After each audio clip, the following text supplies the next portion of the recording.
Okay. How was your night? Good.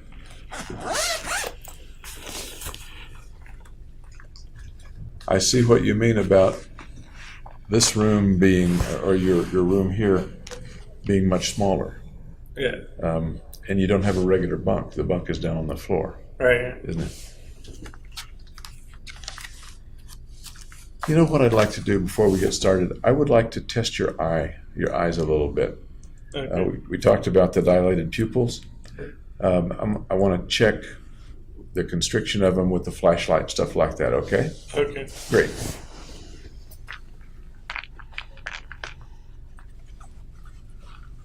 If I can get this little flashlight working. So if you just look off into the infinity there for a minute, I'm just going to look at your pupils a little. Fine.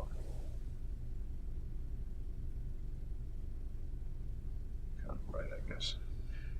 Now, I'm going to ask you to look off and focus on that restroom, or on that shower sign. Focus there, and then focus on my finger. And now out there. Now on my finger. Good, thank you. Everything was normal, by the way. Yeah. Make a little note of it.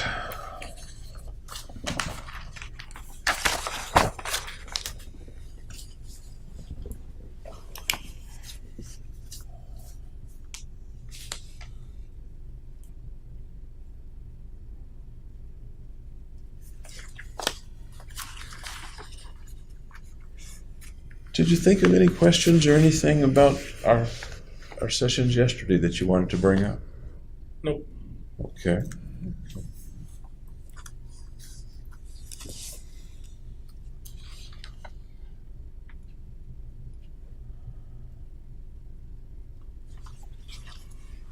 Do you remember what we were talking about when we left off? No, I don't.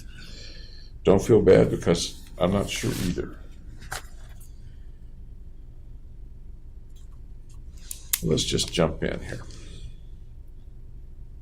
I know we had talked a bit yesterday about the time that you were pretty depressed, particularly in December of 11, I think, right?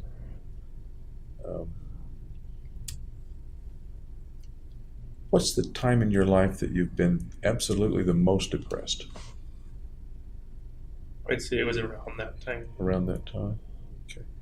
Any other times in your life that came close to that? No. Okay. And by depressed, I mean down, blue, sad, maybe feeling hopeless? Yeah, there wasn't anything like that. Okay. How about times in your life when you've thought of killing yourself or hurting yourself? I remember asking about that yesterday, but I'm not sure if I asked at any time during your life. No, there weren't any other times. Okay. Have you ever tried to hurt yourself or kill yourself? Just parasuicide, like. I'm sorry? Parasuicide. And what do you mean by parasuicide?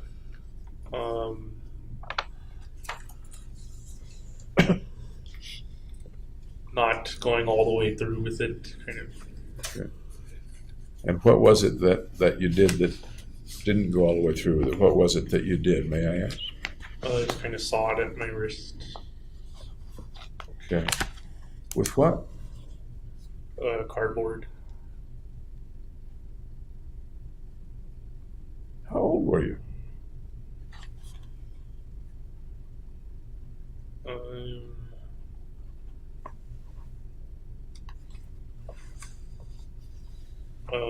Early teen. Early teens. Okay. Can you tell me what was going on in your life when you did that? Sounds like you probably felt very bad. It was when I had to move back to San Diego. And I recall you're saying you didn't want to leave your friends. Right. But did you do that after you moved back or before you moved back? On the trip moving back. On the trip? Yep. Where were you? Can you tell me more about what happened? was in our van on the trip moving back. Tell me more.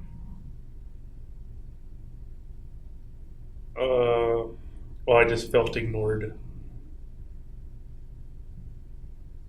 Ignored in what way? In the decision to go back to San Diego. So you're in the van.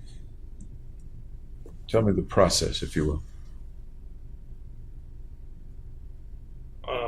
I don't know if there's a process to it or not, but Where were you sitting? What was going the on? very back. Okay. How did people discover what you were doing? They didn't.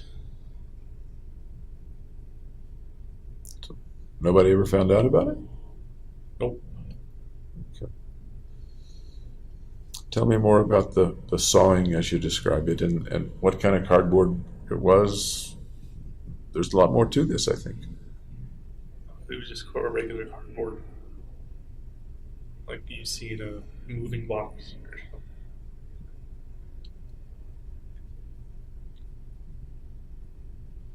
something. I'm not getting the whole video of it. Can you describe the video of it?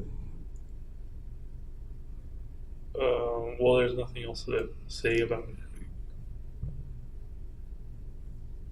Not for you, maybe, but I'm hearing some missing things. Like, where did you cut? How bad was it? All kinds of things like that. At the wrist, it wasn't bloody. It just broke the skin, though. You felt like no one was listening to you. Yep. Do you remember what you thought might happen as you were doing that?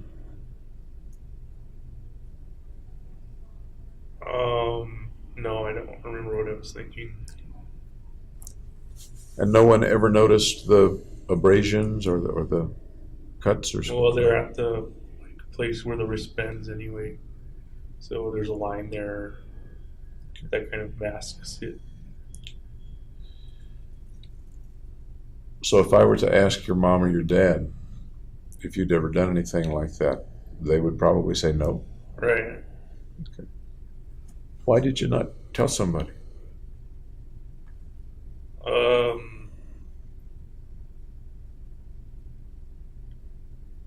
I don't know. Any guesses? Just because I wanted to keep it private.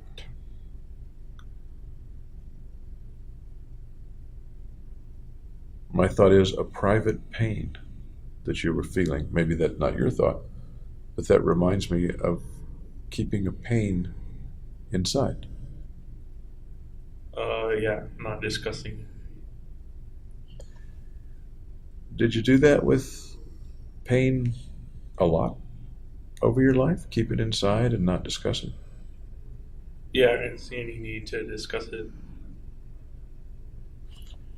What kinds of pain have you kept inside?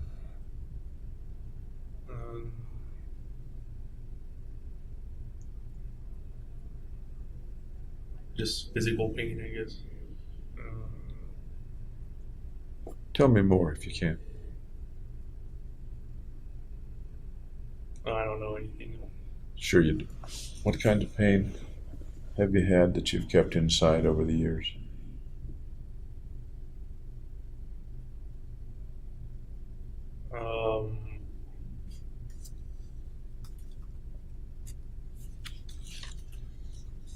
I don't recall any.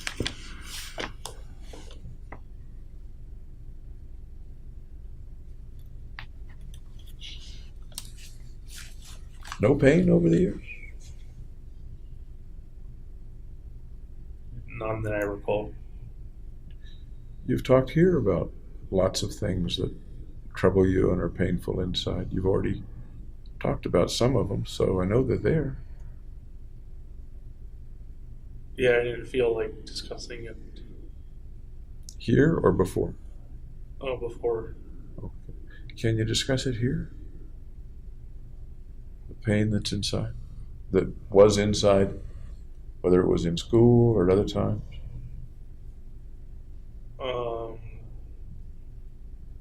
Well, there's nothing to discuss. I disagree. I think there's a lot to discuss. Okay. What do you suppose is kind of keeping you from discussing? Well, that I've always kept it inside. Yeah.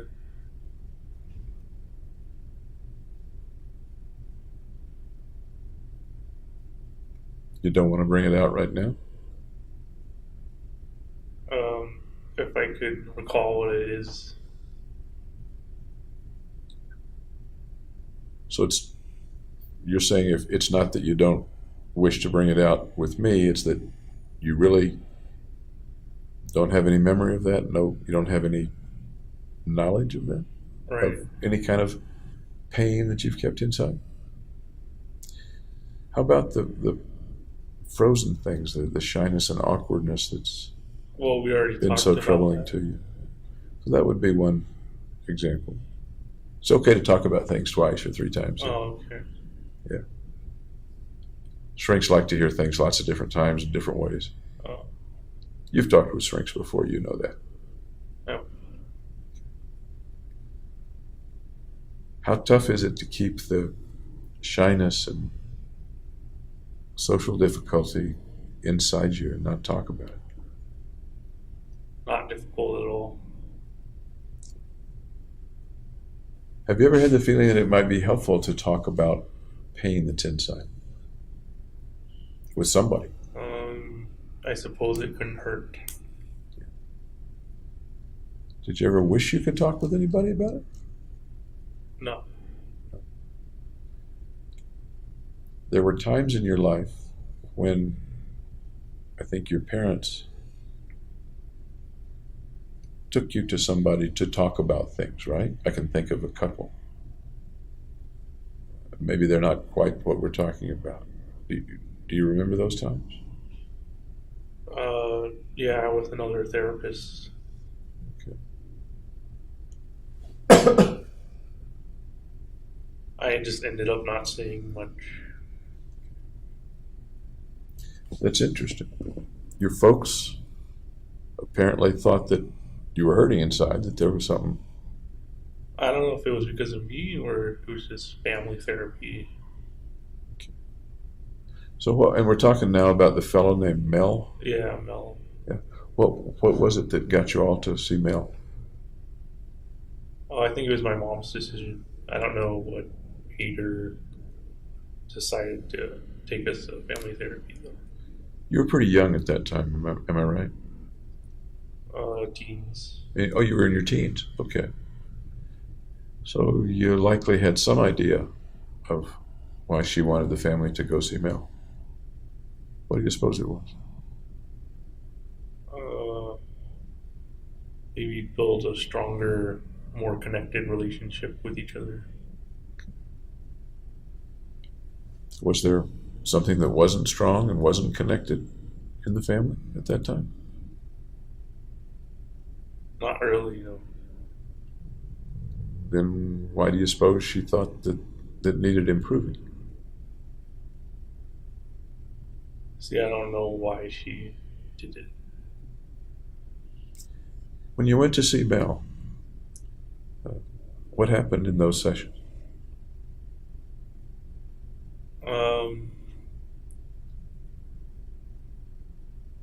I don't remember. Do you remember anything at all about the sessions? What the building looked like? What the office looked like? It looked like a typical office building. And then the room had bookshelves, that kind of thing. Okay.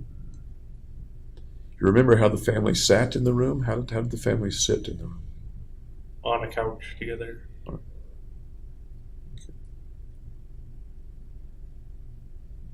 What might the family have been talking about? What is it logical to speculate that they might have been talking about?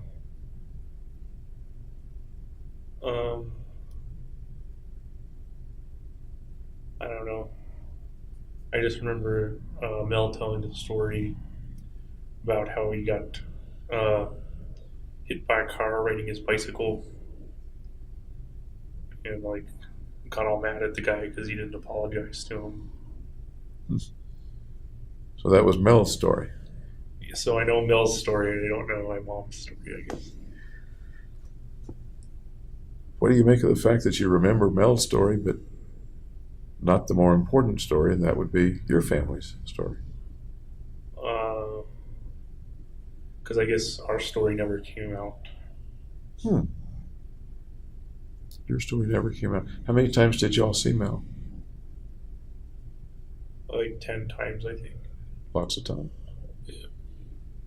There's lots of chances for the story to come out.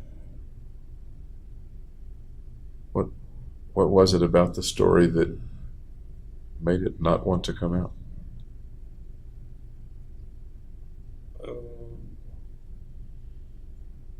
don't know. I guess because I'm not a very sharing person, I guess. Was it just you, or was nobody talking? Nobody wanted it to come out. I think my mom was talking, but I don't know what she said. If you had been a sharing person, what might you have said? I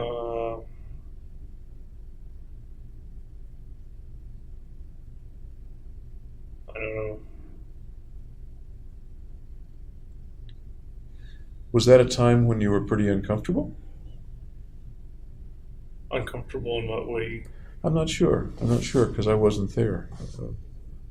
But there was something that drove your mom or suggested to your mom that going to see Mel would be a good idea, and that was pursued for 10 whole sessions. Yeah, I didn't really see the point. What was going on in your life and you and your mind and yourself at that time? Just same old routines. Like what? Like games, sports, that kind of thing. And refresh me, if you will, what games and what sports? Video games and soccer. That was a while after you came back to San Diego, right? Or was it just after you came back to San Diego? I don't think it was a long time after. Just kind of medium amount of. One more try. What might there have been going on in your part of the family, your life in particular, that might have contributed to Mom saying, we need to get some help with this? Nothing unusual. So you weren't part of her reason? I doubt that. I think I was part of the reason.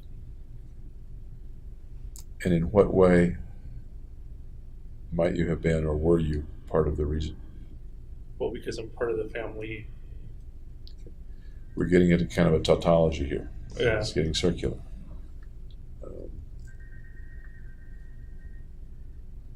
I don't know her reason for starting therapy. I don't either, because I wasn't there. You're Right. the only person in the room who was there. Yeah, and I don't know. Okay.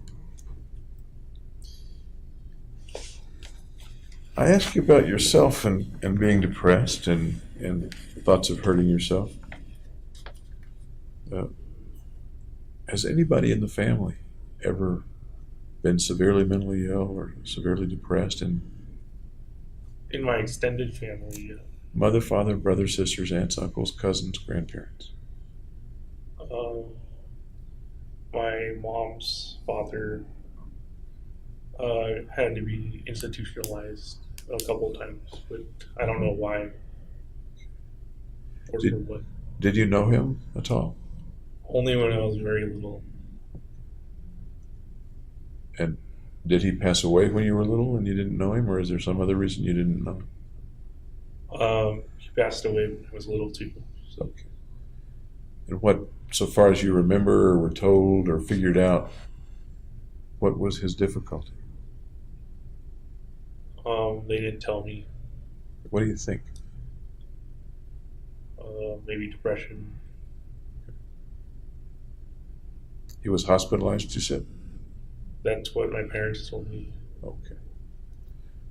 So far as you know, one way or the other, did he die by his own hand, by committing suicide? No, I think he got cancer or something. Okay. Anyone else in the family been in a mental hospital or had significant psychiatric issues or problems? My aunt on my father's side, I think Okay. she's schizophrenic. That would be Betty Holmes? Yeah. Is that right? Okay. Tell me about your Aunt Betty.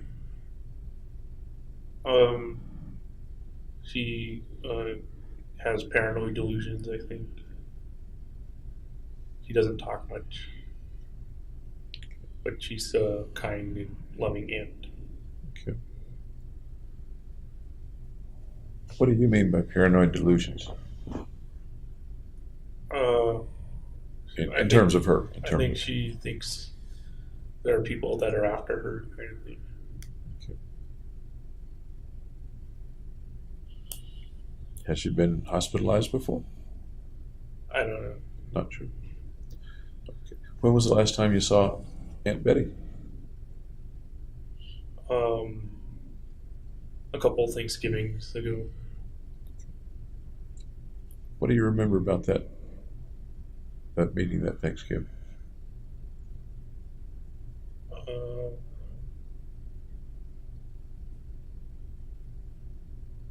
don't know. It was just a normal Thanksgiving. You remember anything about Aunt Betty? Excuse me. No. When you say a couple Thanksgivings ago, it was before you were arrested, right? Right. Okay. Would it have been the Thanksgiving before you were arrested? That is, give or take November of 2011? I'm not sure if it's that one or the one before. Okay. After you went to grad school? It was, oh, okay, so it was before I went to grad school. Okay.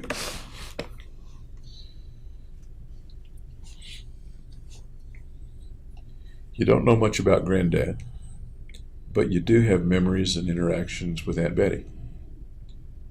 Are there any ways that you're similar to or quite different from Aunt Betty?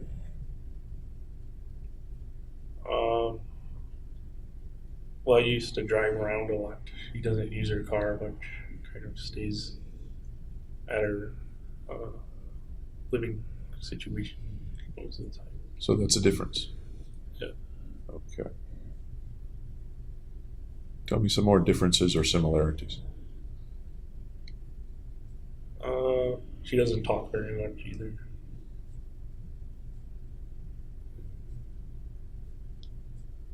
She goes to bed like at 7 o'clock, which is really early.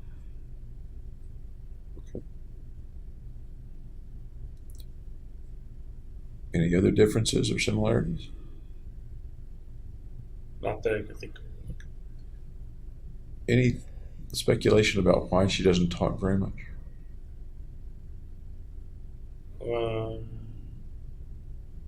No, not really. I guess it's just part of who she is. Okay. You think she's a shy and awkward person? You've used those words to describe yourself. I don't know if she's awkward or not, but I'd say she was. Okay. Is there anybody in the family that you feel some similarities with? You often hear people say, I'm just like my grandfather, I'm just like my uncle, I'm just like my dad, or something like that. I'd say I'm like my dad and my mom. Okay. More like, I didn't quite hear you. More like my dad. Okay. In what ways? Can you explain that to me? Both kind of have a bit of OCD. OCD meaning? Obsessive compulsive disorder. And whenever somebody uses terms like that with me, I always ask, what do you mean by OCD or obsessive compulsive disorder? Like being fastidious, detail oriented and stuff. Any other similarities, either within the OCD concept or something else? Um, my dad's more introverted than extroverted, kind of like me too.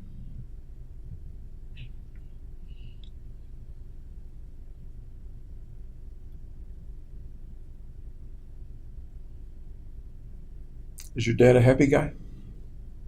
Yeah, I know that they're upset that this has happened to you and that you're in the situation that you're in. But other than that, um, you feel he's a reasonably happy guy? yeah, he's happy. Okay. How about differences between you and your dad? Um, he's very mathematical. He's got like a bunch of degrees in mathematics, statistics. You're not mathematically inclined yourself, even though. Not solely mathematics. Okay. Are you a happy guy? I know the situation is very, very difficult, but Not say, right now. No. not right now. That's fair. Let me kind of rephrase. Before you were arrested, say as you were in graduate school, were you a pretty happy guy or no?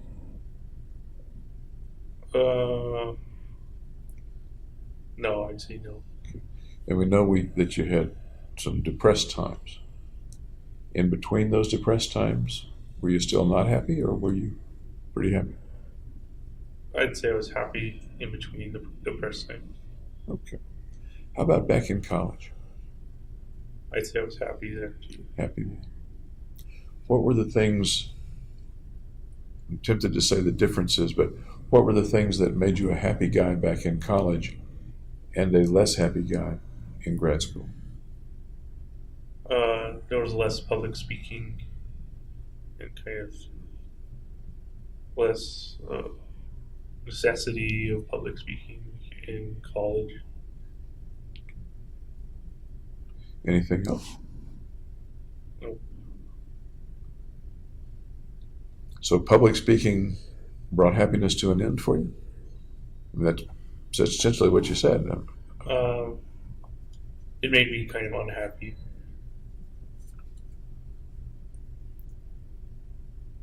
How is public speaking so powerful that it brings an end to happiness for James Holmes? How is it that powerful or that distressing for you? Because I worry over saying the right things.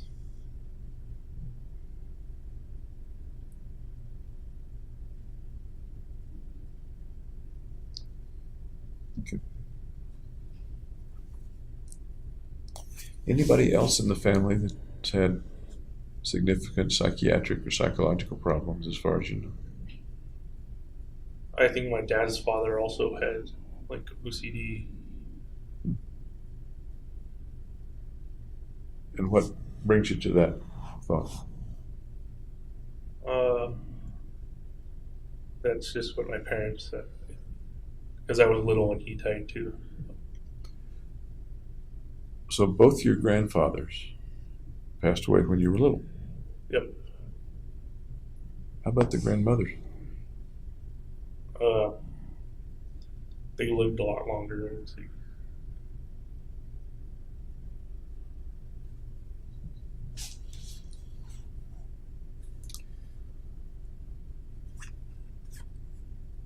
Any difference between the way your dad has relationships with people and the way you had relationships with people up to the time that you were arrested?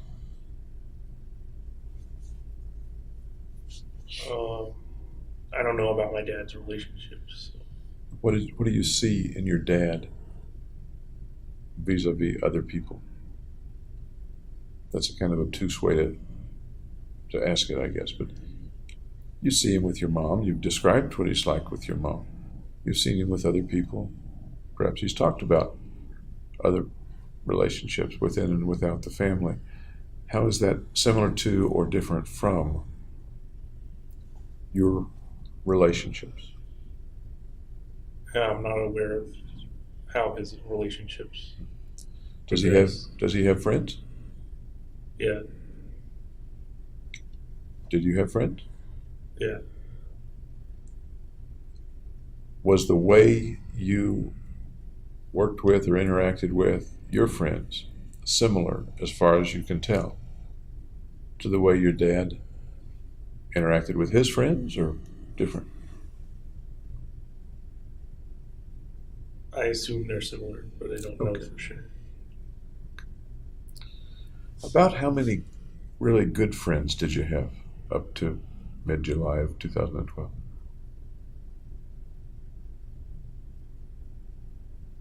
About 5. About 5.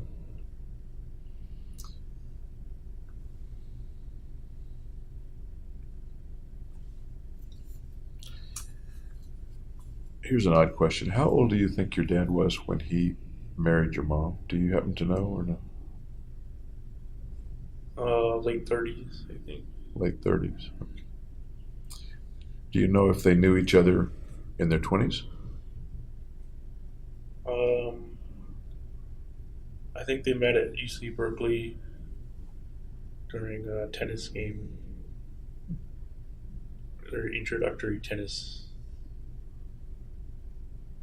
Okay. What was the story of their, if you know it, the story of their relationship and their courtship and eventual marriage? I don't know that much about what happened after that. Okay.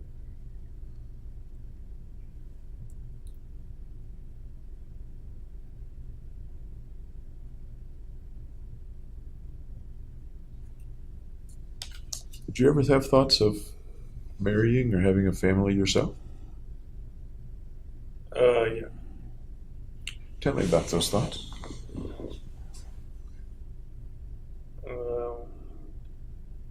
Just get a good job to pay for a nice house and support my kids through their life kind of thing. Mhm. What other pictures or fantasies or thoughts did you have about a future with a wife and family? What was the question? What other pictures or thoughts or fantasies did you have about a future with a wife and family? I didn't really have much thoughts beyond that. When you were going with Gargi, did y'all talk about a future together, or was it not that close a relationship? She said she didn't see a future together. Really? Yeah. When in the relationship did she tell you that? When she broke up with me. Okay. What would go into her saying that to you and breaking up with you? I don't know. She didn't give a reason why she said that. Speculate for me. You're a smart guy. Speculate for me. I guess she couldn't picture a family life with me. What would have been lacking in a family life with you? If anything. What do you think? Probably ample conversation. When you were with her, was there ample conversation? There was enough. You've said before several times that people you're close to, you're much more facile with conversation than people that you're not close to. Right. Okay. You were pretty darn familiar with Gargi. Right. So what was the conversation like with Gargi?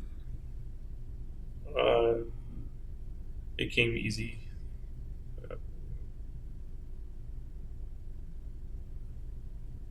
Talking with many people, you answer in few words. You use the word concise. Yeah. You don't volunteer much on your own. Right. What's the difference between that and the way you were with Gargi? Or was it similar with Gargi?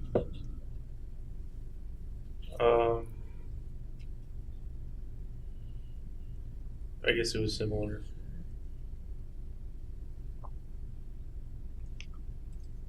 Then I'm confused. You said things were easier with people you were close to. Yeah. Am I misunderstanding something or missing something? Well, I still didn't talk excessively, but I talked more with them. Okay.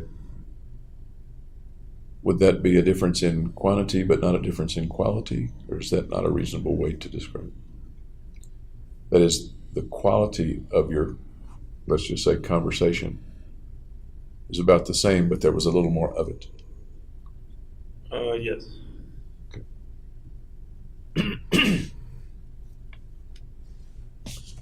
Is there anything else about you that you think might have caused Gargi to say, I don't see a future with you?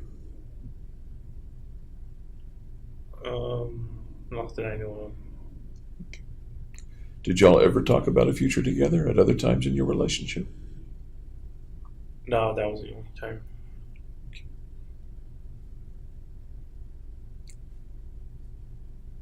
Tell me about the breakup and how you felt. Did this come suddenly, or did you see it coming? I noticed it coming, I guess. I'm sorry? I noticed it coming. Okay. How did you notice it coming? Well, she was acting more distant.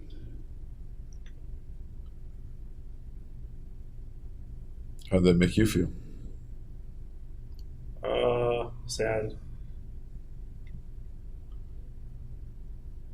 Sad. Tell me about sad. Well, sad that the relationship is ending.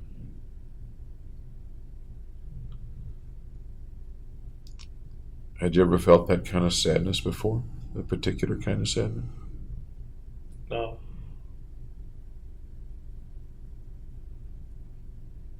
This was the first time you'd had a relationship like that. I think you told me, right? Right.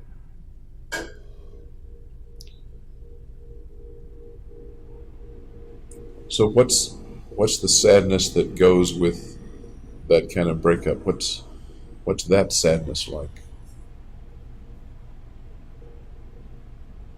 Debilitating.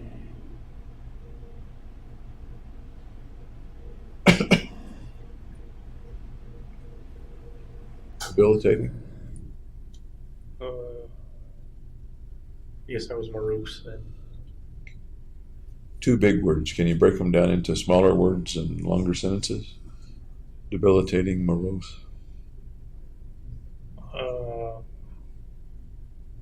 Just that I didn't feel as energetic as usual.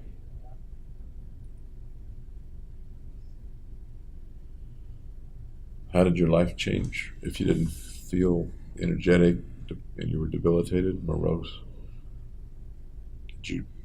What did you do?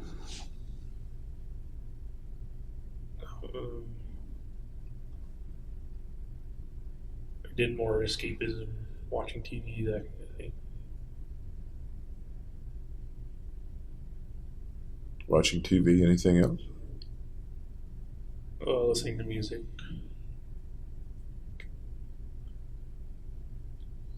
And once again, the kind of music you listen to primarily? Techno, trance.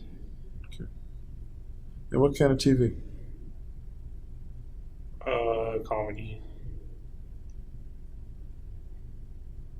Tell me what comedies. That's interesting.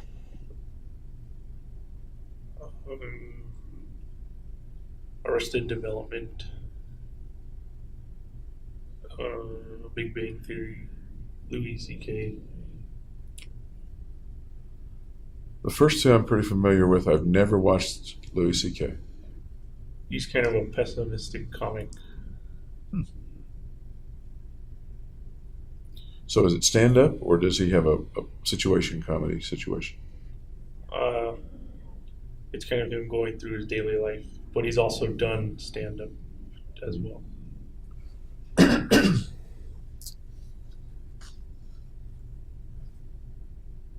you think there's any significance or, excuse me, lack of coincidence about those three comedies?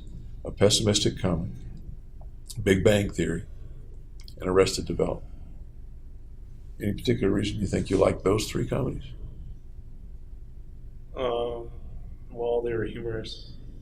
Well, sure. Anything else? They were witty. Anything else?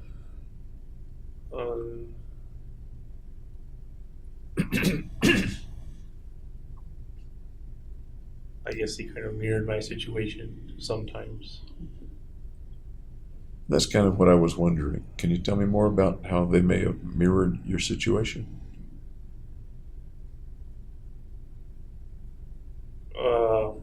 Well, the Big Bang Theory is about how this guy named Leonard interacts with Penny, and they have relationships that start and end too.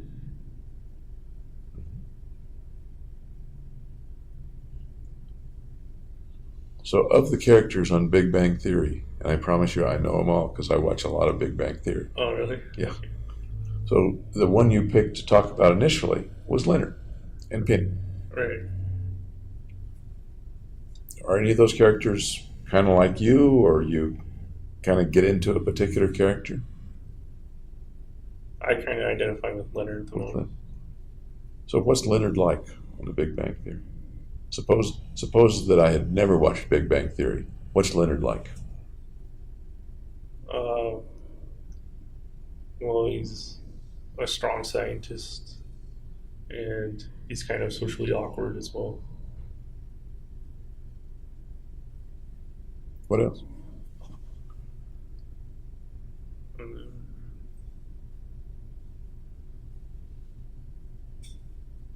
He's also humorous. He's funny.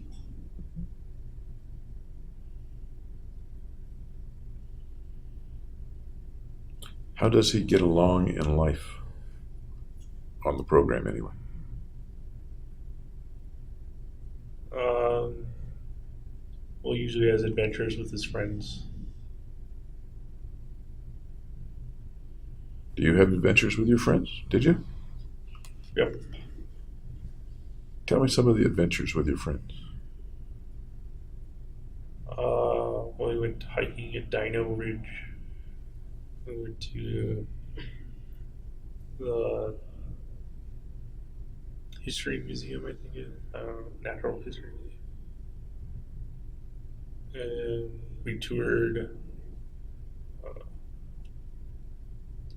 like beer factories. Really? Yeah. Where's Dino Ridge? I'm not familiar with Dino Ridge. It's close to Red Rocks. It's just got fossilized imprints of dinosaur feet. Okay. And the friends that you're speaking of, can you name them for me? Well, they're in Colorado. They're Gargi, Ben, Tim.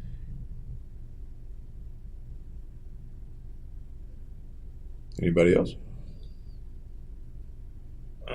Not for those trips, no. Okay. So it's Gargi Data, Ben Garcia, Tim Tapscott, is that right? Right. Tapscott. Okay. Did y'all pal around quite a bit then? Yeah. Okay. That's a little like of course there were more than 4 people in the Big Bang Theory, but Right. there was Penny and then all the guys. Yep. Okay. The beer factory tour, that's interesting. Tell me about that. I forget the name of it, but they make Fat Tire beer, which is like my favorite beer. Okay. And they had like a bunch of samples throughout the tour, so you got to taste all their beers. How did I know that? It's the good part of the tour. Yeah. Okay.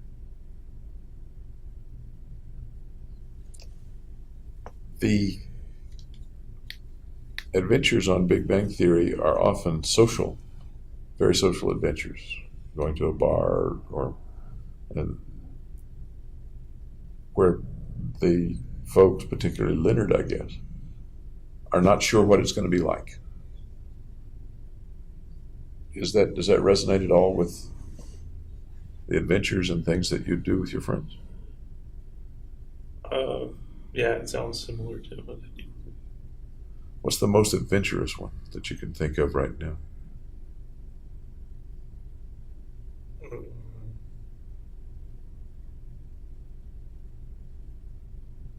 Just going to a bunch of different bars on St. Patrick's Day. Oh. Tell me about the St. Patrick's Day bar hop. Well, the first bar I went to was an Irish bar, and they played a bunch of Irish music and had balloons that are tossed everywhere. Then we went to like a kind of just normal bar that wasn't based on Irish or anything like that, and drank a bunch. And then we went to a bar called Rock Bar, which they had music and a dance floor and stuff. And this was a St. Patrick's Day? Yep. Okay. Do you know what year it was? It was after you were here at grad school, of course. Would it have been 2012 or 2011, or do you know? I think it was 2012. Okay. So would that have been toward the end of your relationship with Gargi? I'm trying to put the calendar together.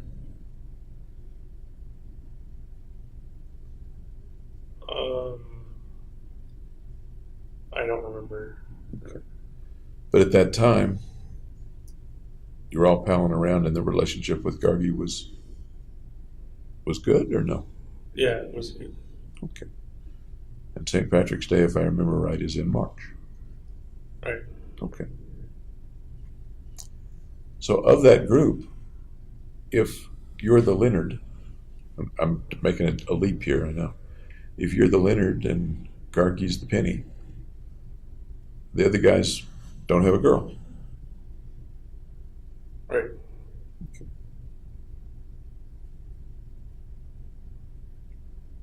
Does that bring up any thoughts? Did Ben and Tim not have a girl and James did?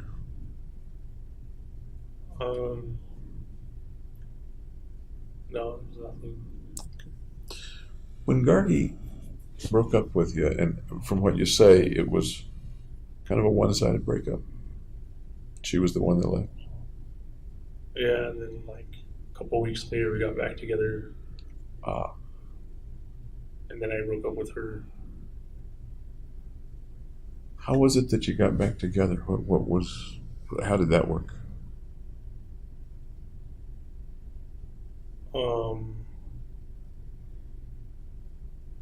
I guess she wanted a non-committal relationship. So I figured that was better than nothing. Okay. So what happened between you two? What was the relationship like in that second relationship, if you will? It was just like the first, except I knew there was not going to be a future between us.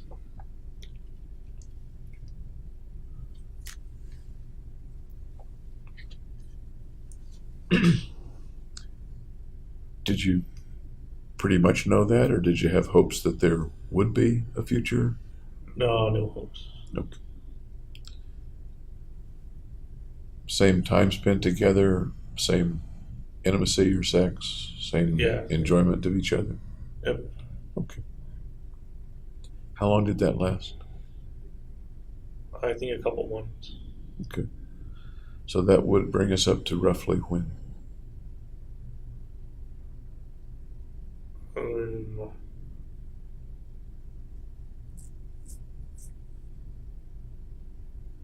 May, I think. Okay. Of 2012? Right. Okay. Then you broke up with her. Right. Tell me about that. Well, I just told her I wasn't happy, and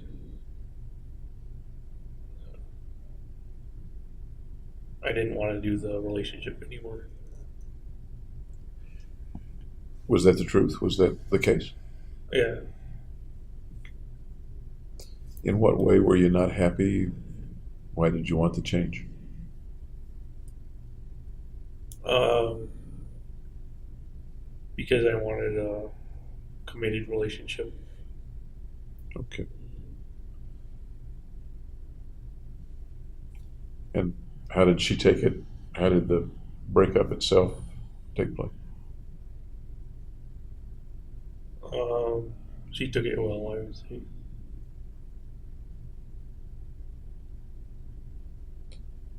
Did you miss her after that breakup? No. What did she go and do? I mean, did she? What happened to Gargi after that? We stopped hanging out, so I don't know what she was up to. Did you stop hanging out with all that group, or just stopped hanging out with Gargi? The whole group. The whole group. Tell me about stopping hanging out with the group. Well, we didn't do any more activities together. Any particular reason? It reminded me too much of Gargi. Did the group call you up or text you and want to hang out, or?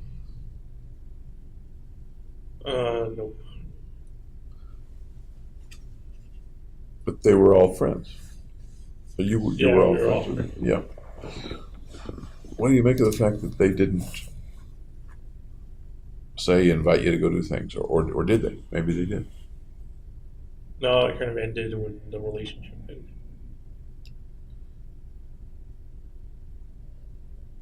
That's odd to me that you have three friends, and the breakup with one of them cuts I things. guess Gargi was kind of the glue that kept it together.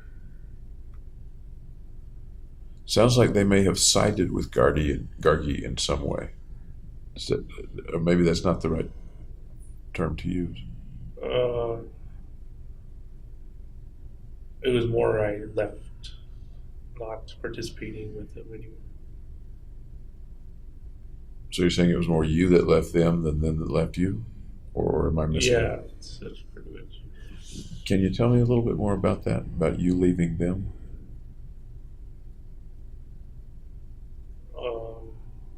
Well, I just didn't do any more stuff with them. Did you do stuff with other people besides, rather than them? Yeah. What other people? Hillary, I went on a hike with her. That's Hillary Allen? Yeah. So how did Hillary come into your life? Well, I texted her to see if she wanted to hang out. And you knew her from what? She's in the same neuroscience class. So you texted Hillary, and what'd she say? Sure. Okay. So tell me about the things that you did with Hillary and what she was like. Well, it was only that one hike, so there wasn't much else. Is there a reason there was only one hike? Only one interaction? She asked to see if we wanted to do anything else, but by that time I had red hair. I was kind of out of it.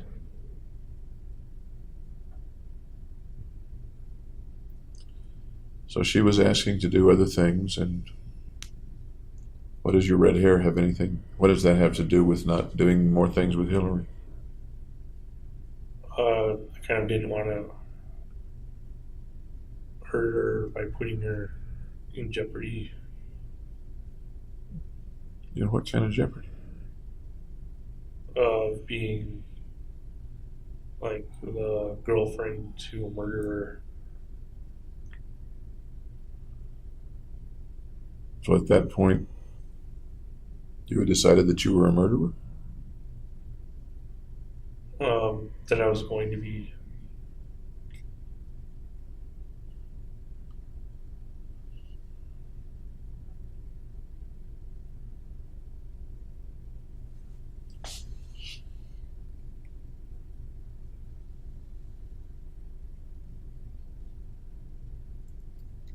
Setting aside, and maybe that's the wrong thing to do, the part about you wanting to protect her, was she a pretty nice person, tough to give up? Yeah, she was nice and friendly.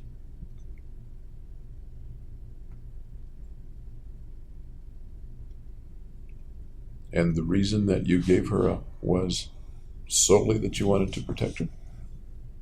Yeah.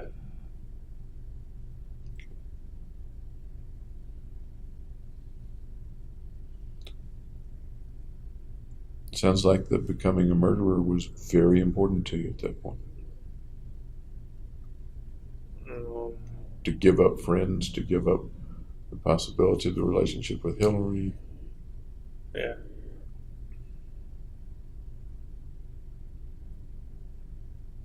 How was that feeling, that thought, that set of thoughts developing in you at that point? And we're talking about May, June? Yeah, me and How were those thoughts developing in you at that point?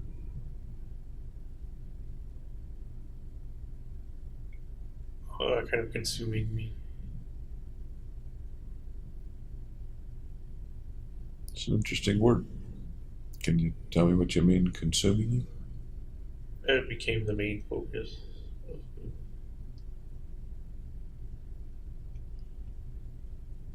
If it was the main focus, what was it pushing out? Uh, Doing well in school, making new friends.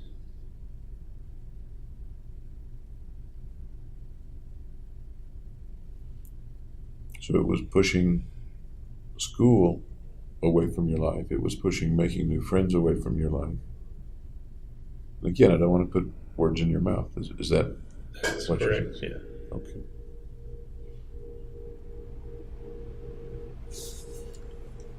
Did that happen all of a sudden, or did that It was kind of a gradual process. a gradual process?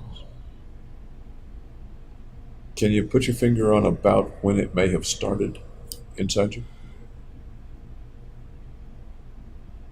Uh, when I first bought a taser and a knife, And I've got a timeline here about your buying stuff, but can you tell me about when that was? I think it was in May. I'm not positive. Okay. Let me look at the timeline.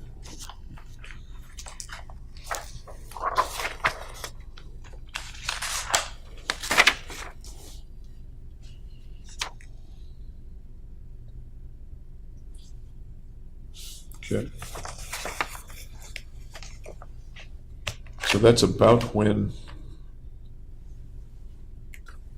the thoughts began to fill your life? Or tell me in your Kind of words take rather than my over. words. I'm sorry? Kind of take over. Okay. What was the process that led to your buying the taser and the knife? What was that like? That's what I'm asking. Initially, I rationalized it as like self-defense. Okay.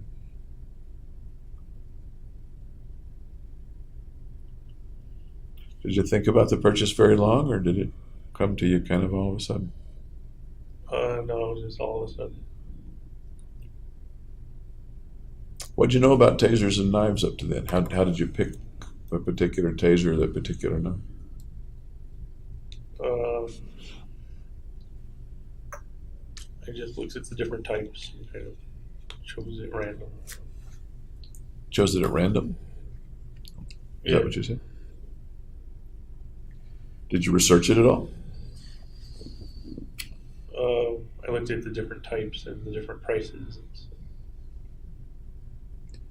Where did you look at it? In the store, online, Online. magazines? Online. No. So what did you choose? I chose a taser that looks like a cell phone. Okay. Remember the brand name or the model? No, And where did you acquire it? Where'd you get it? Amazon. Okay.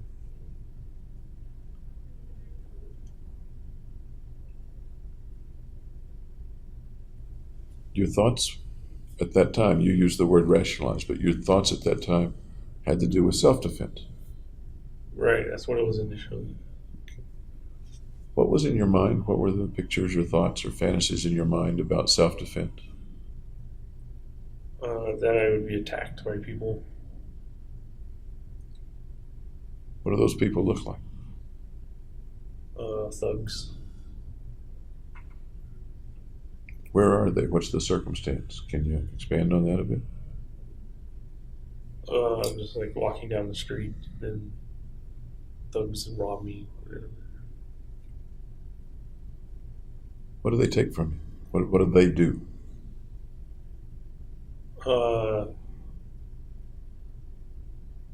Beat me up. How? What's the video there? Just with their fists and steal all my money and stuff. What happens to you after that? They can't because I taser them instead. If you don't taser them, what would happen? Then I'd have to go through recovery, the hospital.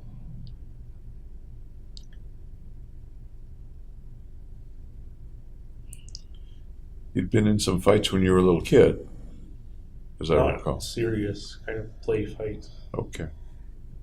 Had you ever been beat up badly before? No. Okay. So the taser comes in a box marked Amazon, and the knife with it. What sort of knife was it?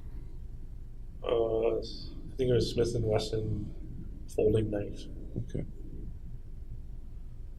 So that comes in a box from Amazon, and what do you think?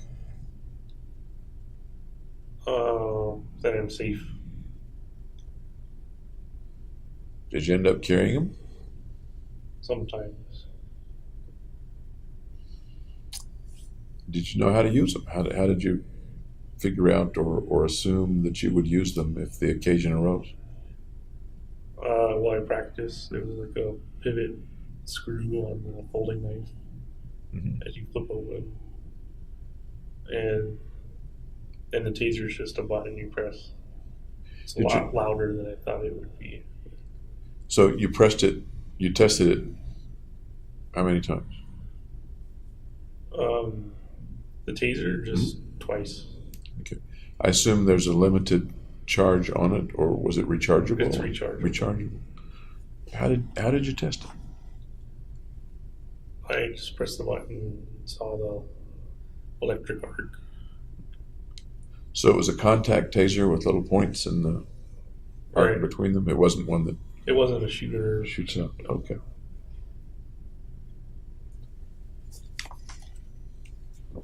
You said that the idea to purchase those things came quickly.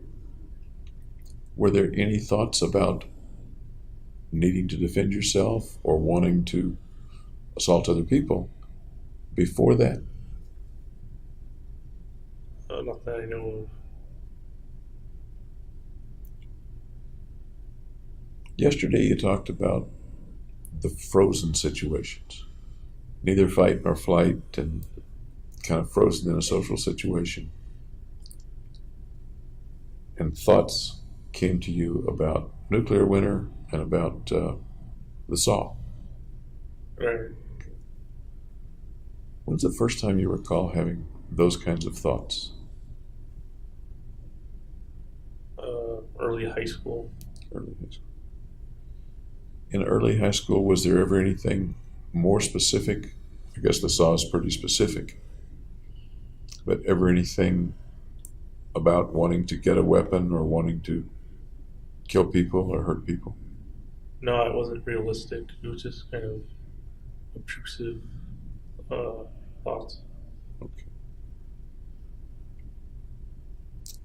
Was anybody particularly troublesome for you in high school or college for that matter? Somebody that picked on you or had it in for you or made you very uncomfortable? No.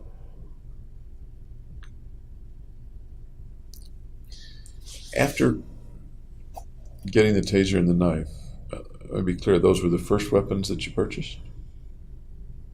Yeah, and part of the reason I purchased them was because Hillary had someone slash her or like screen window something. I'm remembering something like that. Tell me more about that, please. She just said she almost had a break-in. So I would be prepared if I had a break-in. Did you advise her about being prepared? No. Or this had more to do with protecting you than protecting her? Yes.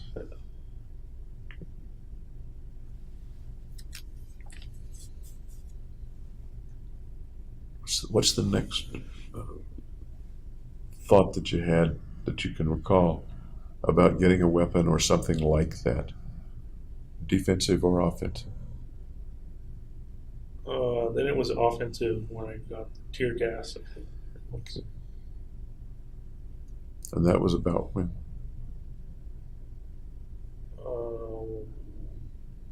I don't know. You have the timeline.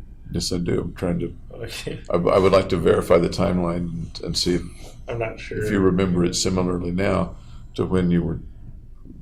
Actually, this probably had to do with researching the actual purchases, but I'd much rather hear it from you than look at somebody else's record. Well, the record would probably be more accurate. Yeah, but that's not always my purpose, is it? My purpose is to see what's in you, to try to understand what's in you. So I think it was May or June. Okay. Remember the thoughts about buying the tear gas? What came to mind? What pressed you to do it? No, I don't know how it changed from self-protection to aggression, offensive. I suppose tear gas can be both offensive and defensive. But you're saying offensive is what you just said. I primarily thought of it as offensive. Okay. Kind of crowd control. Okay. Remember what your thoughts were at the time of what situation might arise in which you might use it? If there was a riot, or if I started a riot, kind of.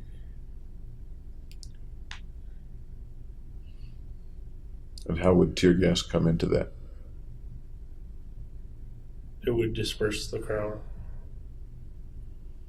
And how is that an offensive move? Because you're forcing someone to move.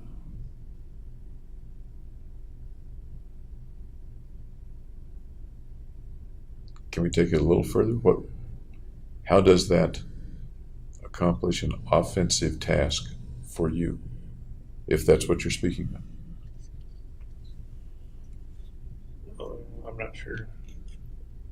My first thought is that it forces people to run away from it. Right, that's what it's traditionally. Why do you want them to run away from it?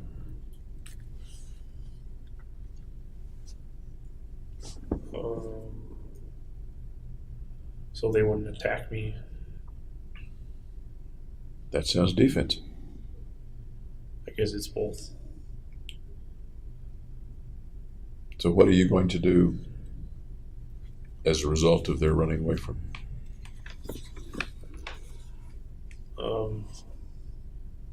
Avoid being attacked. Anything else you're going to do? I don't know. Okay. Do you recall roughly what the next things that you bought were?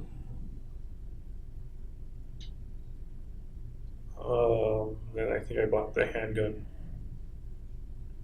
And which handgun or what handgun did you buy? Glock 22, 40 caliber. Okay. Was this also online, or did you get it at a store or order it?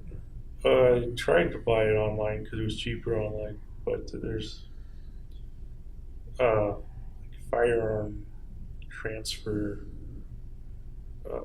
There's a bureaucracy to it. You have to go through. So I just went to the in-store and bought it there. Okay. You remember what store you went to? Gander Mountain. They don't have Gander Mountain where I live, so tell me about Gander Mountain. What's Gander Mountain? It's basically like selling camp supplies, outdoor supplies. Has the gun section. Okay. Any particular reason you chose a Glock 40 or Glock 22 40 caliber?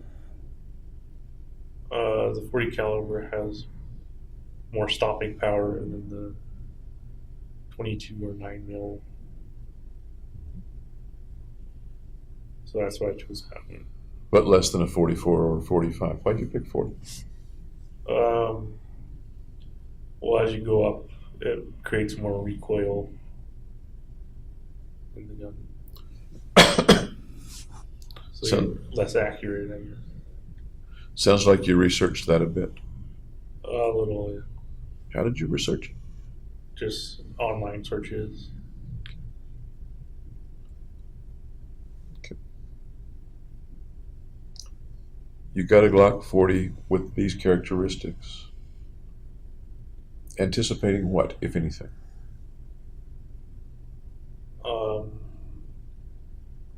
That I could use it for self-defense initially. But then it went towards other purposes. Other purposes? Yeah, offensive. Like what?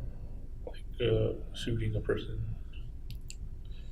At the time, if you remember, what was the picture or the thought or the fantasy in which you might use it?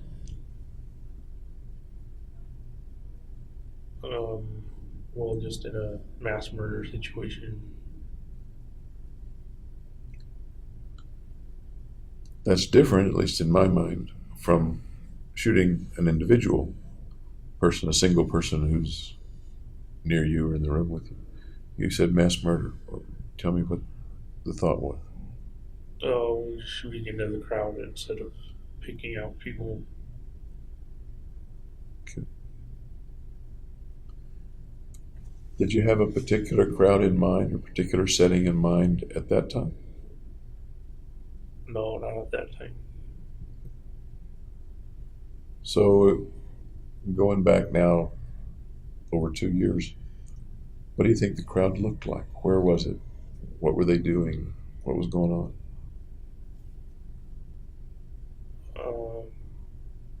It was just a crowd. There wasn't any specific setting to it. So it was still abstract. In that abstract, in general, was the crowd, for example, trying to do something to you? Or doing something else? Or They were just going about their business. okay. Was there anything frightening about these people to you? In the thoughts at that time? No. Okay. Yesterday we talked about a word that some people use to describe you inside as angry. Right. Okay. As you were thinking about these things, buying a Glock, ordering the tear gas, are you angry, or what's the thought inside you at that time? Kind of that I had a mission to complete. Mission to complete? Yeah. That doesn't sound angry, but maybe it is. Is angry in there anywhere? No, there's no anger. Okay. Tell me more about the mission to complete. thought?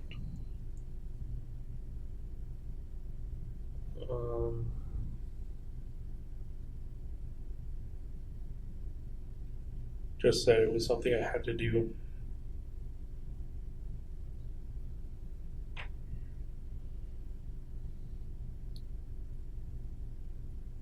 Did the word mission come out of you or come from somewhere else?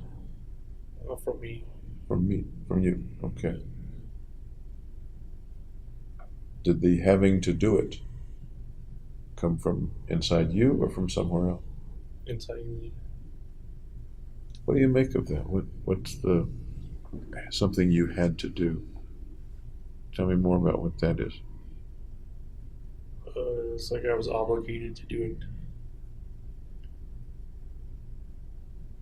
it. In what way obligated? That there was no other alternative to doing something else compared to it. And what creates a situation where there's no other alternative?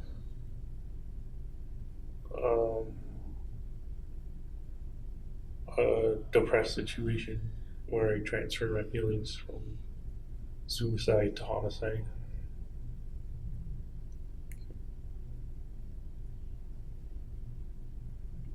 What brings you to that explanation that the obligation came from, in your words, a depressed situation where you transferred your feelings from suicide to homicide? Where does that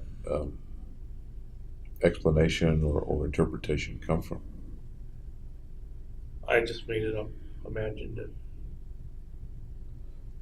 Is that what you were thinking or imagining at the time, or you just made it up just now with me? No, at the time.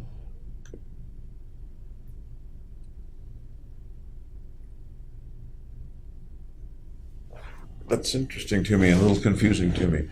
You just made it up and imagined it, that it was a transfer from the suicidal to the homicidal. Yeah, so I take my suicidal thoughts and make them go away by having homicidal thoughts. Had anyone or anything taught you that that was a possibility, or what brought you to that conclusion that my suicidal thoughts will go away if I have homicidal thoughts or do homicidal things? That's just what I figured would happen. What you figured would happen? Yeah.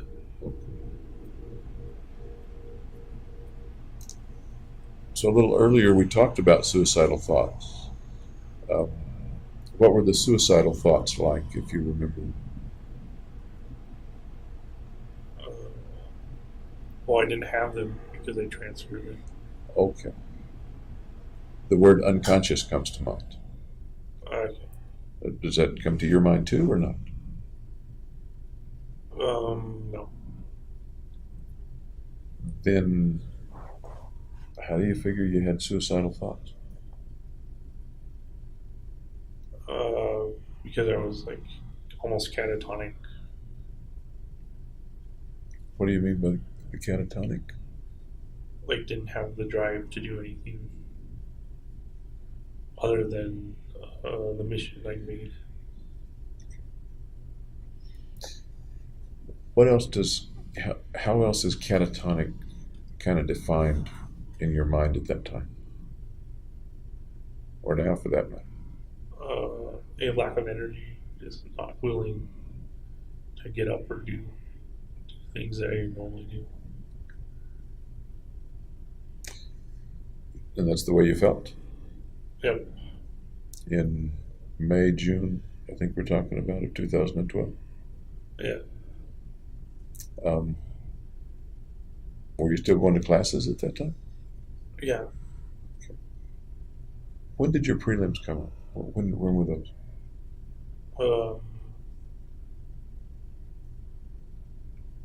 June, I think. This was before the prelims? Yes. Okay. Were you staying in bed all the time, or were you actually getting up? Every opportunity I had, I would stay in bed. But if I had to go to class, I would get up. At this point, you weren't seeing your friends anymore, is that right? Right. Okay. Were you interacting with them by text or email or IM or anything like that? No, I deleted their numbers. Really? Yeah. And why'd you delete their numbers? Because I kind of figured our friendship was over. Any reason not to keep them in your phone, even if the friendship is over? Deleting numbers sounds to me like an active disconnection on your part. Yeah. And I'm wondering what was the logic of that as contrasted with just ignoring them? Well, in a way, it was ignoring them. But you did something active. You deleted their numbers. Right. Of course, you could have called them anyway or texted them anyway. But the numbers were deleted from your phone, huh? Yeah, kind of Okay. out of sight, out of mind. Okay. Did they reach out to you or try to contact you or ask you to do things? Or? No. No. That sounds like a kind of a loss. You have 4 or 5 friends that then you don't have them all in the course of a couple of weeks. Right. Did you feel a loss or a sadness with that or no? Yeah, I felt sad and depressed.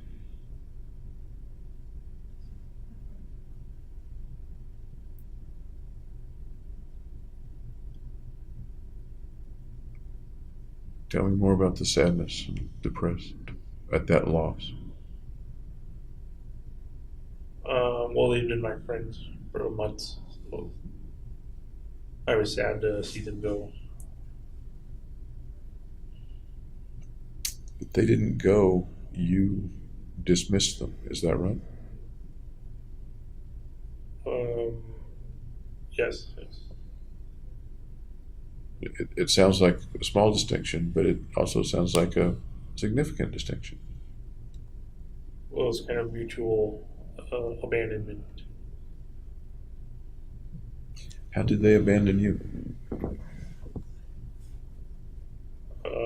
Well, they stopped inviting me to activities and stuff. Why do you think in their mind they stopped inviting you to activities? Because Gargi didn't want to see me anymore.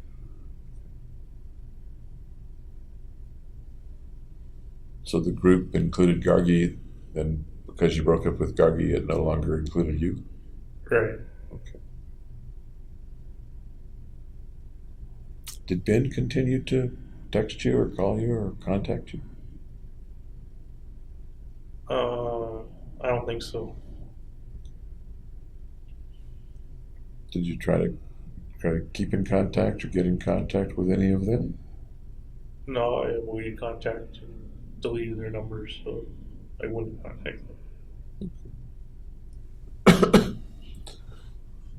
What else were you doing with your time around that time? What was going on, for example, with the video games? Well, I was playing them. Online versions or? Online, yeah. Okay. How much were you doing, give or take, hours per day? Maybe like 8 hours per day. A lot. That is a lot. Yeah. What do you make of that? I really like video games. Any other reason? That I was using them to kind of escape. Any other reason? Not that I know Of the proportion, weighing the proportions between I really like video games and I need the escape. Of that 8 hours, what portion was I really like video games versus I want to escape? Do you think? I think the escape was unconscious, so the really liking video games were like 99%. 99% of the conscious? Yeah. If you include the unconscious, how much of Maybe it? 50-50.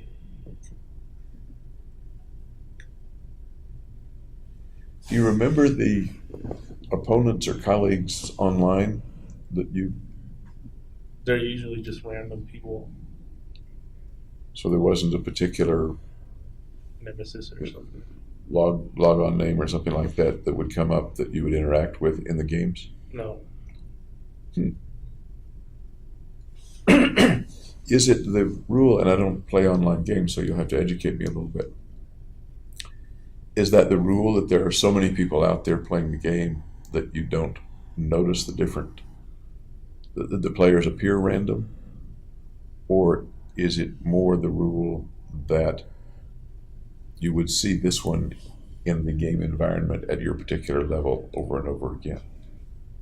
You can create guilds and clans or add friends so that you play with them over and over again. And you're talking about a particular game, and I'm not recalling the name of it. Yeah. The main game I was playing then was Diablo 3. Diablo 3, right, okay. I looked that up. Very confusing to me. Okay. So, were you in guilds and clans with those folks? Or No, no? I was just playing randomly. Okay. We started this chain of conversation about the suicidal thoughts being converted to homicidal thoughts.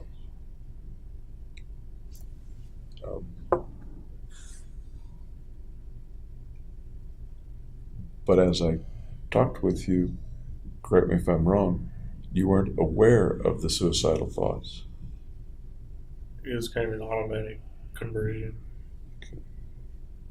Did you believe at that time that the homicidal thoughts were converted from suicidal thoughts, even though you weren't aware of the suicidal thoughts? Or is that something that you deduce after the fact? I don't remember.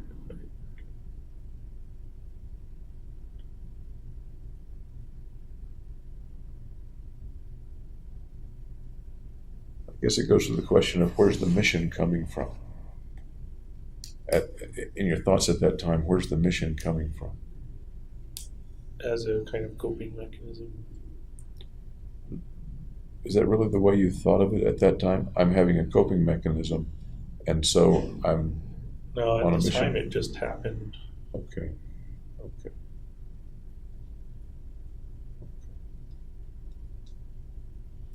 Did you spend much time trying to figure out where the mission might be coming from, or did you just Accepted. here's the mission? And, I'm sorry. Kind of just accepted the mission. Pretty serious mission to just accept. Yeah. What do you make of the fact that you just accepted a mission of that seriousness?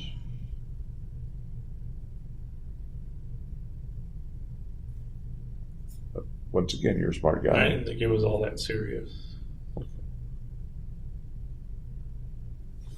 Tell me about that. I didn't think it was all that serious.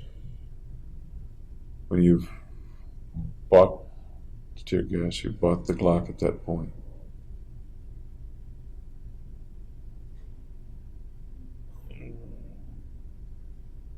Yeah, I didn't think of the consequences through. Of which consequences? Of completing the mission.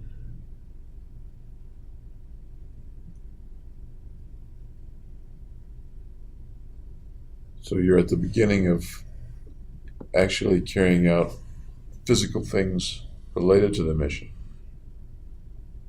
Right, ordering the weapons. Are you saying that you didn't really think the mission was going to come to fruition? Or is that not what you're saying?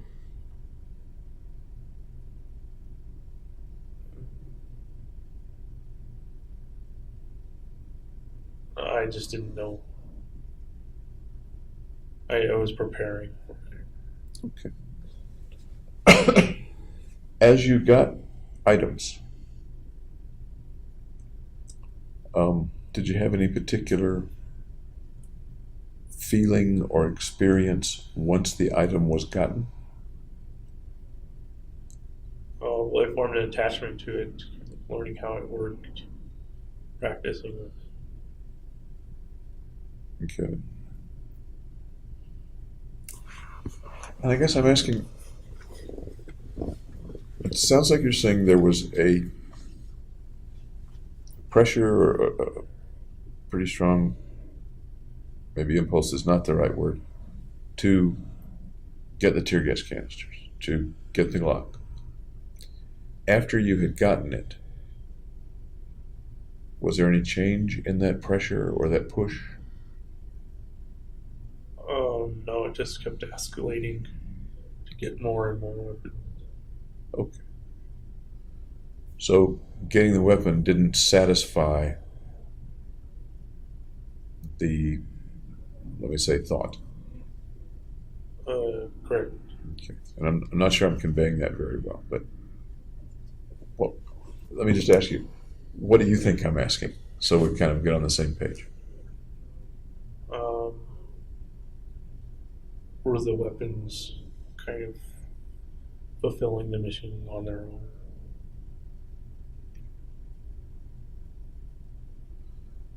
I'm sort of, that's pretty close. That's pretty close.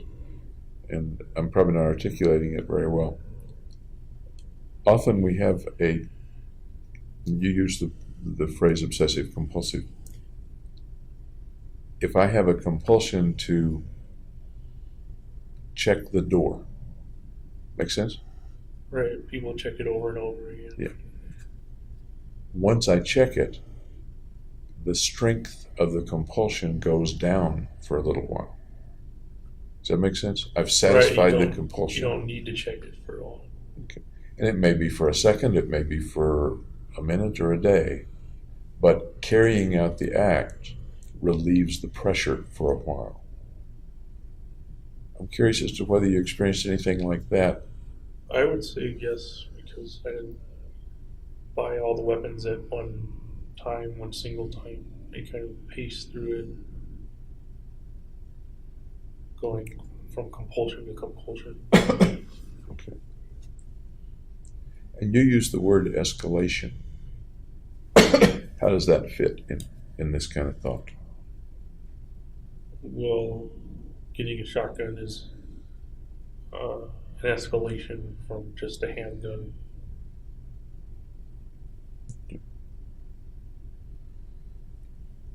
As you got more of the equipment, and you mentioned, you didn't use the word fascination, I don't think, but attachment, that's the word you used. Tell me about the attachment. Well, as I got familiar to the gun, I became attached to it. How did you get familiar with what was that process like? Just taking it apart and assembling it again, seeing how it worked. So you did that? Yeah. With each of the things that you got, or in certain particular ones? Most was with the handgun. Okay. I guess there are different levels of stripping a gun. Right, I wouldn't take it down to the factory kind of assembly part, but I would just do the basic assembly system. Did you get pretty good at it? Well, there was no reason really to get very good at it, but I could take it apart and put it back together again. Not many people can do that, particularly people that aren't familiar with weapons. Well, I wasn't disassembling it to its base state or anything. Okay. Do you recall what the next things that you bought were? I think it was a shotgun. Okay. And where did you get that? Locally or online? I ended up getting everything locally. It was at Bass Pro Shops, I think. Was there any problem acquiring those different kinds of firearms? And ammunition, etc. Any problem? They had it listed on the like kind of checkoffs list that people who are mentally ill can't buy them. But I guess you have to be committed to like an asylum or something to be termed mentally ill in their words. That wouldn't have presented a problem for you, right? I thought it might be a problem. In what way did you think it might be a problem if you'd never been in a... I thought that Fenton and Feinstein may have diagnosed me as mentally ill, and then I wouldn't be able to buy the guns. Ah. And the first time you went to see Fenton or Fenton, first it was Roth. And Right. then Fenton. What was the earliest you saw them? I don't remember the month. It was before I started buying the weapon. Okay. And you thought maybe you were in some database or some record or something like that? Right. It was a possibility. Did it turn out to be a problem? No. So I could order the gun and get it basically an hour later. How much ammunition did you buy at the time? I buy it in bulk, so like thousands and thousands Mostly local or mostly online? online. Was that ever a problem, ordering bulk ammunition? Nope. What else did you buy? Assault rifle. Semi-automatic? Yep. Did you try to convert it? No, I didn't have the knowledge to convert it to automatic. Did you think about it? I thought about buying an automatic, but there was a law that said like after a certain date, you can only own the automatic weapons you have. Kind of, you can't buy new ones in the States. Did you think about conversion kits? No, I didn't, because I thought that would be too technical. Okay. What else did you buy? Another handgun, And what kind this time? Glock 23, also 40 caliber. Okay. And body armor, kind of interspersed with all this stuff too. So you have two Glock 23s. I misspoke earlier. I said 22, but No, the first one was a Glock 22, the first one was a Glock 22. and the second one was a Glock 23. What's the difference between a 23 and a 22 for the same caliber? The 23's got a shorter barrel, I think. So they're almost essentially the same. At around that time, did you have any picture in your mind of what you would look like using those weapons? Yes. And when I took a picture of me holding the weapons, wearing the body armor. Tell me about that. I don't know why I took them. Just to be remembered. So, To be remembered. yeah. What were the pictures like? Typical camera phone selfie pictures. To be remembered.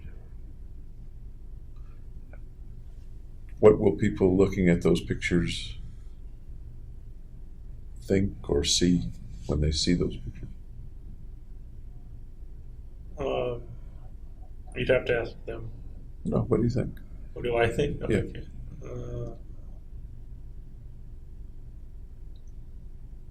I think they would remember it because they're kind of unusual pictures. And what do they think about the person in that picture?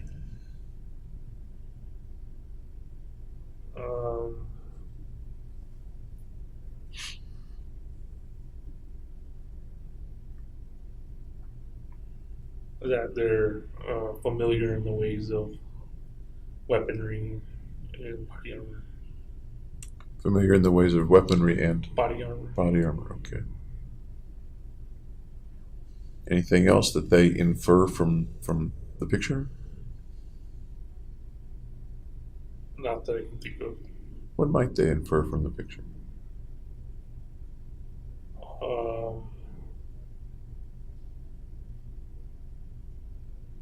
That I'm a killer, I guess. So we started out with being remembered, and some of the inferences are, this is a person who knows how to use it, and this is a person who's a killer. Any other inferences from the pictures that a person might have? No. I just happen to have the pictures.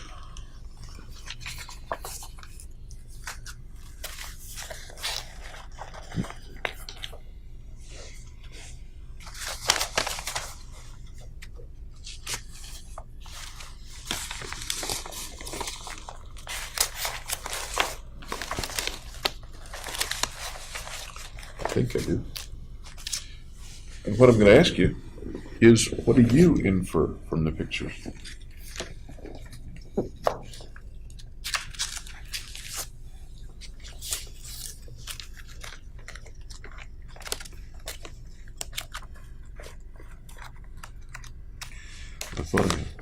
Describe for me one of the pictures, can you? I'm wearing the bulletproof coat with the tactical vest over it.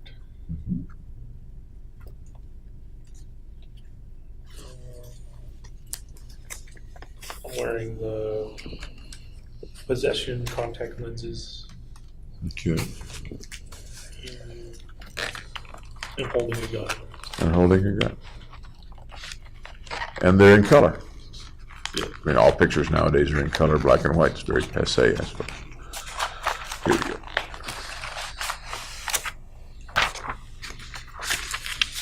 See if I've got one you're referring to.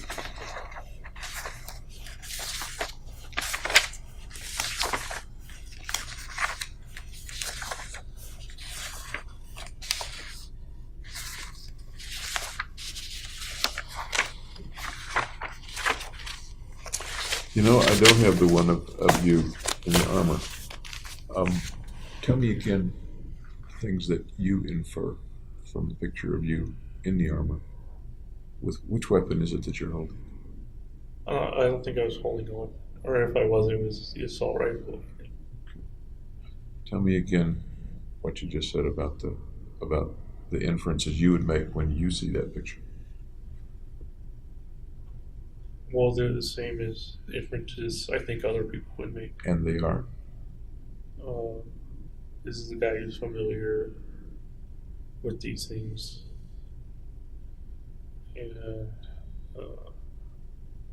this is a killer, what a killer looks like. At the time you took the pictures, was that a guy who was familiar with these things? I would say basic knowledge-wise, yeah. Okay. At the time you took the pictures, was this a killer? This is what a killer looks like. Is that what that was? That's what I thought. Tell me more about thinking of James Holmes as a killer who knows what he's doing. What else is there to tell? How does it feel to be that person when you took the picture? Not today, but when you took the picture, how did it feel to be that person? Or were you trying to convey that and didn't really feel it? I don't know. I didn't feel anything. It was just taking a picture.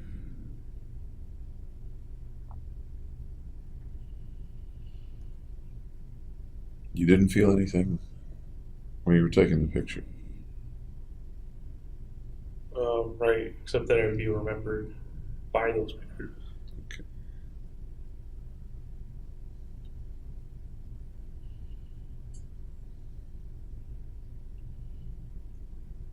There's a little disconnect. Do you feel a disconnect about, I didn't feel those things but I wanted to convey, but I knew that those things would be conveyed.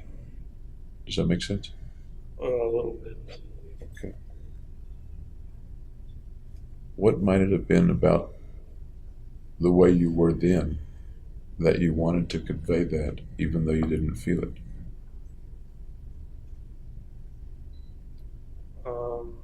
I'm not sure how to answer that. It might have been a bad question. Okay. But sometimes, very often in fact, people want to convey to others something different from what they really are or what they think they are. People want to look better, they want to sound better. They spin up a tale to tell strangers on a bus that's different from the way they really are. You ever do that? I'm sorry? So I don't think that's like an accurate depiction of who I am. It was just a moment, capturing of the moment. Okay. Did you take other pictures? Yeah, All at the same time or over time? over time. Okay. Over roughly how much time?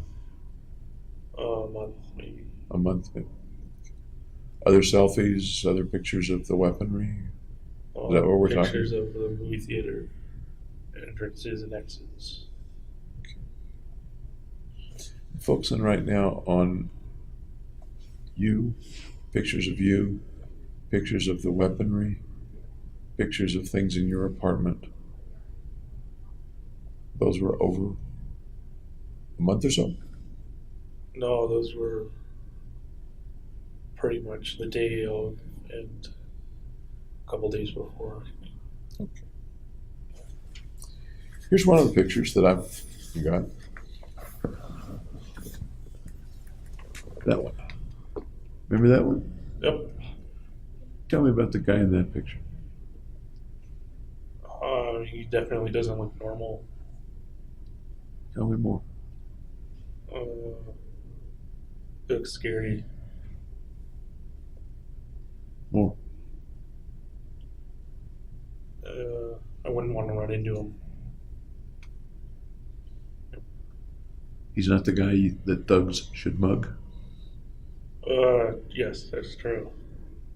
He looks more like a thug. Oh, he looks like a thug. Okay. Tell me Not more. a typical thug. Not a typical thug. What kind of thug does he look like? Crazy thug. Okay. Go into that a little, will you? More. I don't know how.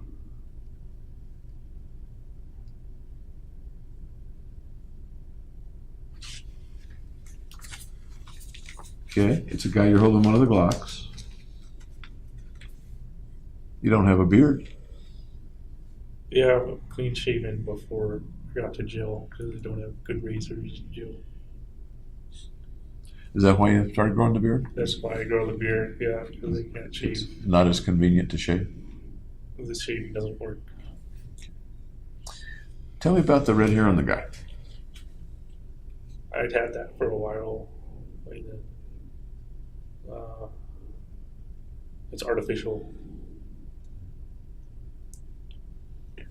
Any particular reason that you dyed your hair a while before that? People dye their hair all the time, sure. I think to stand out, I guess. To stand out in what way? What's the thought? To stand beside normalcy. To be exotic, I guess. Ben had dyed his hair around that time, as I recall, right? I think so. This wasn't quite as exaggerated as Okay. Had you ever dyed your hair before? no. Why'd you pick red?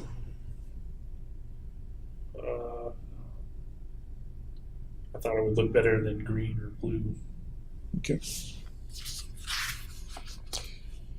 And you mentioned the contact lenses. Tell me about the contacts. Well, those just happened to arrive on the day of the shooting. Otherwise, I would have taken the pictures beforehand on like whatever day they arrived.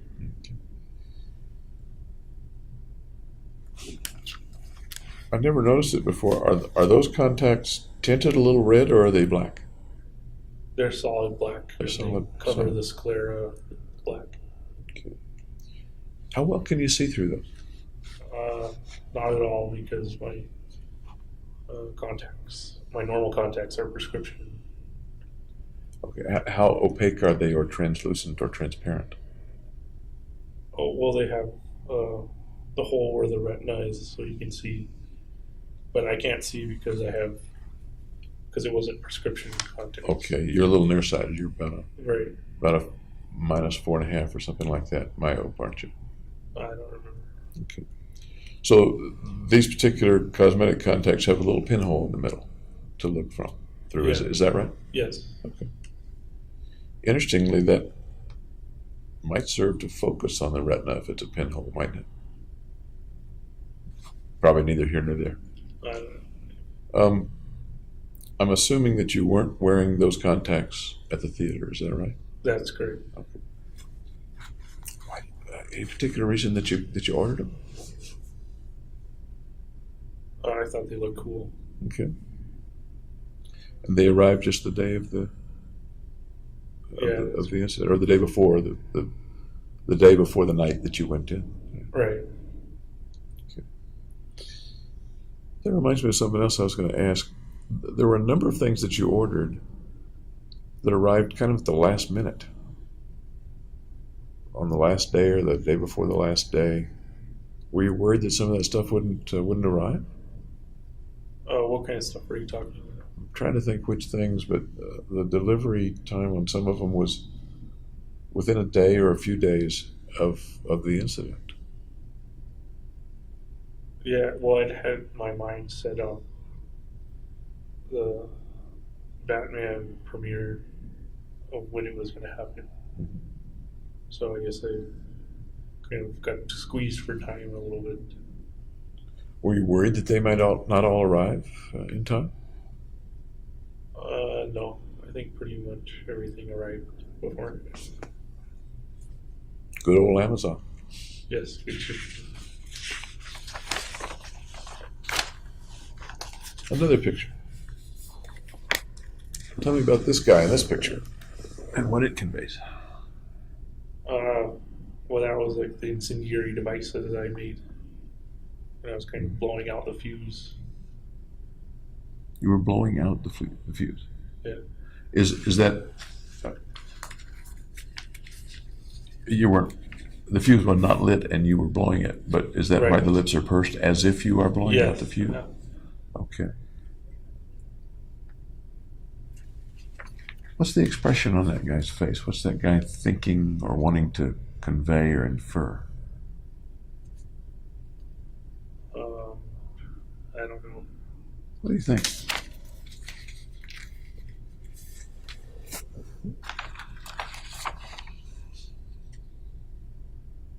And I get a similar feeling myself anyway from this one as well. What's that? What feeling are you getting? I don't know. Yeah. What feeling are you getting?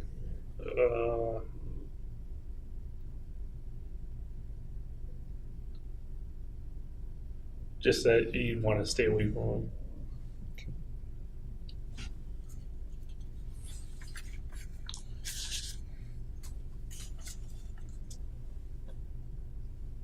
One of the things that comes to my mind, maybe I'm just odd, is impish. Impish? Impish. What does that mean? As an imp, there's a certain dangerous quality, but a light-hearted dangerousness. A smiling. That's not a good way to put it. Maybe like a little devil. An imp is a little devil. Okay.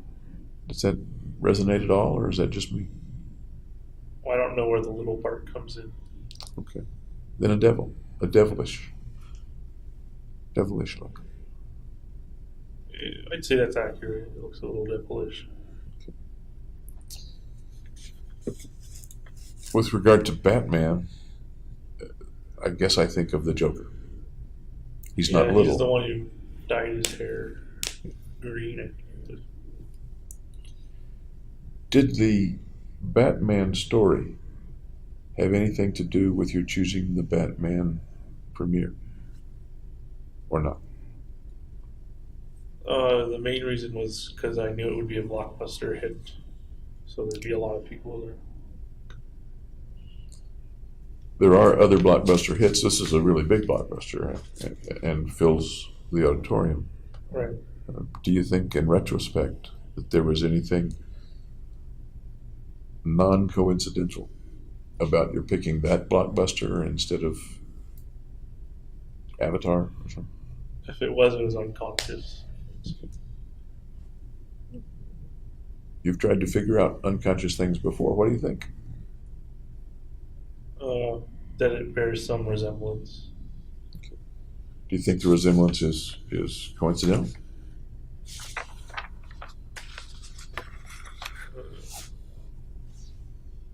I'm not sure. There's a similar selfie. That might be the one I'm thinking of. And that's this one.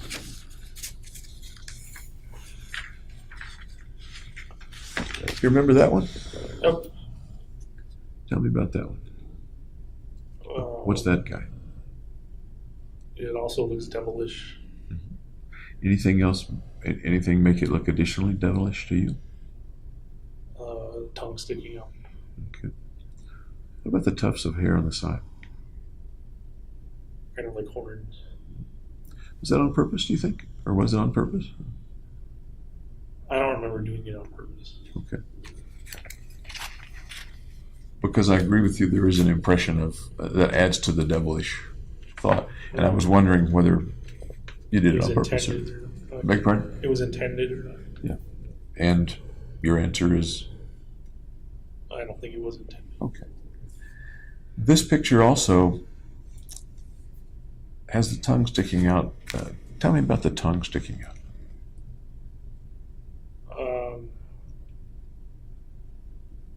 I don't know. People stick out their tongues. They do. How about that tongue? Anything interesting about that tongue? Just that it's my tongue.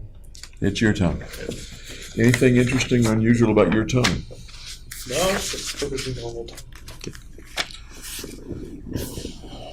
Are you familiar with the Bible? Oh, Yeah. okay. Anything about tongues in the Bible that comes to mind that might be relevant to that picture? No, nothing. There's a part of the Bible, and tell me if this starts to resonate with something that you know, and it may not, that talks about the shape of certain people's tongues. There are some people who can, I think the biblical phrase has something to do with lap water like a dog, and other people who can't. Dogs lap water because they can cup the end of their tongue, or that's the way. My tongue was cupped in. Yes, then, and any is that I didn't know any of the Bible stuff about it. okay? So as far as you recall, that's not part of. You didn't look at your tongue in a mirror and say, "Gee, I'm part of the group that the Bible speaks of who can lap water like dogs." No. Okay. And by the way, I don't think there's anything inherently good or bad about that. By the way, my tongue does the same thing. Okay. You took pictures here. How about that one? Tell me about this one. That's a picture of all the equipment I bought. When was the picture taken? I think it was the day of. Tell me about the thought and the purpose in that picture.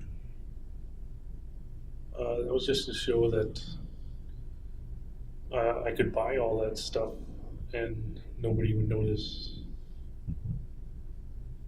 Anything else about that picture that a person looking at it might infer or feel? That it's dangerous.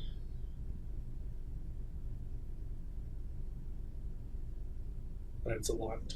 It's almost like overkill. Okay. by the time you got to the theater and got out and put it on, you were pretty much wearing everything in the picture. Right. Pretty much so, yeah.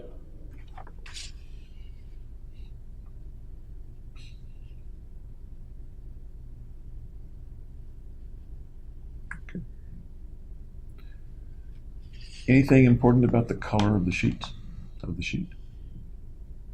I have two pairs of sheets, kind of silky red and a silky black. And if it would have been black, you wouldn't have been able to see as well. Okay.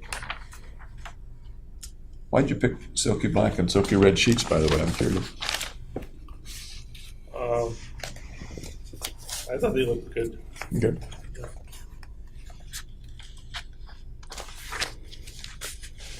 Tell me about, these were in your apartment. That reminds me to kind of ask, tell me about your apartment.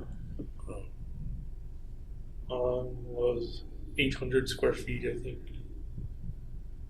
Complete kitchen. I don't know, it was a good apartment. It was close. It was right next to the Anschutz Medical Campus.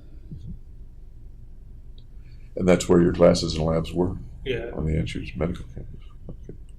So you didn't have to drive? Right, I could just walk or ride my bike. You did ride a bike sometimes. Did you ride the bike a lot? Or I would ride it every day to work and back. okay.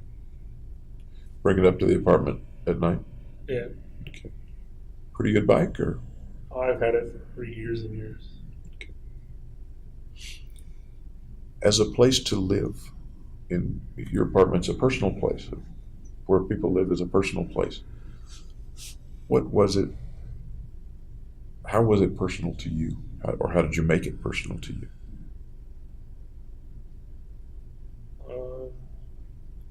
I guess by changing the lighting. How'd you change the lighting? I put like red bulbs in the lights. In all of them, or some of them? Some Okay. Roughly when did you do that?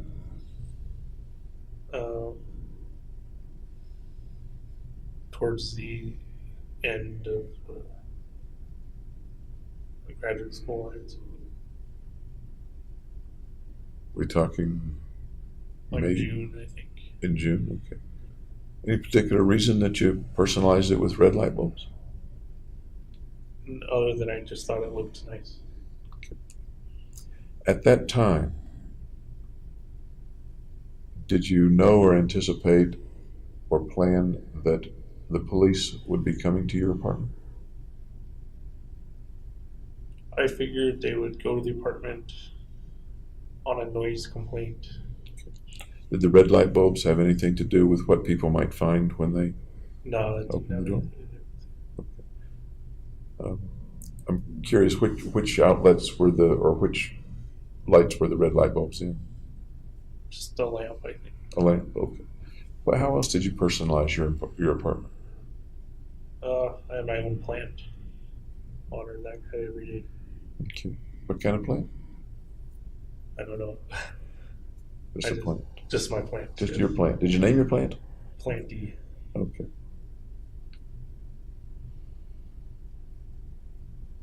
How else did your apartment look while you were living in it over the months or couple of years? Clean. You kept it clean? Okay. What else? Messy too, because I kind of kept all my clothes on a section of the floor. Okay. On a section of the floor? Yeah, so it had its own spot. Because I would use all the drawers for others. For other stuff. So this is the section for shirts or something like that. Or just laundry. Okay. Yeah. You said you use the drawers for other things, like what? Storing papers, notebooks and stuff. Did you have anything on the walls? Yeah, I had posters. What were the posters? I had a Pulp Fiction poster, Samuel Jackson, and what's his name? I don't remember. Oh, John Travolta. Which poster was Pulp Fiction? I can picture the content, but you might tell me what was the content of the Pulp Fiction poster? It was in the scene where they busted the drug runner guys, and the guy had shot at them like 20 times and missed every single time. And then they pointed their guns at him. And what did he do when they pointed their guns at him? Well, he got shot. How about the Samuel Jackson poster? What was the content of that? That is the poster. Oh, that's the same. I'm sorry, the same scene. What other things did you have on the walls? I had one of those motivational posters that said like challenge, take your shot. It's a shot of whiskey or something. Okay. Probably not a good alcoholics.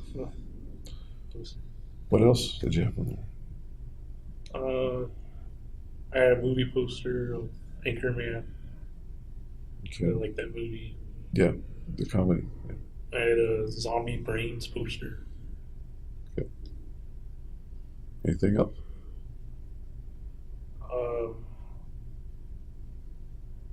I think I had a model, a poster of a model on the wall. Tell me about the model poster. Well, she was scantily clad, How scantily, and what was the model doing? lying there, kind of teasing me. Okay, what else? I had a poster of why guys always leave beer on the bottom shelf of the fridge, and a girl bending down to get the beer. That poster was actually on the door to the fridge, wasn't it? Yeah, that's why Okay. I kept it there. Did you keep much alcohol in the apartment? Yeah. So I had a little supply. How much, say, was in the apartment in July? I think there was like a case of Coors Light and 2 bottles of liquor. Okay. How much would you drink in general over the months? I usually drink socially, and so I bring some of the beer with me. Okay. Different people mean different things when they say social. Over dinner with friends. And we talked, I think, about drinking yesterday a little bit. Drink very much when you were by yourself in the apartment? No, not really. As you were getting ready for this event, to the July 20 event, did you drink very much? No. Okay. What else is in the apartment? My computer.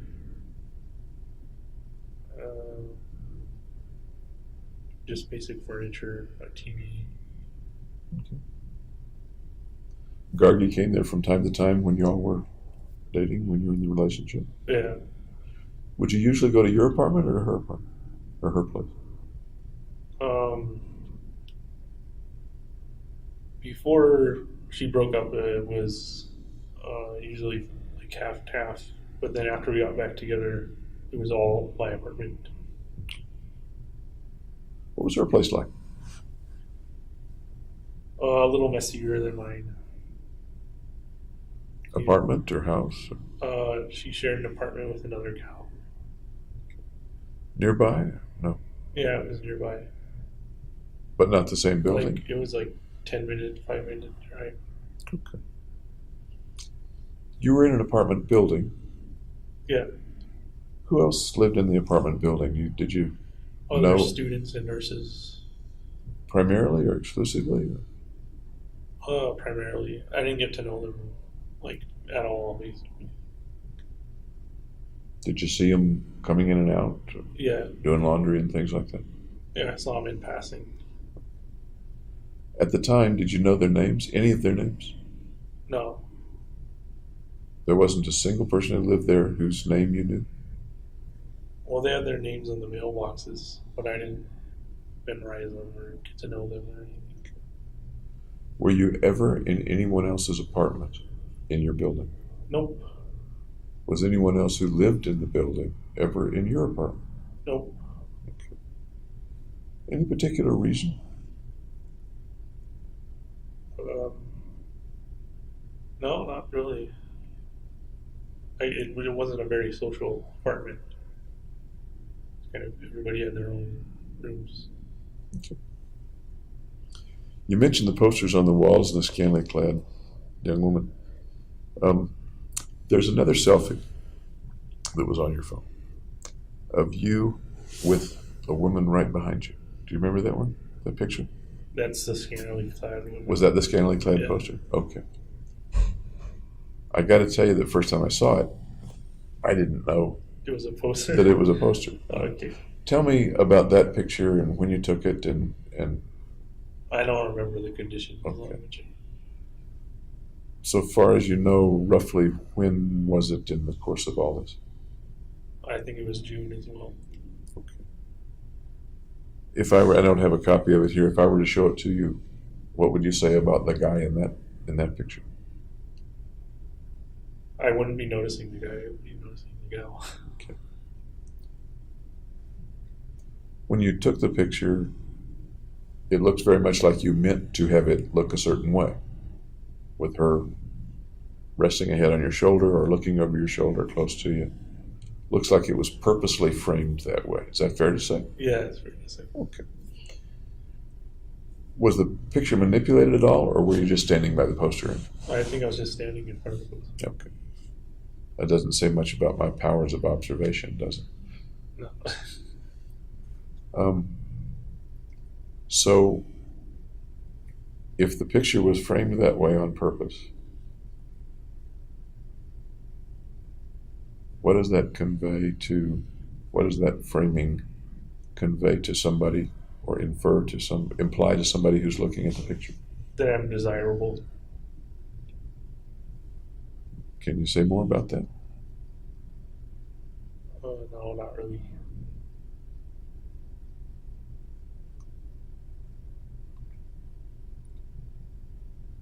Did you ever look at the picture very much yourself? No, I kind of took it that one time and then forgot about it. What might you have been thinking when you took it? Speculating, I know.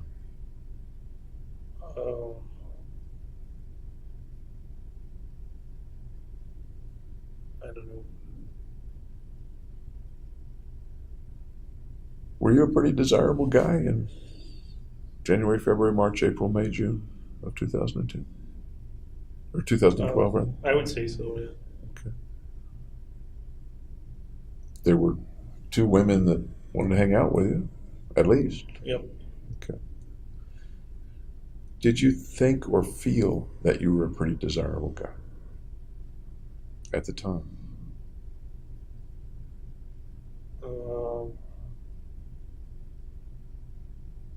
No, I kind of felt that would make me more desirable, seeing you as someone like that. You think you wanted to feel more desirable yourself? Probably, yeah. I don't want to just feed you answers, because then I just get back what I get from a mirror. Yep. But I'm wondering whether you needed some help feeling desirable or good or competent or positive things about yourself. I don't know if you can surmise all that from the one picture, but I was trying to feel desirable. What's going on inside your mind that you are trying to feel desirable?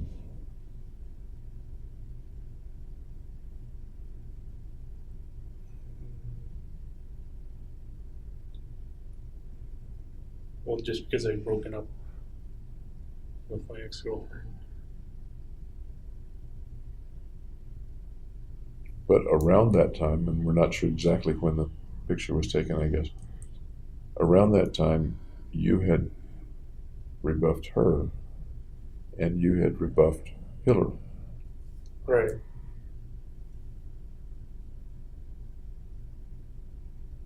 Now, the reason you gave, at least with regard to Hillary,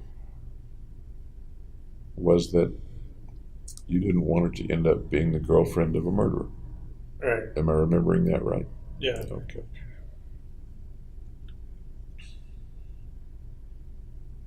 Tell me about wanting to be desirable after that. Well, not wanting to be alone, wanting to start another relationship. Are you a pretty lonely guy? No, I feel best when I'm alone, I would say. You feel best when you're alone. Yep. But a few minutes ago, you said that there were times when you didn't want to feel alone, or didn't want to be alone or feel alone, one or the other. Right. And by the way, these aren't black and white things. They can blend and they can come and go. At times, were you a pretty lonely guy? No, because I don't usually feel lonely when I'm alone. Since you've been arrested, have you felt lonely? Yes, just because of the sheer amount of being alone for 2 years. It's an enormous amount of being alone for 2 years. It's absolutely enormous.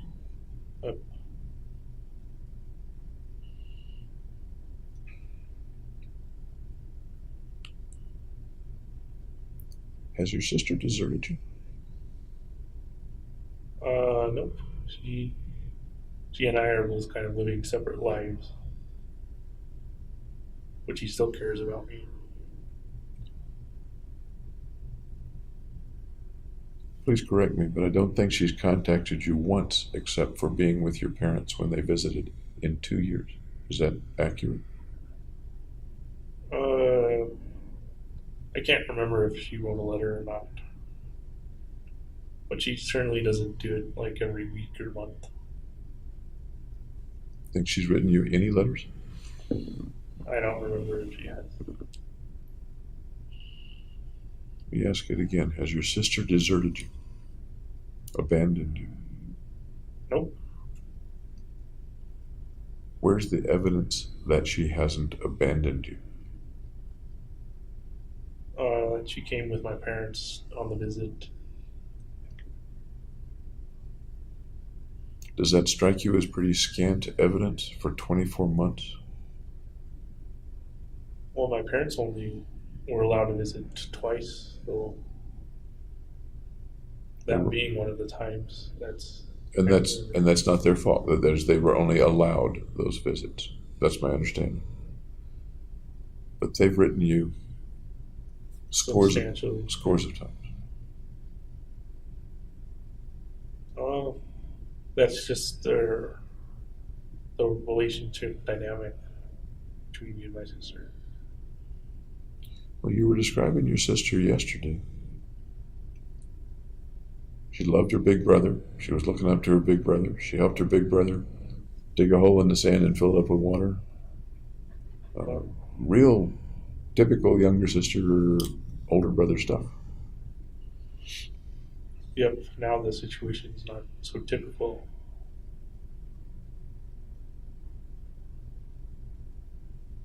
There are people who don't even know you who write to you and send you pictures. Yeah. And your sister doesn't. I don't see a problem with that. Do you see anything unusual? Do you see anything that doesn't, I'm not sure how to phrase it without using triple negatives. It wouldn't take much for her to send you a damn postcard. Right, but I'm not demanding it of her or anything. Have you abandoned her? Well, I haven't written her either, so it goes both ways. Have your lawyers asked that you not write to people? That was kind of a stance I took early on, just to be on the safe side. On the safe side with regard to? Because all the letters are recovered and can be as admissible as discovery. Okay.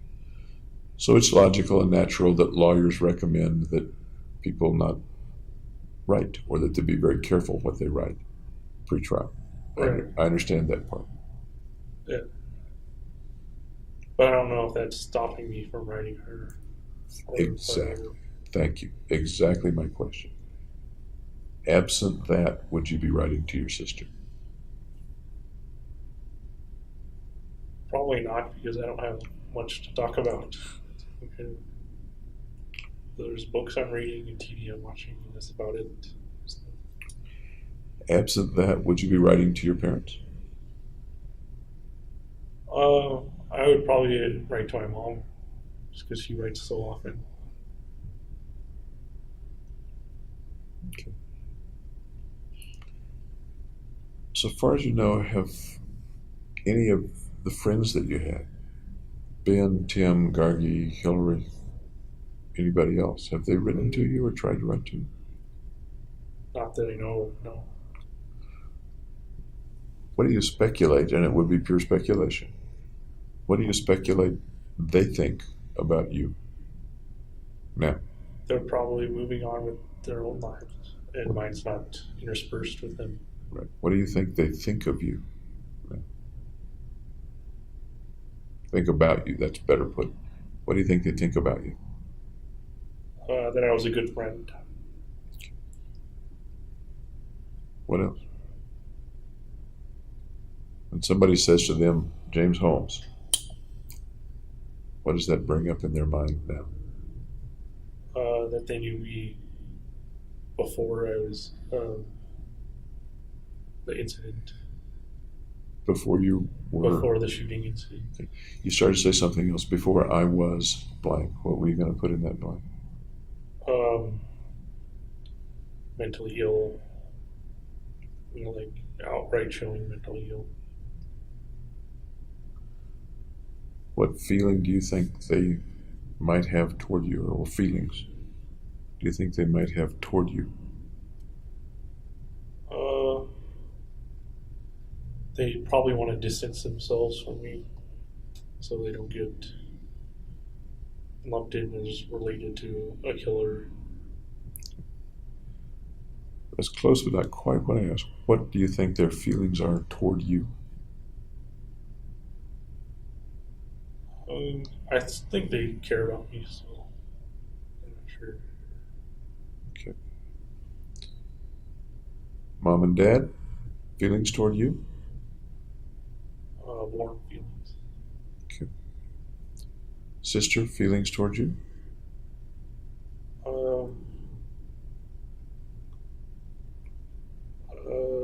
Just still warm feelings. And that's an inference, not based on data, right? That's an inference That's my assumption. or assumption, okay. Okay. Is there any chance that your friends would be really pissed at you? No, I don't think so at all. Unless it interfered with their lives. The press interfered with their lives. Any chance that they might be disgusted by you? No, I think they'd be supportive. How about Sis? Any chance that she might be disgusted or repulsed or angry or have any real negative? She certainly didn't show it in the visit. She was my typical sister. Okay. What do you think the public feels? And they don't know you. They know the incident based on the media. That's all they know. What do you think their feeling is? Or feelings? Dislike, I would say. Anything else? Misunderstood. Okay. How do you mean that? Tell me more about misunderstood. Well, they don't have the full picture of my life and what's happened.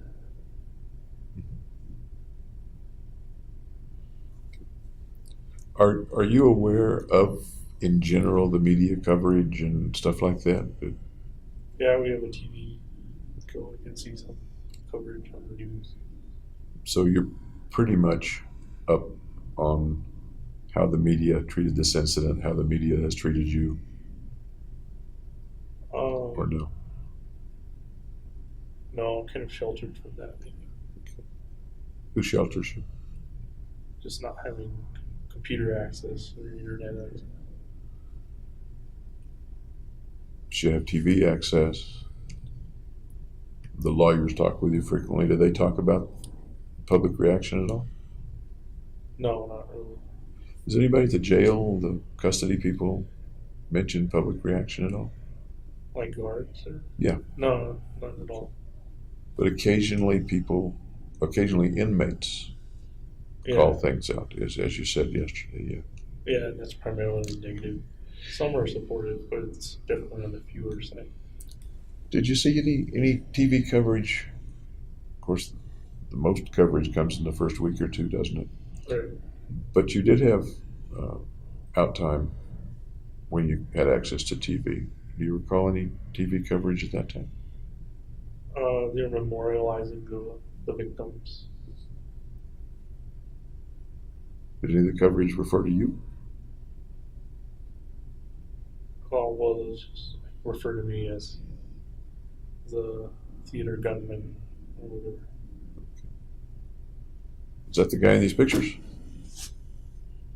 Yeah, basically. Okay. Is the theater gunman similar to the guy that you see in these pictures, or different from the guy you see in these pictures? Akin to those in the pictures. Okay. So your access to news on TV is not particularly filtered. I'm sure they choose the channel or choose certain I channels. usually don't choose to watch the news. The news. After the event, do you remember choosing to watch the news? That was a long time ago, but I saw some news on it. Was it of interest to you? Do you remember or not? Yeah, I found it interesting. Just see the different perspective. Do you remember how you felt as you watched the various news stories? Mainly that they get a bunch of stuff wrong, I think. Or biased. What sorts of things in general would they get wrong, or would they be unduly biased about? I'm not sure. Speculate for me. What? I know it was 2 years ago, but it was a real big day in your life, a real big week in your life. Yep. So you just said they got stuff wrong and they were biased. I'm asking, what's in general that they got wrong or what they might have been biased about? Well, they didn't take it from my perspective, I think, on the mentally ill perspective. Okay. If they had, what would they have been reporting? What would they have been saying? Kind of psychological reasons for why it happened the way it did and everything. Anything else? Maybe that relates to your word misunderstood. Anything else about misunderstood? No, not really. Okay.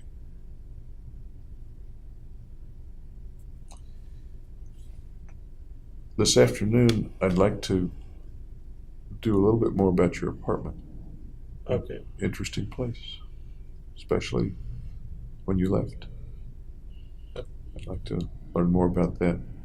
Anything that you'd like to ask me, or No. anything that I didn't ask today? No, it's okay.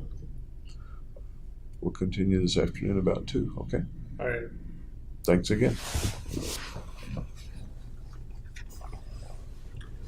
Okay.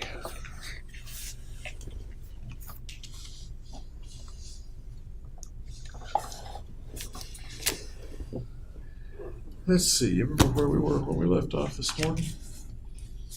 Your memory's probably better than mine. You wanted to talk about the apartment?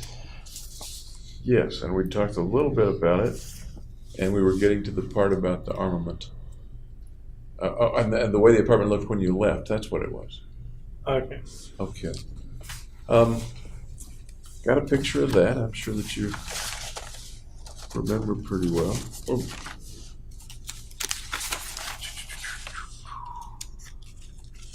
I don't think this is a picture that you took. No, I don't think I took one from that direction. Okay.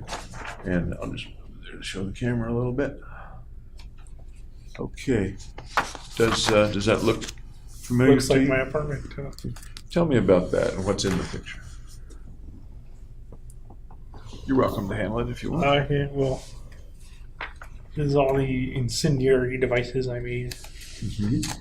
So I ordered a bunch of fireworks, like cannon shells, in like 3-inch and 6-inch diameter.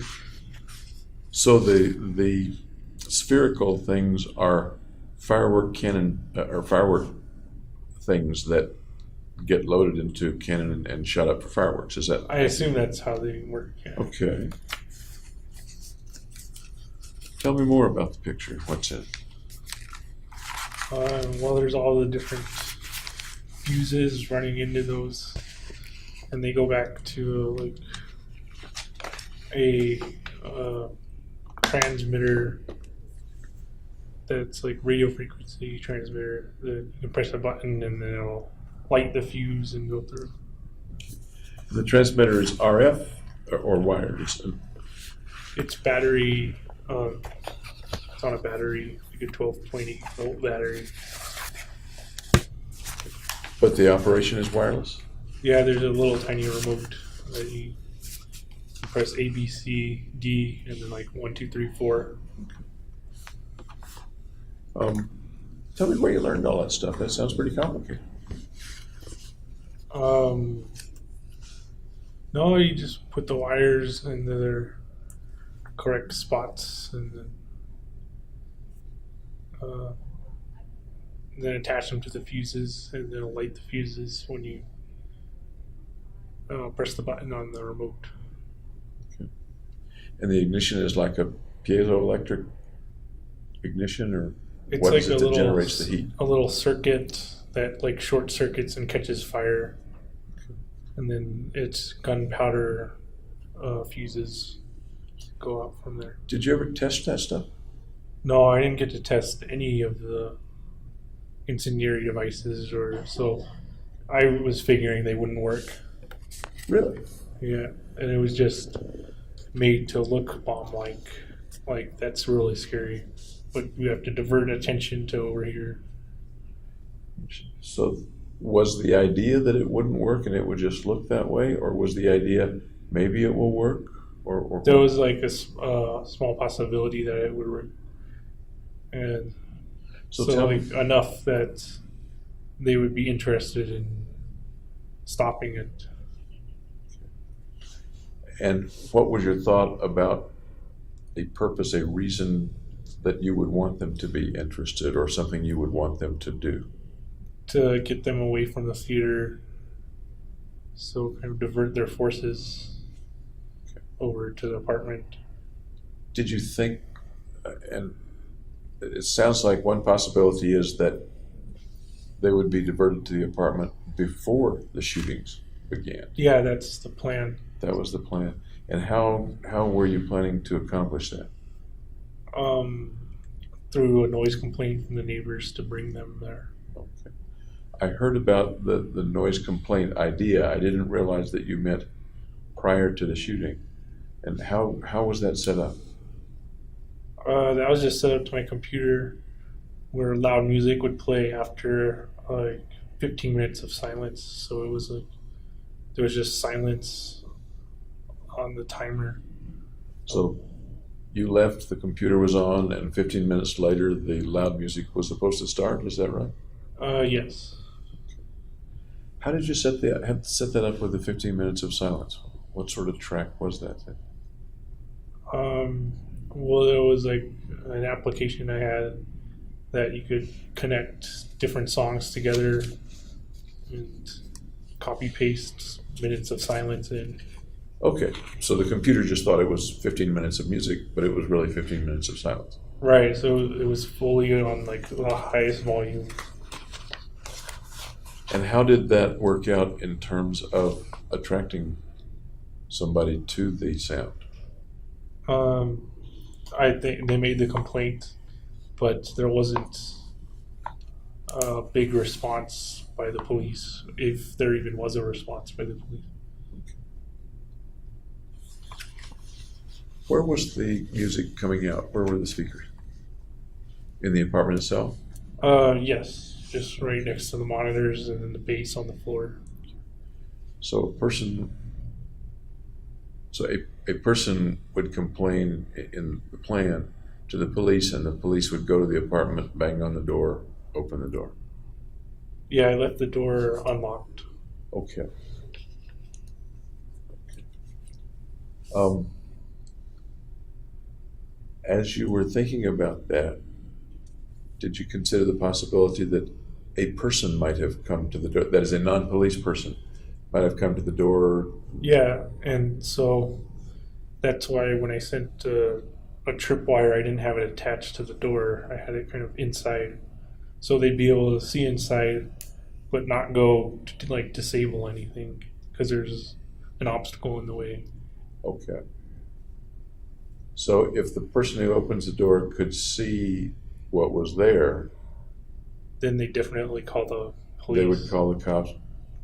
It occurs to me that the cops also would not, once they saw it, they wouldn't rush in either. Right, but they'd be kind of stuck at the scene. Okay, the diversion would have worked. Right. I don't want to put words in your I mouth. gave it like a small likelihood that any of it would work, but Okay. There was something in a dumpster also. I'm trying to think what it was. Does that ring a bell? no, I didn't put anything in the dumpster. Or a... There was something beside the dumpster. I put Okay, what was that? the boom box, also with the timer on it, on a CD, and I put the remote for triggering the transmitter thing, so a random person outside could be able to trigger the fuses. That was just like a random factoring into the equation. So that would have been another possible way to set off some or all of the incendiary devices. Is that what you're saying? Yeah. Do you know what happened in the end to those things? They got taken away the next day. I told them all about like all the most of the details surrounding it, like how safe it was and what types of explosives or whatever. And I want to ask you about that interview and that conversation as well. But sticking for the moment with the apartment, did you have any experience with incendiary devices or launch capabilities or fireworks or things like that? Just your like most very basic fireworks, like the fuse and step back. But Okay. Did you ever, and this is coming to me from a different source and I'm not sure about it, was there ever a time when you helped with a fireworks display? no, Okay. Doesn't ring a bell that family or somebody was lighting fireworks and you were there or helping, other than black cats and cherry bombs? Things like rockets and stuff like that. no rockets. Okay, thank you for clearing that up a little bit. Okay. Add that back if I may. Some of the things that we see in the picture, the big jars, a couple of liter jars, full of a liquid and some rifle shells and other things. Can you tell me what was in the jar? The liquid is gasoline, and it kind of dripped down from the styrofoam. Styrofoam and gasoline make napalm. Okay. So I thought the napalm might trigger the bullets to go off if it caught fire, but I never tested any of it. You mentioned that you think there was a low probability of it going off. Is it reasonable to say that you thought there was some probability that it would go off? So there was some level of probability. Okay. What would have happened had they gone off? It probably would have, the most damage probably would have been caused by fire, and if it spread to the other apartment. Think anybody would have been hurt, or was that part of the picture in your mind, or no? No, I didn't think anybody would get hurt from the incendiaries. The situation at the theater, as I'm understanding, you had to do with a plan and thoughts of killing people. The situation at your apartment, please correct me if I'm Was wrong, the other purpose of diversion. it's a different purpose and not specifically having to do with hurting or killing people. Right. Okay. But you realized there was a chance that that might happen. Yes, I wouldn't want to be in that room when anything went off. Would you want to be in the next door apartment when anything went on? I don't think it would have carried that far. What about the bullets if they'd gone off the shells? Well, since they're not in a tube or a barrel, they're going to explode in all directions.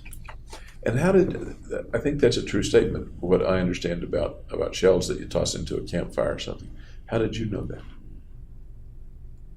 Just thinking it through. Okay.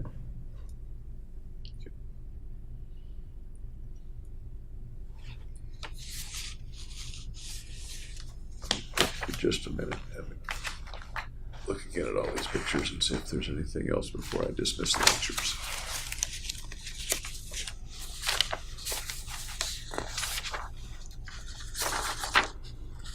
Oh, I was going to ask you about this. You got a passport, Yeah. and do you recall when you got the passport? When I was an undergraduate. Okay. Did you need it to go to Mexico at that time, or I was going to need it to go to Mexico because they passed the new law where you had to have the passport to walk across or go through the car across. did you ever need to use it with Mexico? Or No, I didn't. when you went down, I never went to Mexico with it and when you did the orphanage thing, that was before. before. Okay. Did you have any other thoughts of leaving the country? No, I didn't have any realistic thoughts of escaping. Ever any places you wanted to visit? No, I'm fine with staying at home. So the purchase of it pretty much had only to do with if you wanted to go to Mexico, you could go to Mexico. Right. Okay. Just to visit Mexico or to go there and live or escape or... No, if I would probably go to Canada because I have relatives up there. If I was going to escape. Nowadays, do you have to have a passport to get into Canada or I'm not. I think so. to get back in the U.S.? I'm not sure I don't though. know. I don't remember either. Okay.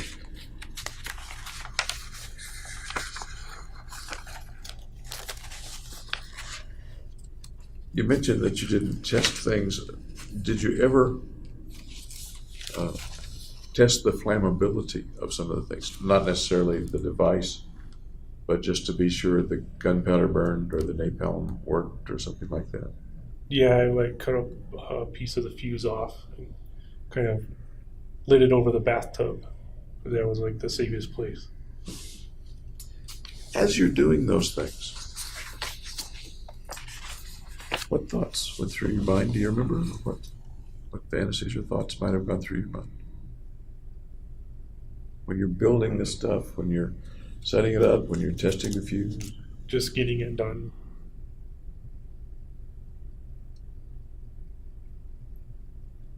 Just getting it done. Yeah, that's what I was thinking when I was doing it. And it is, when you say getting it done, Assembling the components.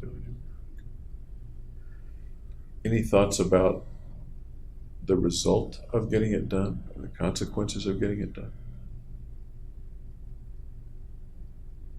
Just that it was unlikely that it would work. You mentioned diversion. Right. About how far is your apartment from the cinema? 10, 15 minutes. Okay. As far as you know, it was in the same jurisdiction as the police. Of course, I guess. One was Adams County, the other was Arapahoe County. Okay.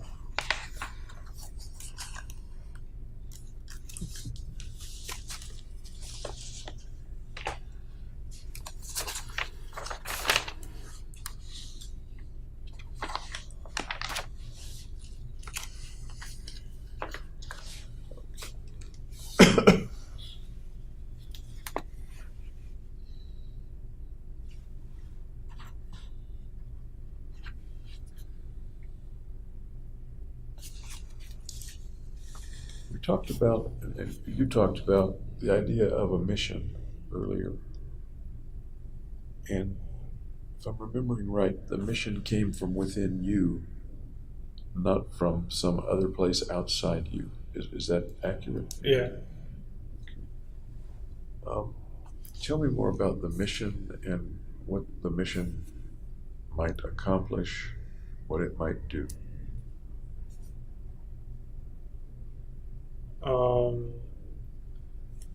Well, the mission was to go to the theater and shoot as many people as possible.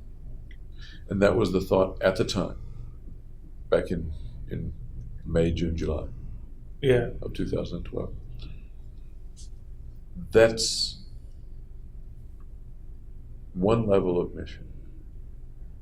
Was that designed to further some larger mission or additional mission?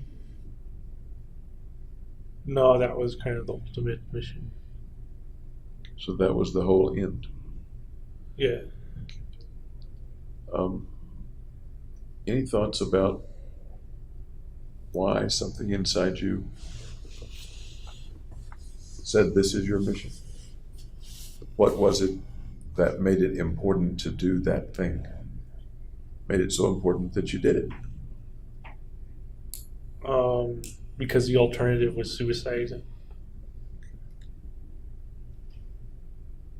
And I think you said this morning the alternative was suicide, but you weren't thinking of that at the time. Right. You weren't thinking of suicide. Because I was focused on the homicide.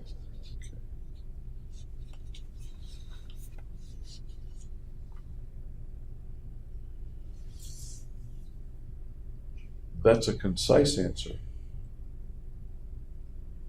of the thousands of possibilities of the reasons for things for anything.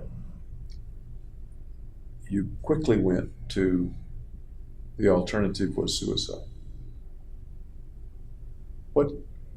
You sound very sure about that, and I'm wondering why you sound so sure about that when one might say the alternative was X or Y or Z. You've been now several times very clear and concise. The alternative was suicide. What leads you to that? What's the reasoning that leads you to that?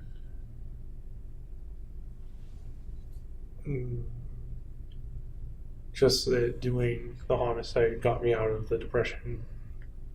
It gave a purpose. You were pretty depressed back in January of 12. As I understand it, you were less depressed later in 2012. At least as far as you knew. Am I wrong? No, it was the opposite. I was more depressed. You were more depressed during June and July compared to January. Okay. And some of the things you described about that were, you used the word catatonic. Yeah, just like unable to get up and go. What were other symptoms, as you look back on it, that you were depressed at that time? I guess I'm sort of asking, and I don't mean to be sarcastic about it, why should I believe that you were that depressed? Because you haven't told me that much about the depression. Can you tell me more about, describe more to me that tells me that you were depressed back then? I was just a low mood, not wanting to do anything. Okay. You were doing things pretty actively, though. Yeah, which is what got me out of the depression.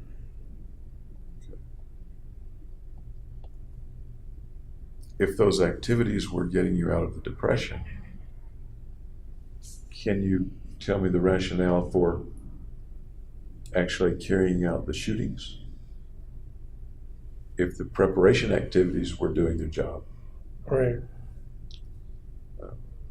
Talk to me about the necessity of carrying out the shootings themselves after the preparation had done its job. Well, the shootings were supposed to increase my self-worth. So that would get me out of the depression in the end. The shootings were supposed to increase my self-worth. Can you tell me a little bit about that? I think it was in a text message I sent to Gargi about human capital, how you can kind of place a value on a life, and if you take lives away, that kind of adds to your own value. I do remember the text message exchange. Is that an accurate rendition of the way you were feeling at that time? Or is there anything more to that you can explain to me? I don't think there's anything else to it. That's a pretty concisely encapsulated theory, if you will. There's got to be more to it than that. Why does there got to be more to it? In what way did you think of taking other people's lives as enhancing yours? Tell me about the logic of that. Just that anything they would have done or like pursued gets canceled out and given to me. Okay. Starting today and looking back, does that still make sense to you? Yeah. Okay. So the premise that you're describing 2 years ago, you would still Agree with it. agree with that premise today? Yeah. Okay. Tell me more about the premise, would you?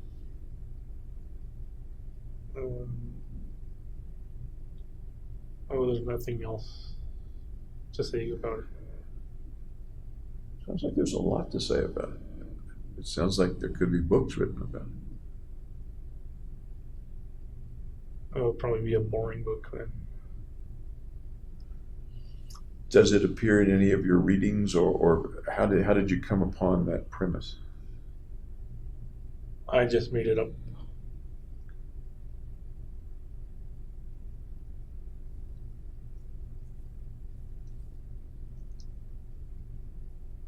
I don't see a rational side to that.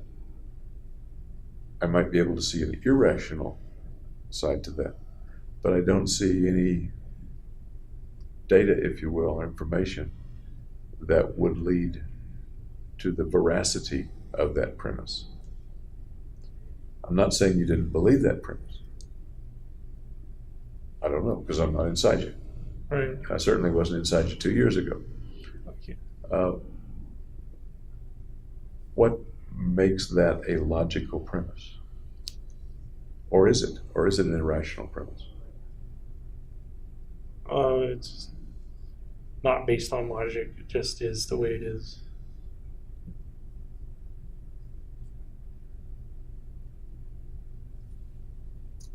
Did it appear in anything that you ever read or saw, movies and things like that? Where you think the idea might have come from, or no? Well, I think it came from economics, because you can take countries measuring their GDP of a given population and kind of say this is a value which we place on our nation's output.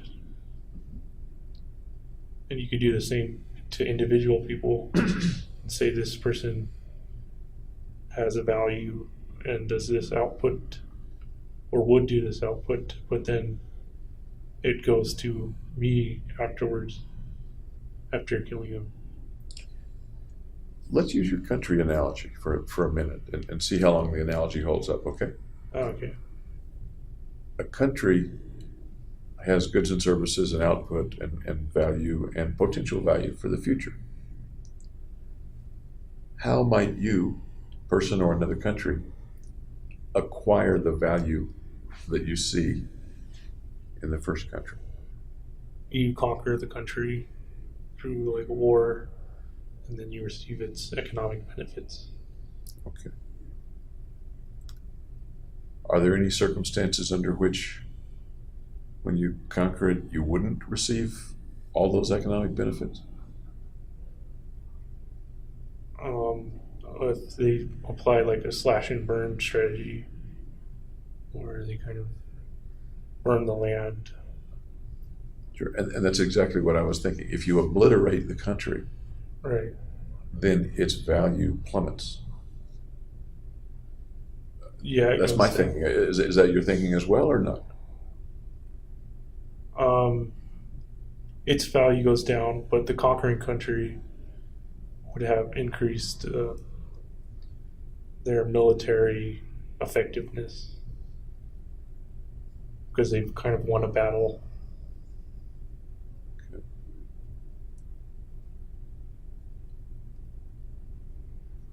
They've won a battle and they get to put a mark on the big scoreboard in the sky, I guess, in the win column, so to Right. speak. Is that what you mean? Yeah, kind of. Because I don't see much other advantage to conquering the country. They get to reap the rewards of the land. So even after the slash and burn, the land is still there. Yeah, They've expanded their borders, if you will. right. But in the situation of killing the individual, it seems to me that that's akin to obliterating the country, not just slash and burn, but obliterating the country and its borders, and there's nothing left to bring to the conquering country. Does that make sense, or does that not make sense as an analogy? Does the analogy break down, or no? No, because essentially you win the war by killing them. So you're no longer in a state of war. Some of the other folks that you've talked with have referred to some writings that you did, some references to Nietzsche, things like that, right? I simply said I've heard of Nietzsche to my psychiatrist, Fenton. Okay. What does Nietzsche and his writings have to do with all this, if anything? He believed he was God, I think, and then he went crazy. And that's like the main points that I took away from Nietzsche. Okay. And once again, I'm talking with you in the here and now, and I'm trying to refer to how you felt and how you were 2 years ago. And we both understand that, right? Yeah, those were the feelings 2 years ago. Nietzsche thought he was God, then he went crazy. How does that relate to you and what you were thinking or planning or feeling? I never related it to that. Okay. This is something they connected the dots with. So it sounds like what you're saying is that they may have connected some dots, but the connection's not really there. Is that I never made a connection. looking back intellectually at it, do you think there was a connection there that you just didn't realize? No, I don't think so. Okay. Highlander comes up in some of the interviews or writings or something. Yeah, another made-up connection. I said like there can be only one in a text message, and then they got interested in Highlander from that. If you recall, is that kind of what you were referring to in the text message? The famous quote from Highlander? I don't remember any of the surrounding information. Do you remember the text message itself? No, Can you picture that? no. Okay. So, as we're sitting here, we don't know. Let's assume there was such a text message, and there was. But as we're sitting here, we don't know what you were thinking when you wrote the text message. Is that accurate or no? That's correct. Yeah. Okay.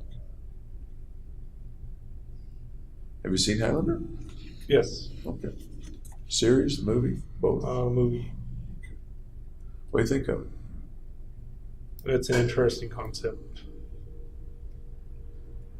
Do you think that concept is akin to your concept?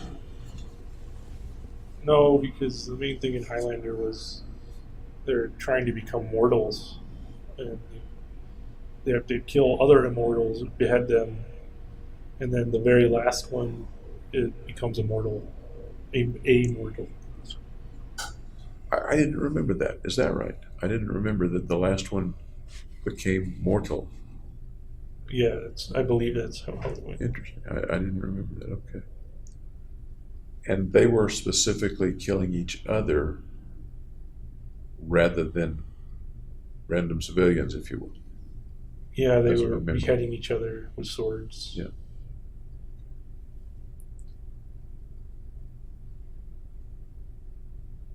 You've implied that you came up with the idea, with the concept, independently, as far as you can remember, independently of any readings or anybody else's writings that might have come up with a similar concept at some other time. Does that make sense? Are you talking about the Highlander concept? The Highlander or Nietzsche or anybody else.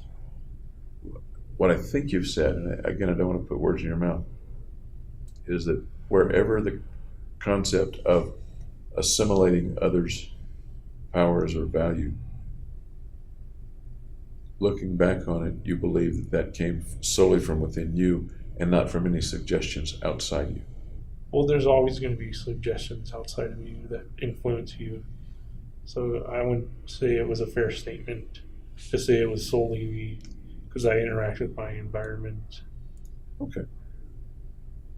Fair enough.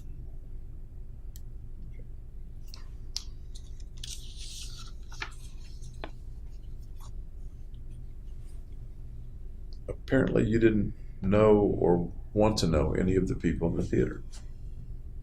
No, I kept it very impersonal.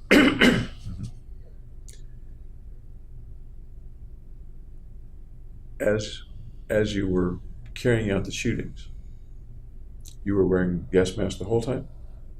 Yes. Okay. How well could you see out of the mask? Not well, because there were lights behind the theater, which were actually brighter than in the theater. So I had to go from a brightly lit area to a darkly lit area. I had to have the gas mask with scratches in it. I was trying to remove the scratches, but they weren't coming out. Was it a used mask? No, it was a new mask, but there were still scratches on the visor. That you tried to remove to be able to see better? Yeah. Okay. Was the movie still playing when you were shooting? Yes. I wasn't watching it though. I understand. Did that throw light on the audience that you were shooting at? No. It threw light at the very front where there were no people sitting. I want to get more to the theater, but I don't want to get ahead of myself. Okay.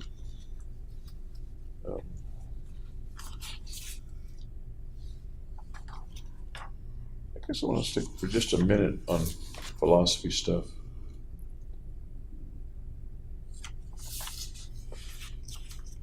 Is there anybody that you can think of that came to a similar conclusion? You may have been independent of it or not.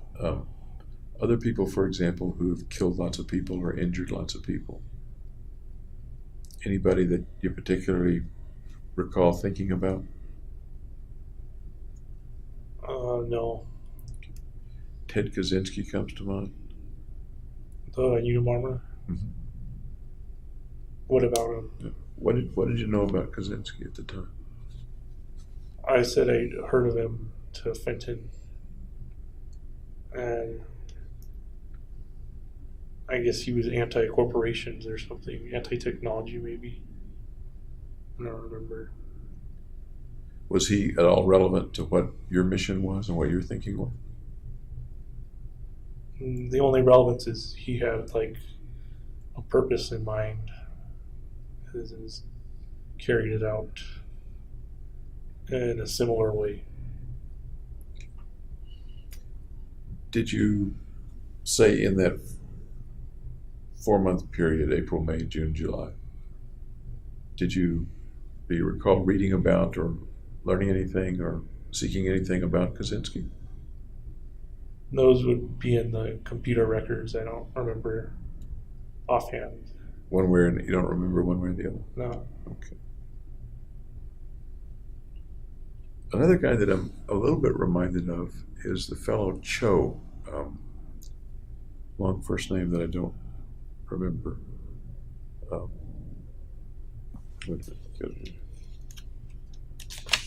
Sung-Hui Cho at Virginia Tech.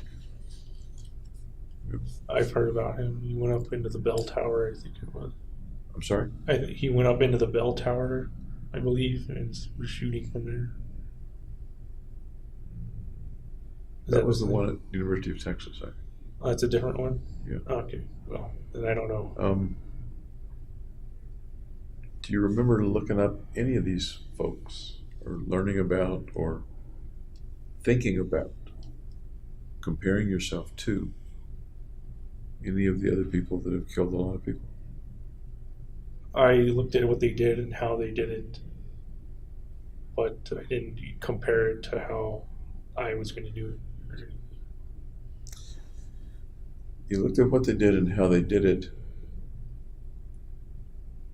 Any suggestions in there or things to avoid?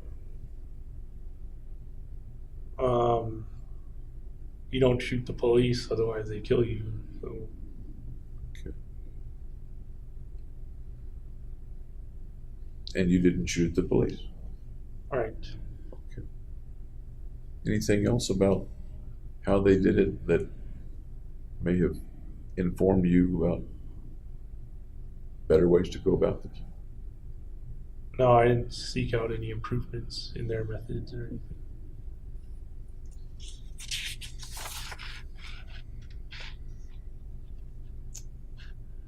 Did you see any similarities?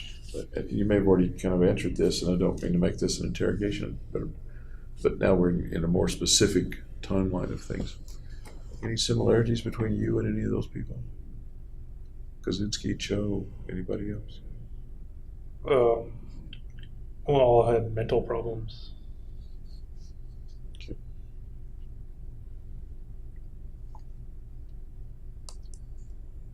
Is that speaking today, or speaking, would you have said the same thing 2 years ago? That's speaking today. What would you have said 2 years ago? Or 2 years and a month ago, in June? We all had violent delusions. Was there anything attractive about them or repulsive about them? No, they're just people. Anything attractive or repulsive about the end result of what they did? No, not that I can think of. Or about what happened to them afterward? No, pretty much what's expected happened. And what is that? What's expected to happen? They got either locked up or they died. The selfies of you with the Glock and the AR remind me a little bit of a picture that Cho took of himself. I never saw any pictures of Cho. Never did. Let me show you a picture.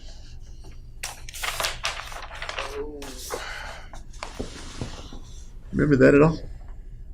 No. Okay.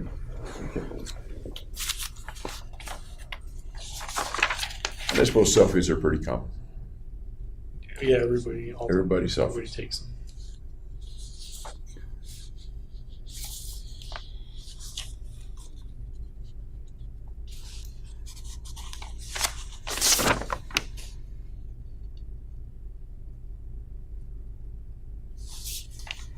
Try to go a little bit, if I may, through a chronology. I think we've covered a lot of it already.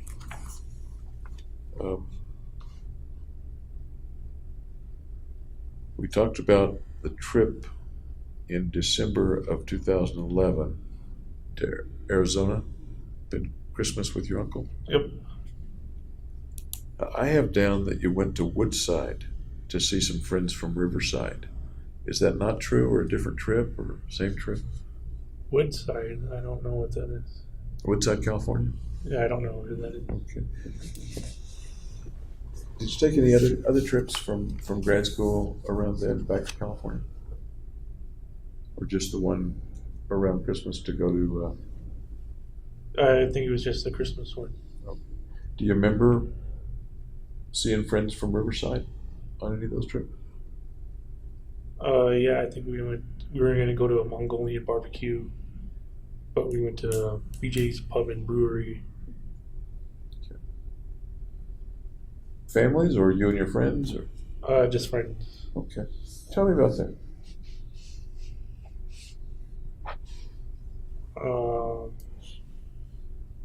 We drove up to LA, carpooled, and just had dinner together. So you're getting together with people that you knew you hadn't seen for a while. What was that like? Kind of like a reunion.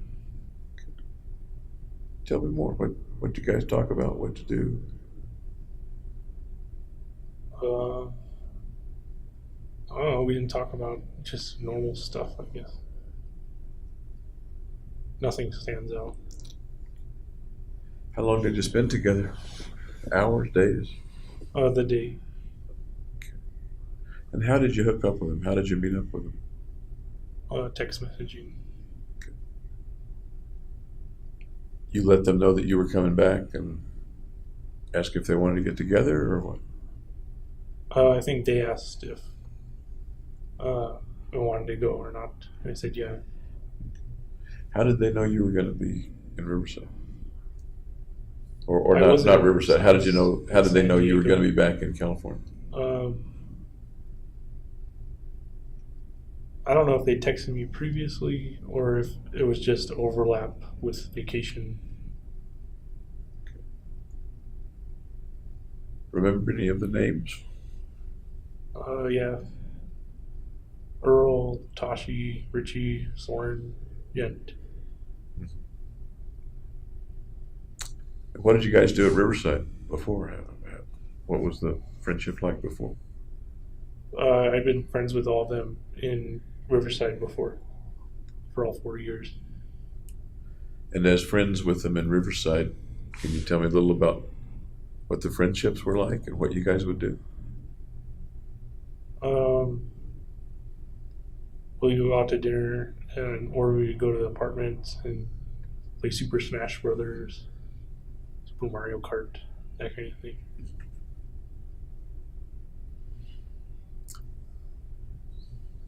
Over 4 years, that's it? We also watched Lost together every episode. Okay. Did they know that you were in Colorado, or did you let them know you were in Colorado? How'd they know where you were to text you? Which you may have had It doesn't the same, matter where you are. you may have had the same phone number, sure. Yeah, Sure. I had the same phone number. I'm with you. I'm just too old for that concept to get into my brain. Okay. But to actually meet up, they need to know that you're going to be in California. And I'm kind of wondering. I think I told them, but I don't remember exactly. Okay. So you went out and you, what'd you do again? You hit a bar or No, just a restaurant. restaurant? Okay.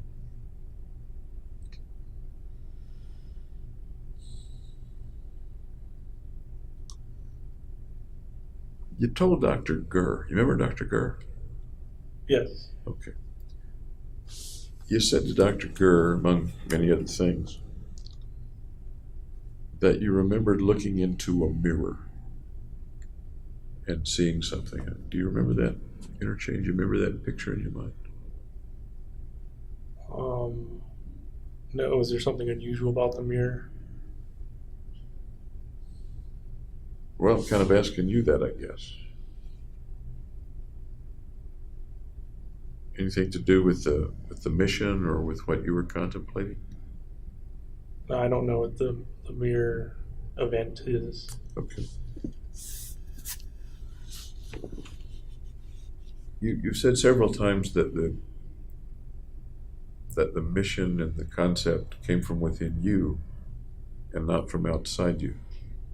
You've never used a phrase like an outside power or a master power or a God talking to you or anything like that. No, there wasn't command voices. Okay. No command voices. Okay. No. But how about just the feeling that there was some master of you that was moving you in a particular direction to do certain things? No, I'd say I was my own authority. Okay.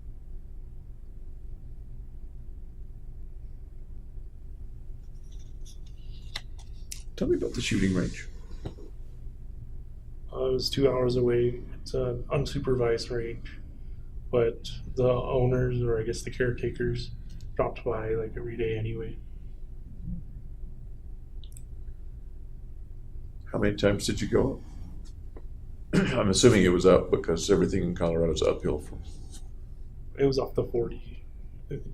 It was maybe 5 times I went Okay. And what did you do up there? while shooting. There are lots of ways to shoot, but Right. how did you do it? Well, they have different kind of range areas. So one was for rifles, others handgun, and one shotgun. So I would just go and practice in each designated area. Were other people up there when you went? Would it be likely that there would be other people shooting as well? Sometimes there were other people, yeah. Cost anything? Nope, it's free. Free. Except the cost of your ammunition, I suppose. Yeah, ammunition and gas to get up there. So how long would you stay when you went up? Until the ammunition run out of my magazines. Okay.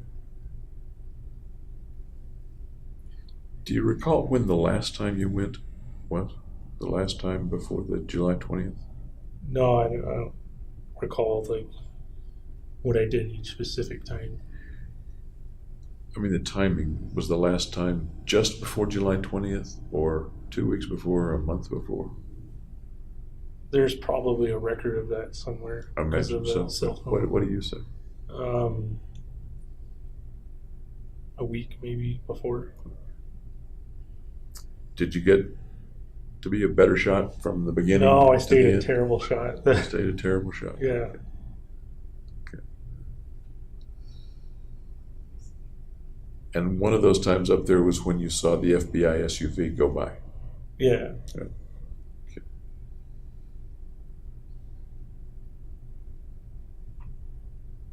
How'd you feel as you were shooting all that ammo?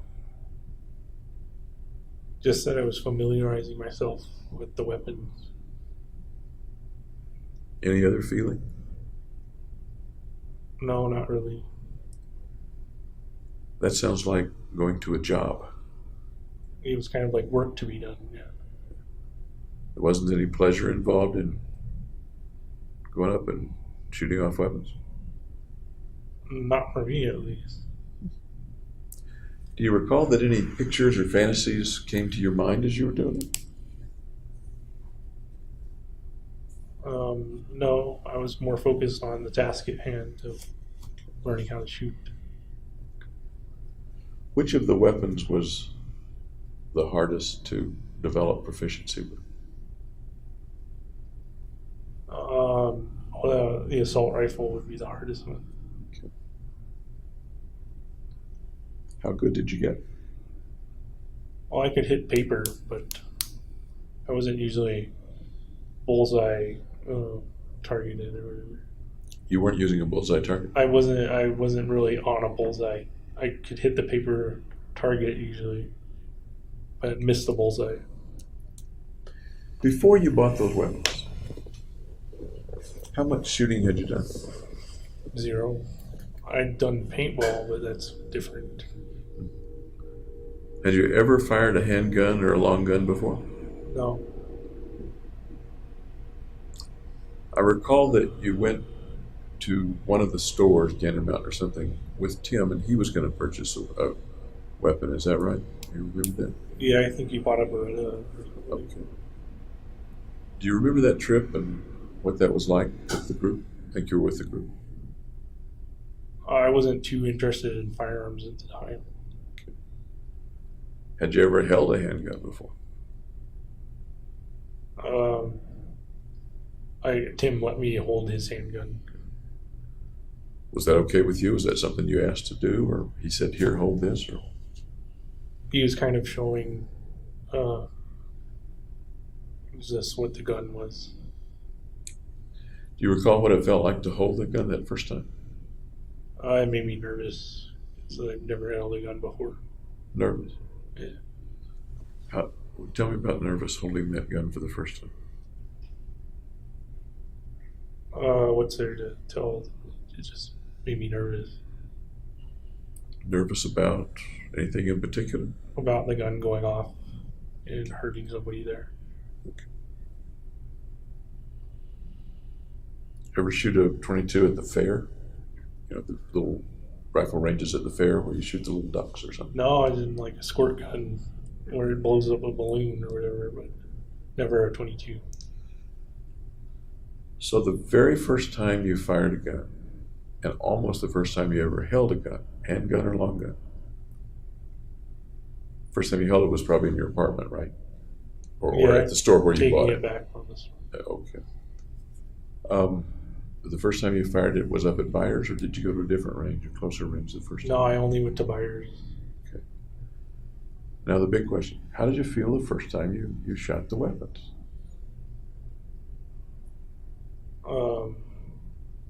I didn't feel anything special. I just thought it was harder than it looked. In what way?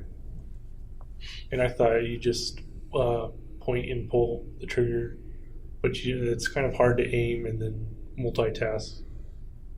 Be aware of your surroundings while you're looking down the sights and everything. Had you read about how to shoot or how to hold the gun or what to do as you're pulling the trigger or sighting? Yeah, I think I went to some gun forums and looked at like how to stand, how to hold the gun, prevent recoil. Did you wear ear protection? Yeah, I bought specialty earmuffs. They kind of have like a high frequency tone in them. Okay.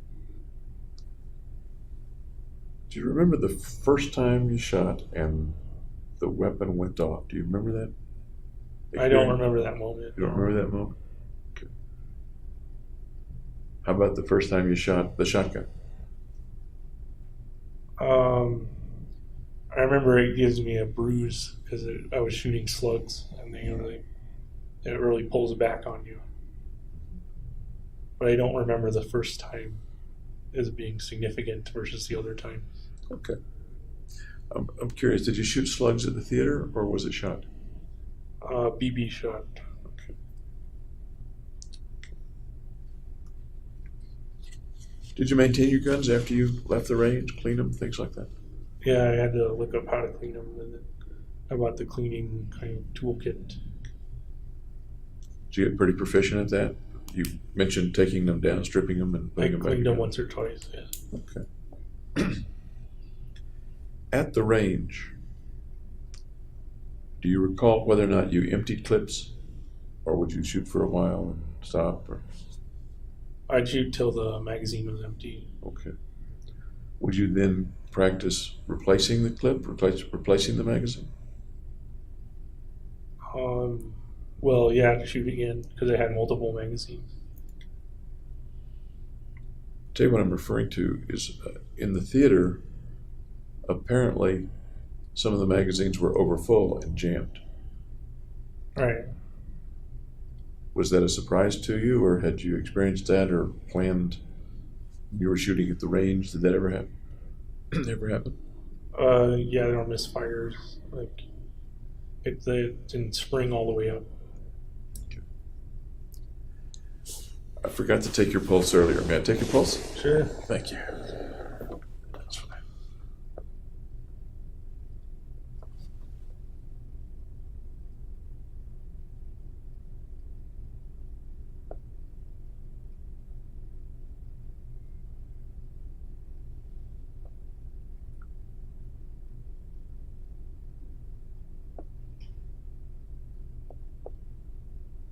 Thank you.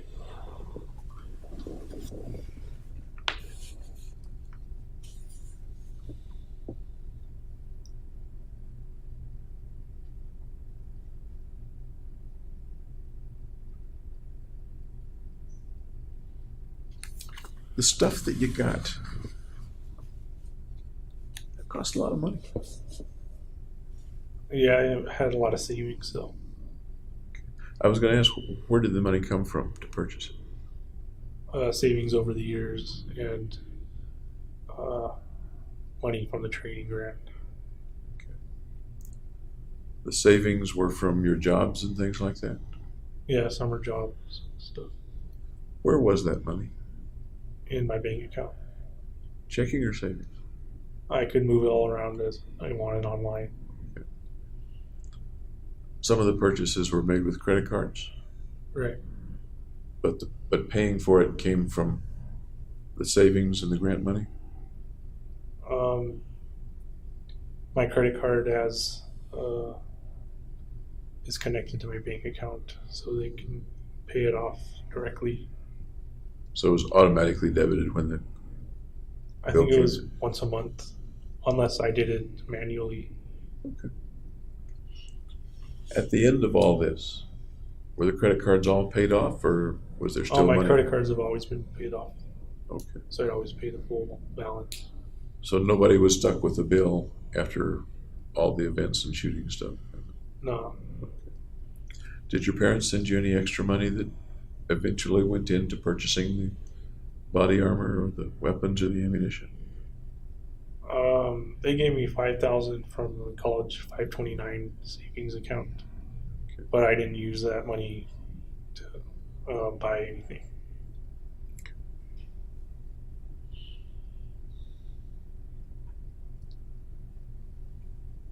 As you were buying stuff, did you pay any attention to the cost, or that wasn't a factor in what you were purchasing? Well, it was a little bit, but not too much. Okay. So I wouldn't buy like the most expensive thing. How about the body protection, the body armor stuff? How did you choose that?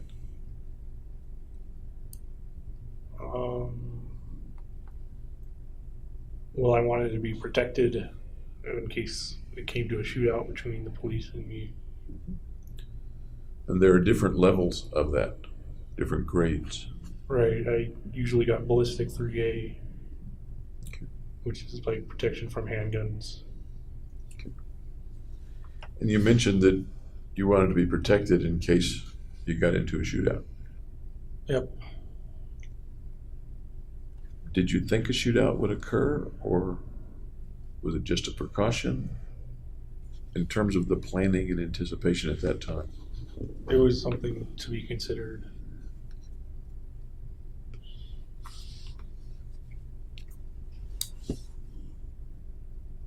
Did you put it on at the apartment before? I think you did. Put it on at the apartment to try it on or something like that?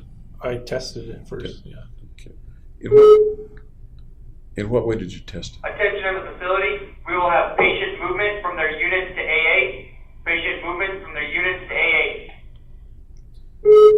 How did you go about testing? What do you mean testing? Just wearing it with all the magazines in their places and everything. And the gun slings on and off. Roughly how many times did you do that? Just once for all of it. And when in the course of the chronology did you do that? After I'd received all the body armor. How'd you feel putting it all on? Hot. It gets like sweaty. How else? encumbered, so you can't like move around very fast. Anything else? No, not really. Did you look at yourself in the mirror, see what it looked like? Yeah, And what did you see in the mirror? I saw myself in body armor. What else would a person seeing you in the mirror or in a photograph see besides a person in body armor? Someone dangerous. Okay. Anything else? Nope. Sounds like that and the selfie with the Glock, etc. Appearing dangerous was important to you at that time. Yeah, because you don't want 400 people rushing you. It's clear easy they could have overwhelmed me. Okay. So part of it was if I appear dangerous, they're less likely to rush me. Is that accurate or not? That's accurate, yeah. Okay. You also bought some handcuffs. Right. Tell me about the handcuffs. How do they fit into all this? Well, there's these double doors in the theater, and you could lock them by having the handcuffs connected to each handle. It was something I didn't wind up doing, though. Okay. You bought some road stars. That was in case I had to do a getaway pursuit or whatever. And some field dressing and field first aid equipment. That's if I got shot.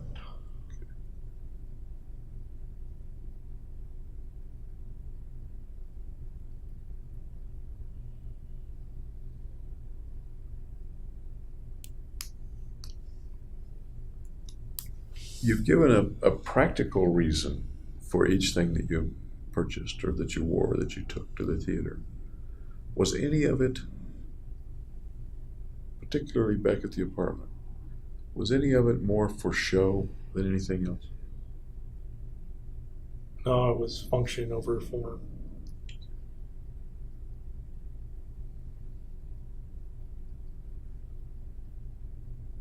The pictures that you took of yourself showed you a certain way, portrayed you as dangerous, as somebody not to be toyed with. Right. Although there's function attached to that, it also sounds like there's a certain amount of show attached for that, a certain amount of appearance. Okay. As a matter of fact, the photographs weren't designed to protect you at all. They were designed for other people to look at in future. Is that right or is it not right? It was to be remembered. Okay. So obviously you're going to be remembered by other people and not yourself. Did you think you were going to get killed? No, that's why I got all the body armor.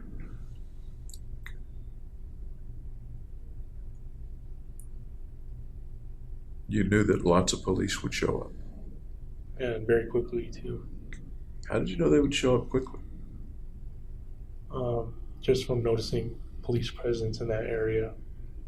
It's near the police station, too. Right across the street, what, quarter of a mile, half a mile? Yeah, pretty close. Did the proximity to the police station have anything to do with the choice of location? No, it would have been a negative factor to consider. So why did you still pick that place? Because I was familiar with that place. I'm sorry? I was familiar with that place. I didn't recon there. You could have reconned some other place. Right. But why did you choose the one that was 45 seconds away from the police station? Or something close to the police station? Like 3 minutes away. Okay. 3 minutes. I just felt comfortable there. It was kind of within my range of the apartment. Of usually crimes are committed like 10 miles within a person's residence, kind of a thing. Said two interesting things. One, projects are usually within 10 miles or something like that. Tell me what that. They're usually close to home, is what the point is. Okay. What's usually close to home? Where somebody commits a crime.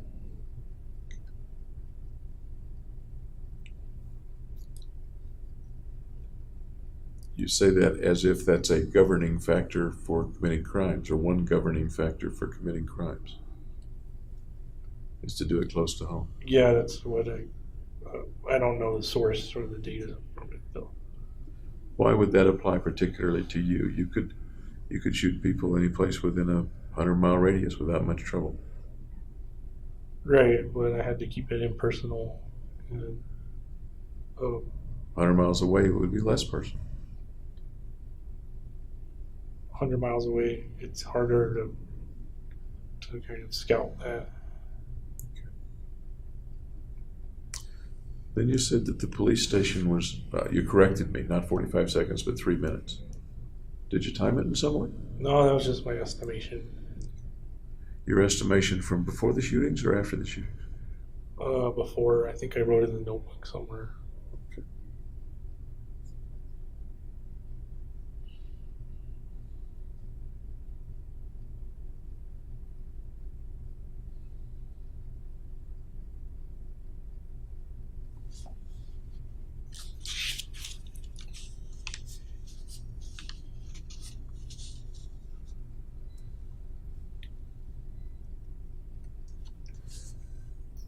There are different ways, I guess, to kill people.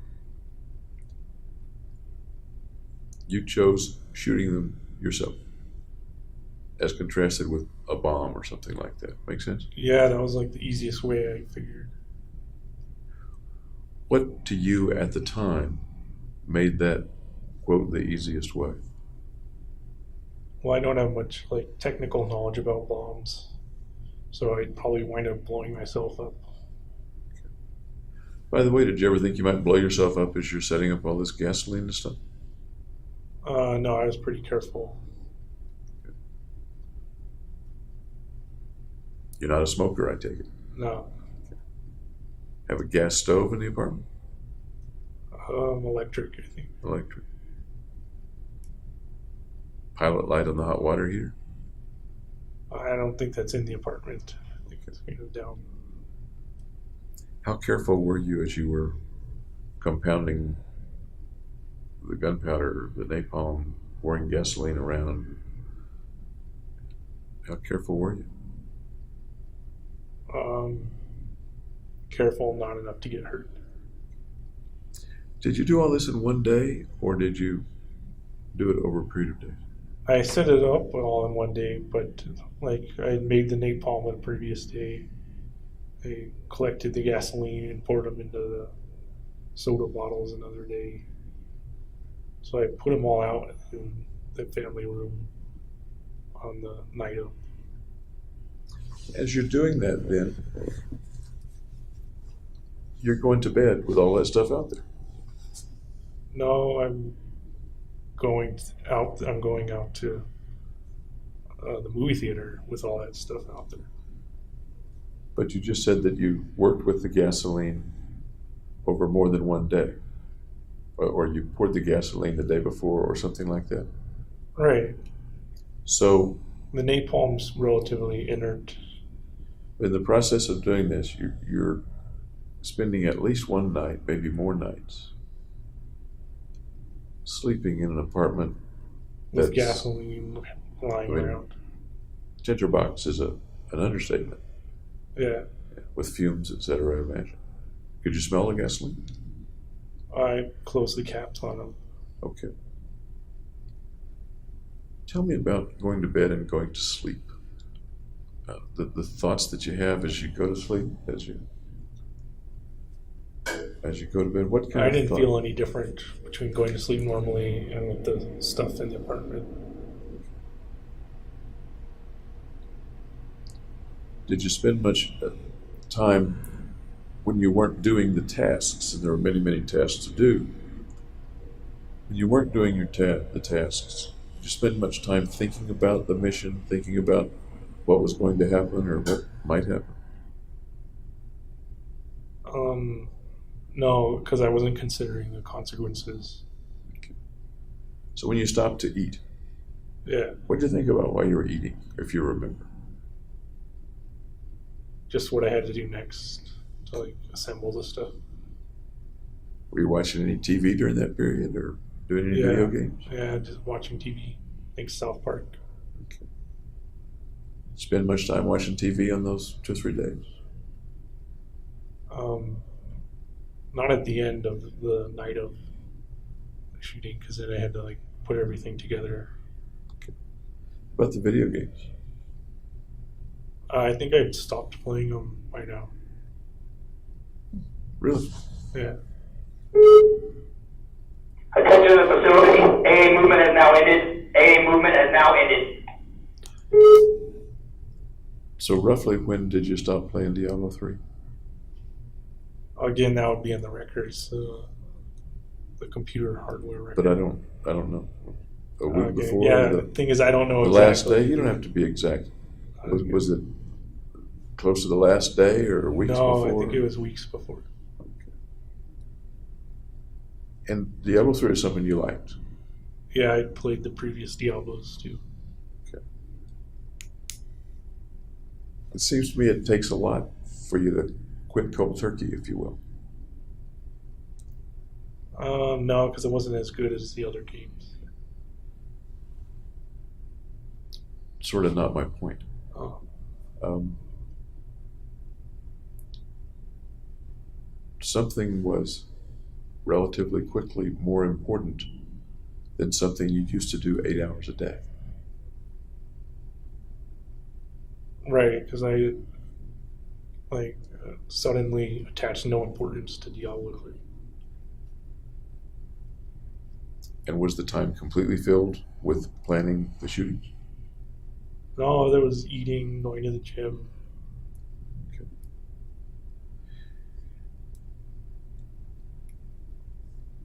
That's right. You went to the gym a fair amount.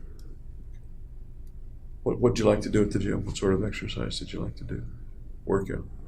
Chest press, bench press, cardio, like the ellipticals, and treadmill. Did you do that pretty regularly? Most people can't do it regularly. I tried to go twice a week, but if I couldn't, I would always make it once a week at least. Right up to the time of the shootings?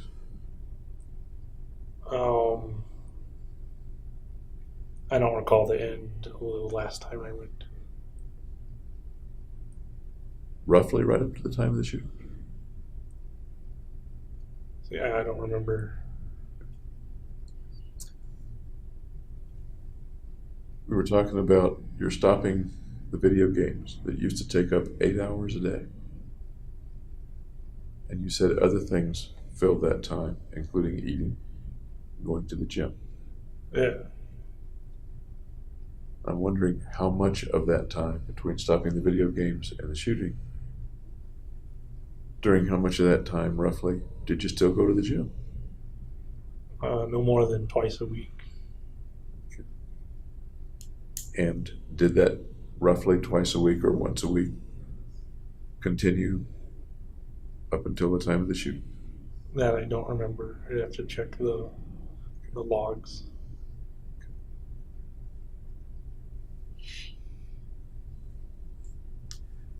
Roughly how much of the day in the last week before the shootings were you spending in some kind of preparation?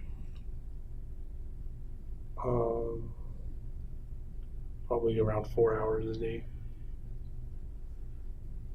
And the week or two before that, roughly how much time in preparation?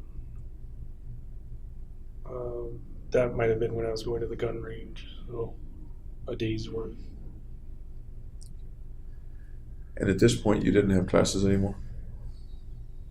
No, I had dropped out. Okay. Tell me a little more about the reasoning, the reasons that you dropped out. One, I didn't pass my preliminary exams, and I had a lab I could have joined, but the kind of topics were less neuroscience and more genetics. Had you wanted to, could you have retaken the prelims? Yeah, Tell me about the decision not to retake the prelims. I just made the decision not to take them, and then told my advisor that I was going to leave. At that time, pretty much that day, at that time, what did you think was going to happen in your future? What was your future looking like?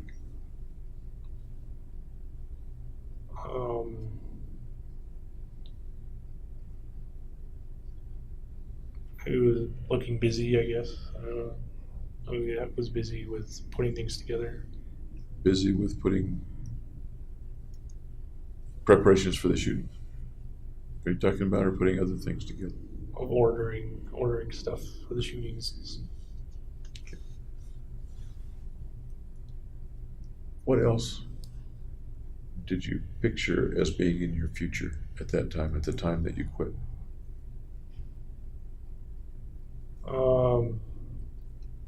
The end of my science career. And what was going to be there instead of your science career?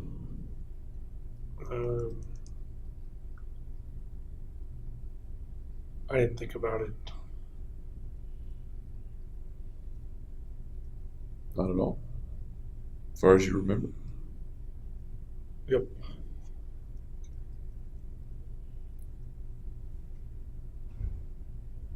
Do you recall thinking that you didn't have a career, a future at all, or do you not remember thinking that?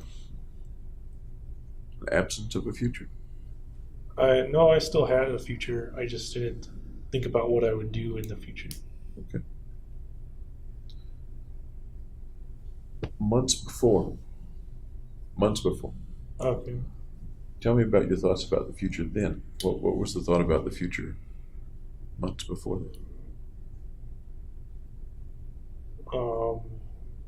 Leave it up to kind of fate to decide. And what might fate decide for you? What would be the possibilities and probabilities?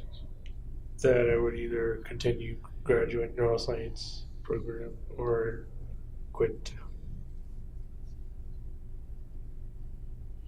That's a pretty dichotomous set of possibilities. Any other possibilities? Anything? If I quit, then that opens up the following possibilities. If I stay, it opens up other possibilities. If I quit, then I could move back to California and live with my uncle. Because it was like a 2-story house, and he only needed 1 floor. Is this the uncle that was sick, or? This is the other uncle. Okay. Uncle Jimmy.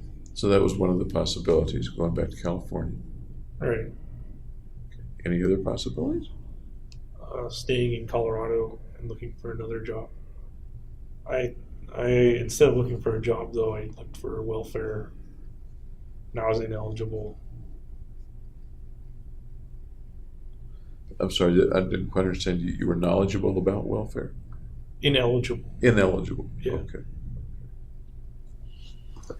So had you gone back to California, Uncle Jimmy, what might you have ended up doing 5 years hence?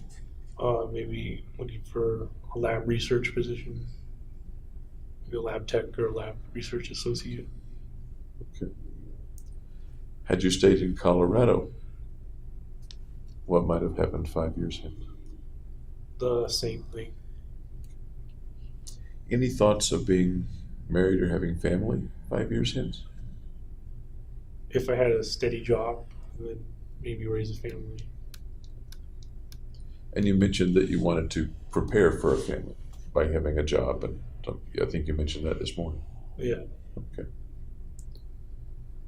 What else did you see in your future before the mission came up? What else did you see in your future as you pictured yourself years later?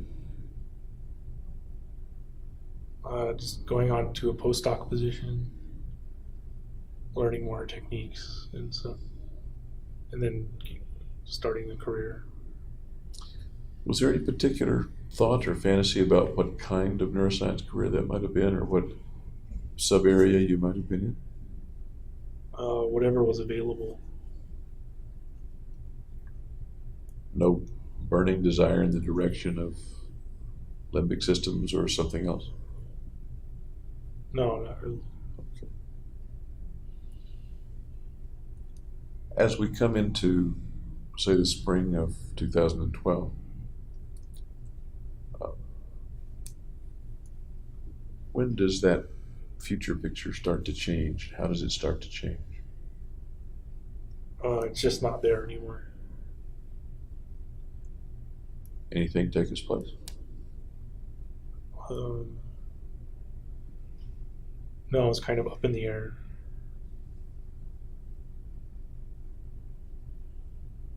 Anything vague taking its place? No, because I wasn't looking ahead towards the consequences. I'm sorry? I wasn't looking ahead towards the consequences.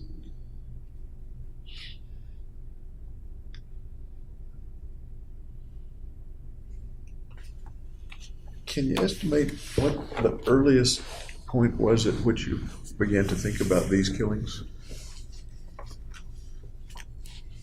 When I bought the shotgun, I think. The shotgun. So that was the second gun that you purchased, am I right? Yeah. Okay. Okay. Do you remember roughly when the earliest point was that you ever thought about killing anybody? Teens, in the teens. Tell me about those thoughts, if you would. They would just pop up. Tell me about the thoughts, if you would.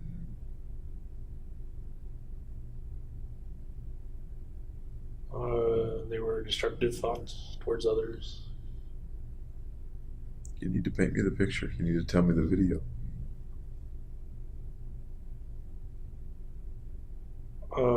It was kind of that in an abstract way. It wasn't actually visualizing killing or anything. It was just kind of like a voice saying, like, kill people.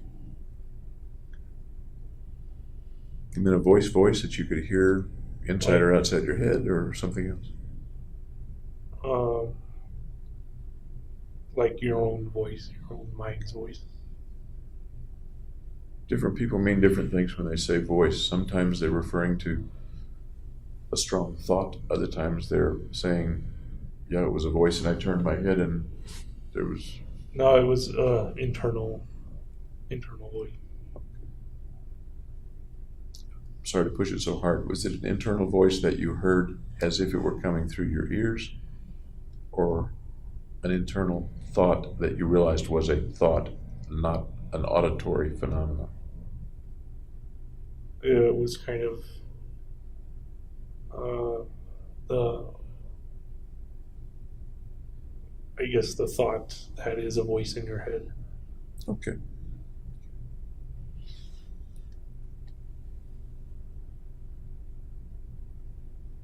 Even though you mentioned it was abstract, you did say that it would pop into your head and that they were thoughts of killing people. At least that's what I asked about. Can you be any more specific about what would pop into your head? Just a desire to kill people. How, who, under what circumstance? Just like an impersonal form of a person.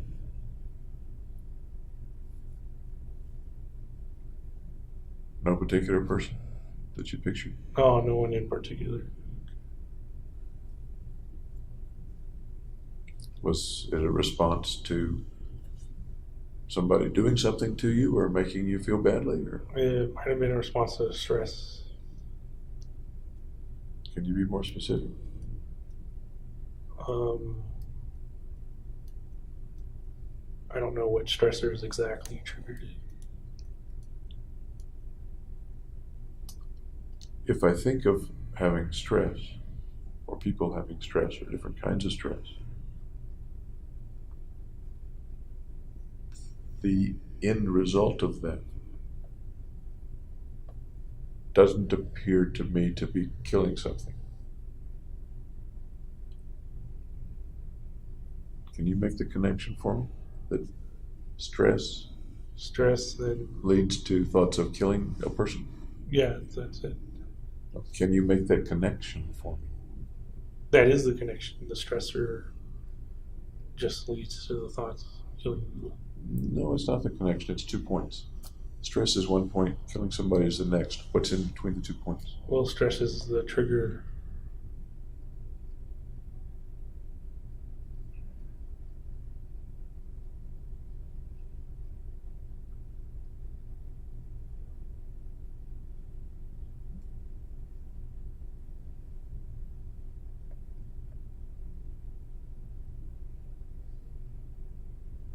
Is it that you don't understand connecting 2 points?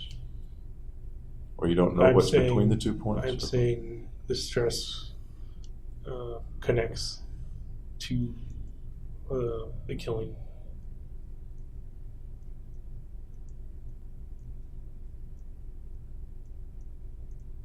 That doesn't make sense to me. Okay.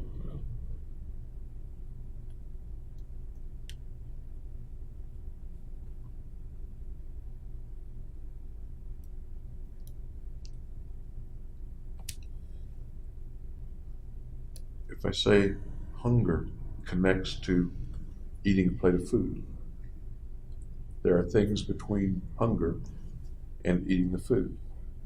Going to the grocery store, choosing the groceries, coming back home, turning on the stove. Not if the food's preparing already food, prepared. all this.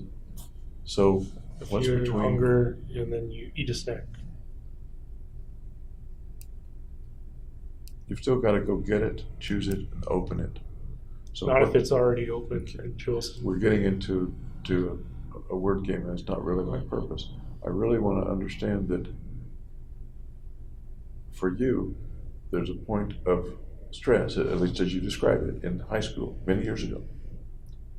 Stress and thoughts of killing someone.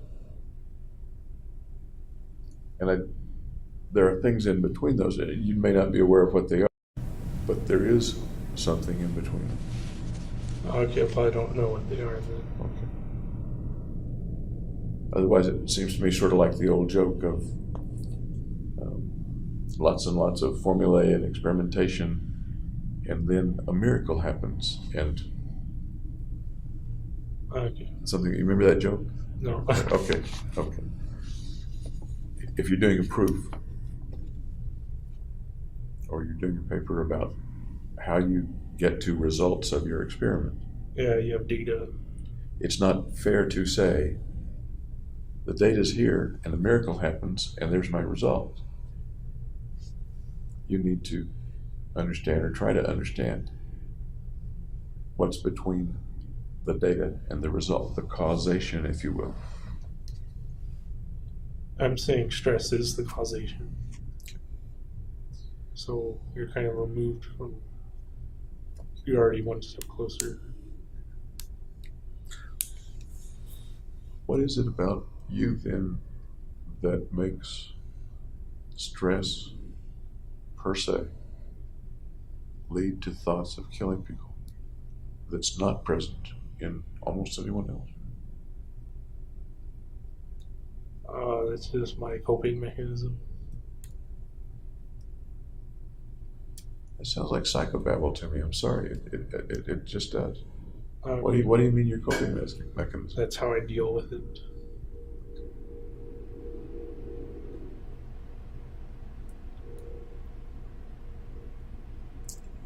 You're coming into the pictures of what comes up in your mind, quickly comes to your mind. What was that? I know there's noise back behind me. Let's come back to the image that comes to your mind about killing someone. Once again, is there any clearer picture of that you can see? Can you fiddle with the focus knob? Well, there's and kind of two clarify? pictures. One Okay. is with when I'm with someone, I have a picture of killing them, and then the other is an abstract. I get this image of just a formless person who I can't really make out, and I'm killing them. Okay. Let's go to the one that you mentioned when you're with someone. What might be a circumstance in which you would think about killing a person that you were with at that time? If they're being very annoying. Can you draw me a hypothetical situation?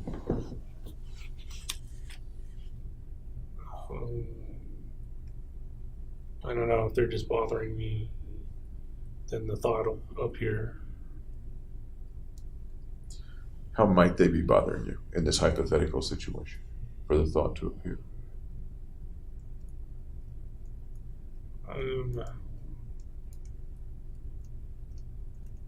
I guess laughing at me or something. Okay. You mentioned yesterday or the day before about people perhaps not laughing at you, but talking derisively about you. Right. Is that a situation, is that an analogous situation or no? Yeah. Makes you mad? No, not really. How is that different from an angry response then? Well, I'm not doing anything to them, and I'm not showing any anger. We're talking about, in your mind, picturing yourself killing them. Yeah. I understand that you're not really killing them. Right. Can we make the leap to, if you visualize in your mind that you're killing somebody that laughed at you, that it's logical to think that they ticked you off? That you were angry with them? I was using annoyed, but Yes, you were. I'm not sure. I don't have like outbursts or anger outbursts or anything. I'm talking about inside you. I'm talking about what comes to mind.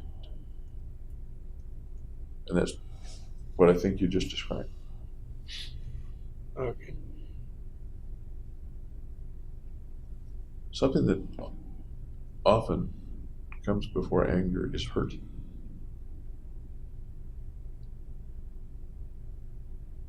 Did you feel hurt when people would talk derisively about you? Yeah. Whether hypothetically or not? Okay. Yeah.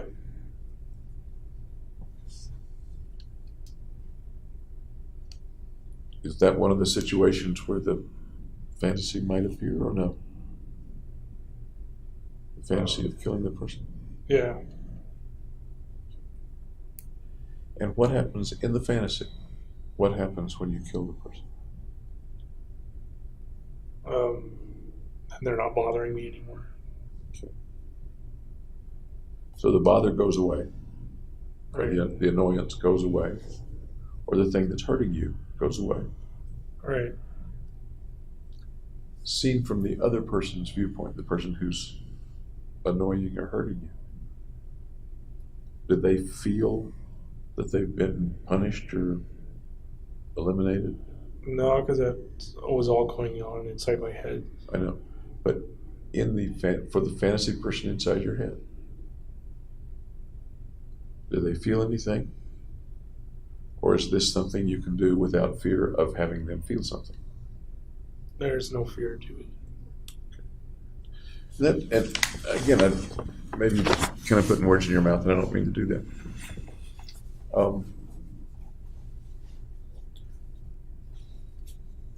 Some people who are being hurt don't want to truly hurt the other person. And sometimes that's the reason they don't retaliate Right. or call them on it. Yeah. Because for one reason or another, they don't want to escalate the situation or they don't want to hurt the other person. one can do that in his mind without hurting the other person. Does that thought resonate with what you're talking about? Yeah, I don't intentionally want to hurt them. I just have the thought of hurting them. Okay.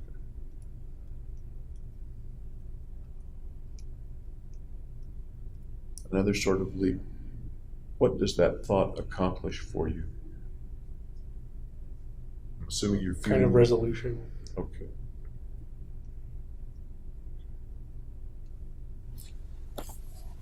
Is there any relationship between that fantasy situation in which you've already said you don't want to actually do damage to the other person? Is there any relationship of that situation with the situation in which you did grave damage to people at the theater?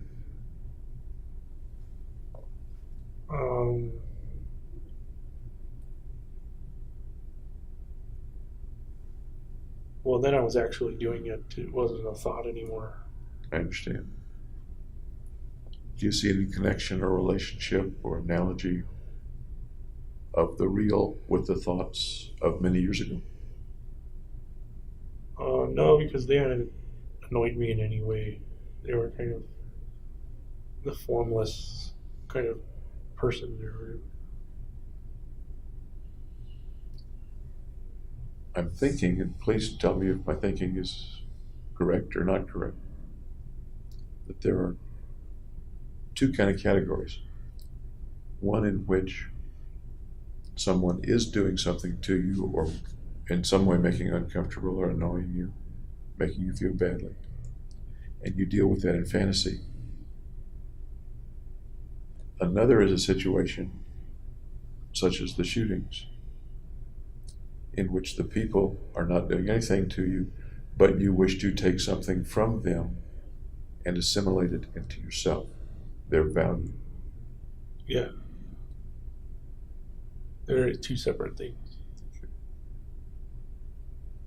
Tell me what's right or wrong with that interpretation of things.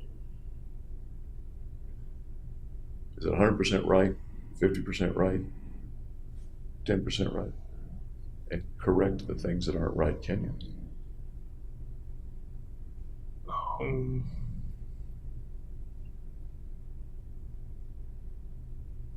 It sounds right to me.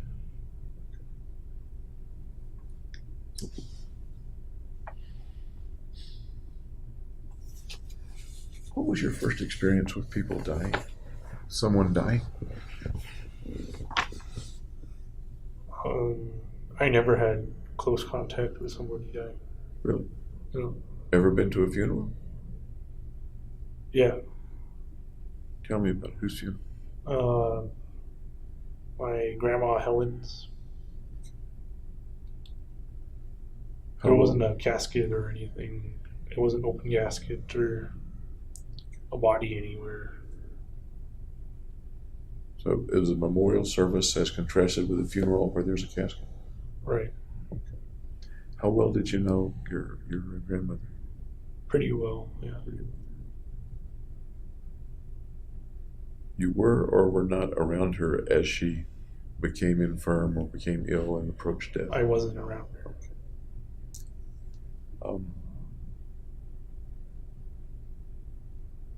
But you were close to her.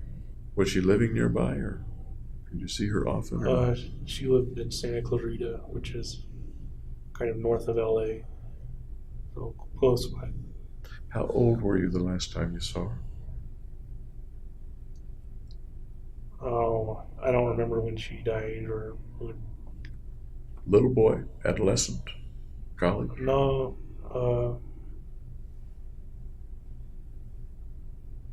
I think it was undergraduate. Okay. Had anybody close to you, friend, schoolmate, died before that? Nope. Had you lost any pets? Well, natural causes, basically. Tell me about that. What was that? Had a Labrador named Zuby, and I think a Scottish Terrier named Wimby. Zumbi? Zuby. Zuby and Wimby? Yeah. Zuby and Wimby, okay. Tell me about the dogs.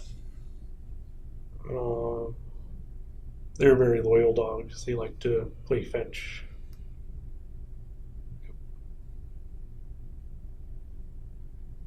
You're picturing those dogs, aren't you? Yeah. How old are you in the picture? Oh, I'm not in the picture because I'm seeing it through my eyes, I guess. How old were you when you had the dogs, when the dogs were in your life?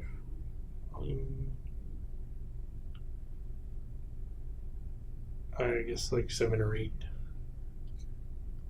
And how did they leave you? How did they die? Well, Zuby couldn't get up anymore because he had like bad hips, so we had the vet put him down. And then Wimby, I guess, got sick. I don't know what he got sick with, but we had to put him down too. You were pretty young, but did you go to the vet when they put the dogs down? No, they actually like brought the vet to the house. Oh. Were you there when the vet euthanized the dog? No. How did you learn that the dogs had been put to sleep? Oh, my parents told me. Did they warn you that they were going to do that? I don't remember a warning. It didn't seem sudden though because they kind of depreciated. Would you have appreciated a warning?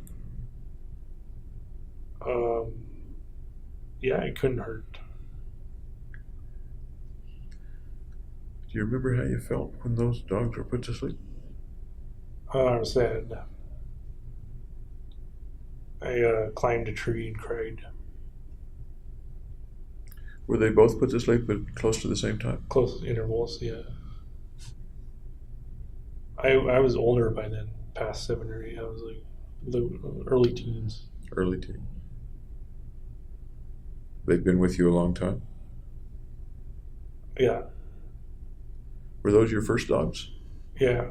We had a third dog that we got later called Rocky. He was a poodle. But Zuby and Wimby? Yeah. Zuby and Wimby, you sort of grew up with, it sounds like. Yep. Do you remember anything that your parents might have told you even after they put the dogs to sleep about the nature of dogs and the nature of people dying or dogs dying, getting old? No, there's nothing surprising. But you have a memory of climbing up in the tree and weeping and crying. Yep. What kind of tree was it? Oh, I think it was a eucalyptus tree. By yourself? Yeah. You ever tell anybody that story? No. Pretty personal story. Yep. And the family got another dog.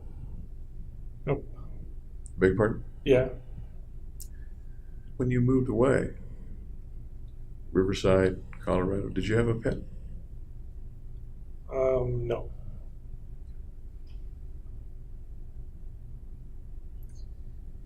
Any other experiences with death, animals or people? Well, my other grandma died too. How close to her dying were you? I was in San Diego and she was in Carmel, so like 8 hours away. About how old were you?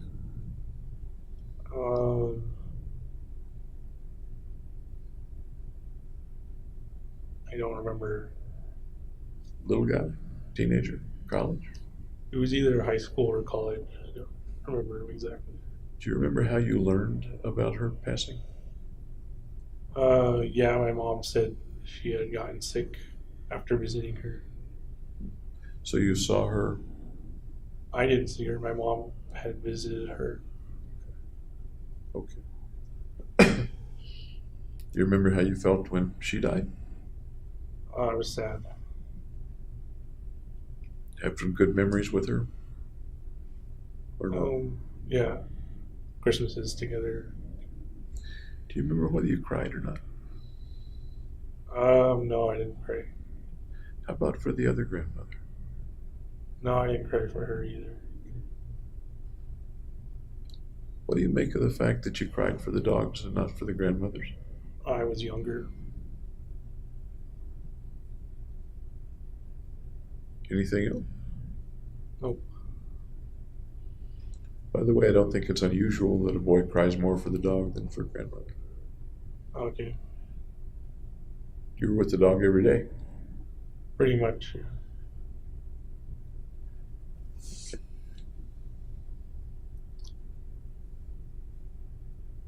Do you have a view?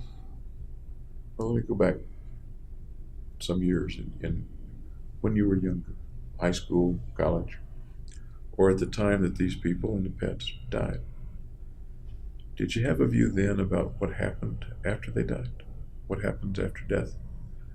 Just a dreamless sleep. A dreamless sleep. Yeah. Did that apply to both the dogs and the grandmothers? Yeah. Where did you get that feeling of the dreamless sleep? Where do you suppose that idea came from? I guess I just absorbed it. I'm sorry? I just absorbed it from my surroundings.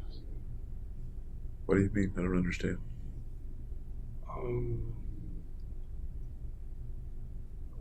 I just thought that was the way things would work. You don't recall it being something that mom said or dad said? No, I think I came up with it on my own. Did you ever have any thoughts about an afterlife for the dogs or for the grandmothers? No, I don't believe in afterlife. How about when you were a little kid? Well, I knew about heaven and hell, but I didn't think it would apply. Apply to? That it wasn't the way things worked. And how about now? I still believe in the dreamless sleep. Do you think much about it? No, not really.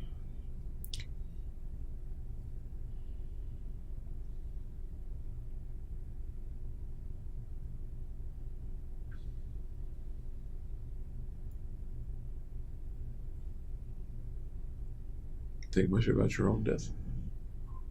Nope. There was a possibility that you would have died in the shooting. Then I wouldn't have to worry about anything else. When the officers drove up, you remember what their names are? Did anybody ever tell you what their names were? I forget what their names are. Okay. What was the circumstance in which the officers drove up or came to you after the shooting? Well, they drove up behind the theater because everything happened behind the theater at that point. And they were looking at theater 8, and they had their backs to me, even though I had a gun right next to me and stuff. So I didn't shoot them, but then they came towards me, and I put my hands up, and then they knew I wasn't police. Why were you outside the theater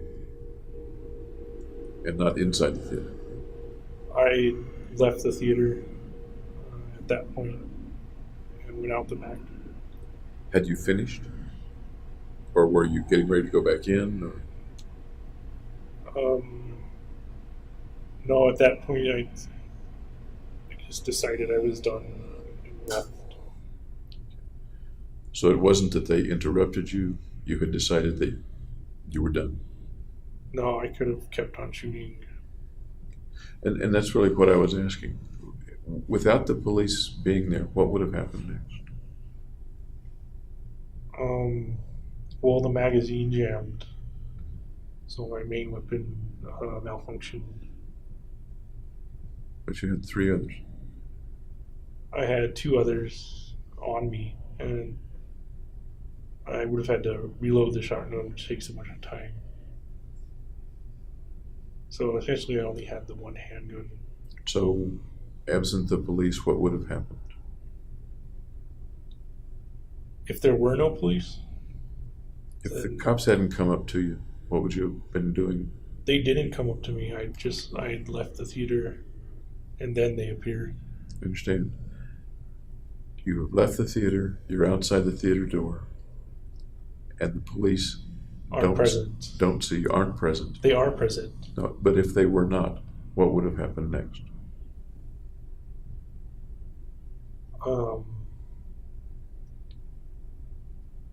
I would have driven away. Okay, I don't know where I would have driven though. okay. So you were, I didn't have a plan exactly. either way, you were finished with the inside of the theater. You weren't Going to go back. going to in. go back in. Okay, okay. You would have somehow driven away. You didn't have a plan.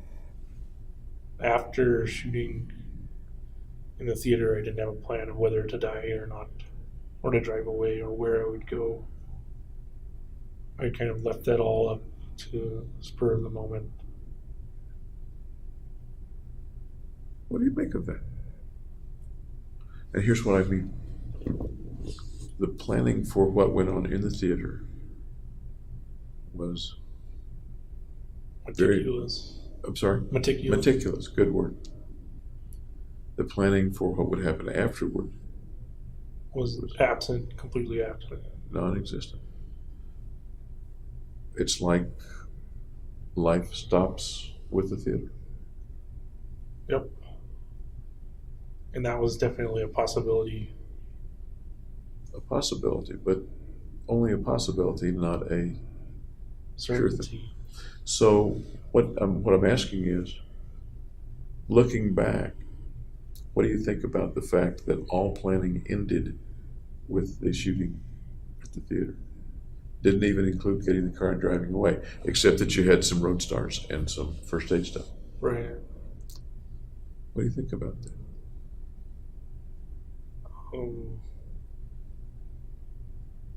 I think I didn't think it through very well then. But you're A, smart guy, and B, an extreme planner. Right. It seems illogical that you wouldn't think it through. And yet, I believe you when you say you didn't think it through. So, what is it that causes a smart guy, an extreme planner, not to think it through beyond the shootings? Because I kind of figured my life would end at the shootings.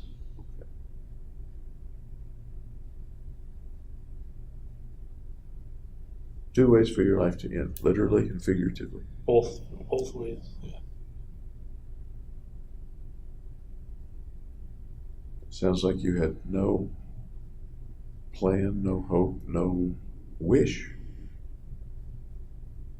for things to go further, for your life to go further. Except the basic biological instinct to survive.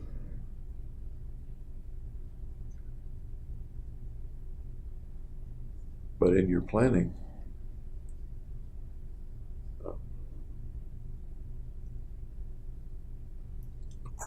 a criminal, Yeah.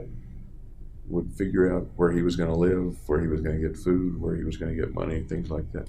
All that was going to be determined for me, so I didn't have to plan anything out. So I would go to jail or I would die, and then things would take their own course. Was there any third possibility, jail or die? Was there any third possibility? Well, there's the third possibility of getting away, but I didn't consider that. I consider that negligent. Or nil. No. Yeah. And we're looking back about the way you were thinking at that time. Not the way you're thinking today, but the way you were thinking at that time. Is that where? Yeah. At what point in your planning and your contemplation of the mission, what you're calling the mission, did it become either jail or die and no other real No other real possibility. At what point do you think you realized that, or do you think that was a fact in your plan?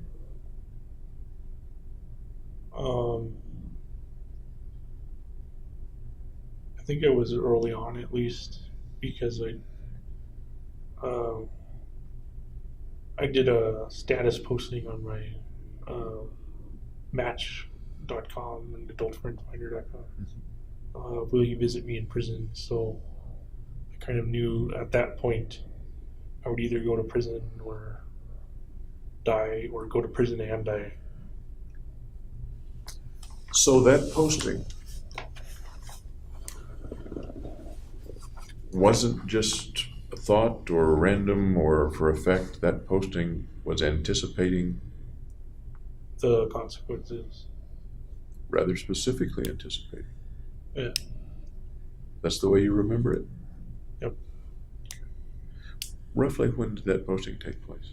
About how I have no idea. how long before the shootings? A week before? A few days before? A Uh, month before? it could have been as long as a month before, but I don't think so.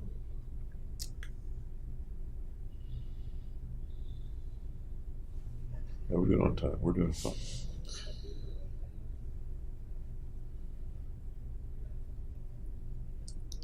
There were things that could have stopped the chain of events. Yeah.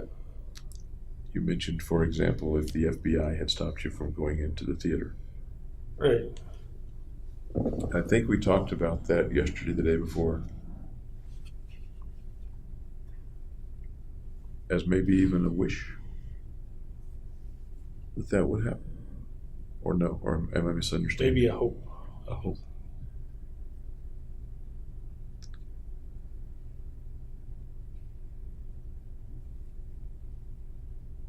Can you describe for me, help me understand, that you hoped the FBI might stop you, or a part of you did, Right.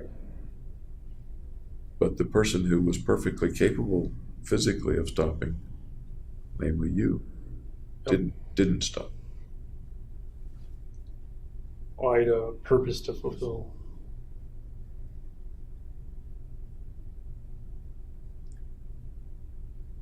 But it would have been okay with you, in fact you hoped it, if somebody else stopped your purpose, namely the FBI.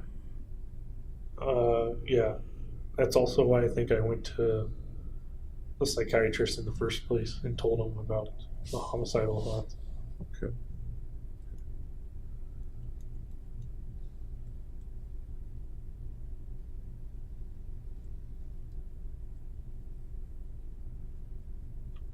That sort of sounds like there were two parts of you going on. One part that wanted to proceed and the other part that didn't. Does that make sense? Yes, there's like internal conflict. Those are big words, psychobabble crap. Okay. But it sounds like there were two parts of you, one that wanted to proceed and one that didn't. Yeah. Or am I if I'm misexplaining it, then please correct me. Well, one I wanted to be fixed to be normal, and the other was to carry out the mission.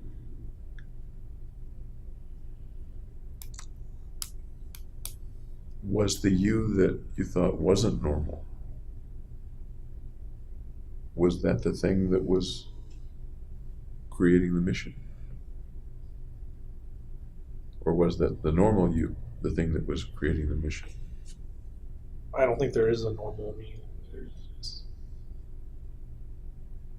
You don't think there's any part of you that's normal? No, not like that. Okay. I just figure myself as abnormal.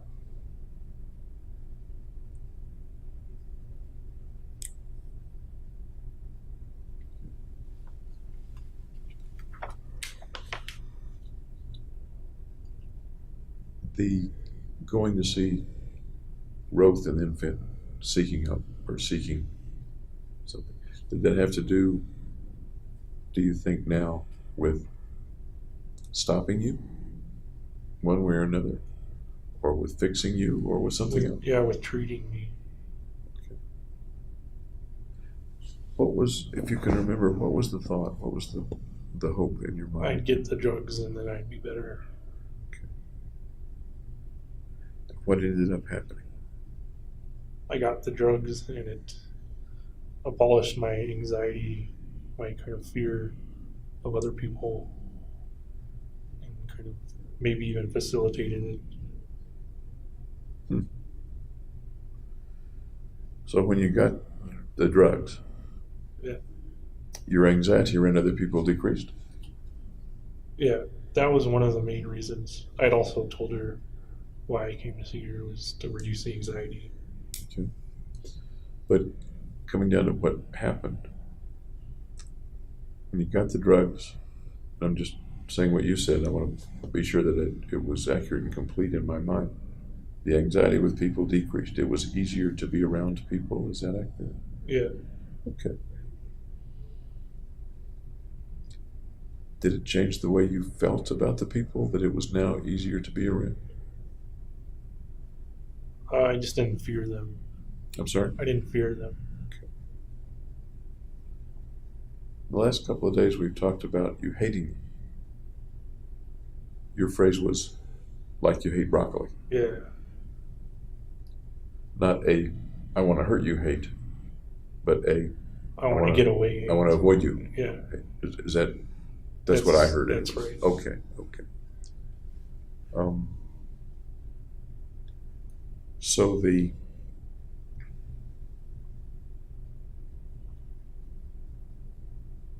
guess that makes me ask, what did the shootings have to do, if anything, with hating people?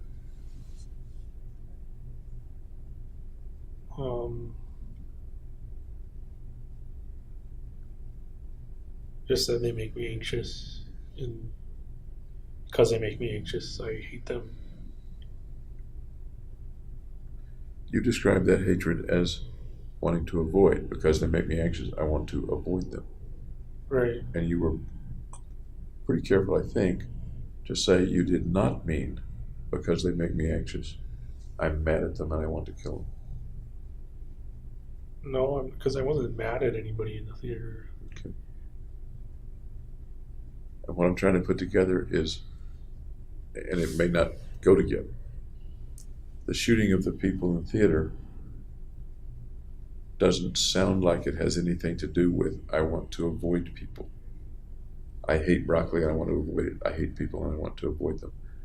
That doesn't lead in my simple mind to a situation where you kill people. Now, this was not a simple situation, I understand. Right. But if you kill them, then you're not dealing with them. You're avoiding them. On the other hand, you don't have to go to the theater in the first place. Right. You can. There are other ways Yeah, to avoid them besides killing them. Yeah. Yeah. Okay. And you said earlier that the killing had to do with assuming some of their value. Right. Okay. Do the two things go together, or are they somehow put together? They're completely different reasons. Okay. Did they coexist in the killing, or was the hating like broccoli a separate thing and didn't have to do with the killing? Or do you know? I don't think it had much to do with the killing. Okay. And by the way, I want you to know, and whoever looks at the tape, that we're talking about something that was 2 years ago. Right. When you were in a very different state of mind, at least in some ways, than you are today. Does that make sense? Yeah. Okay. Okay.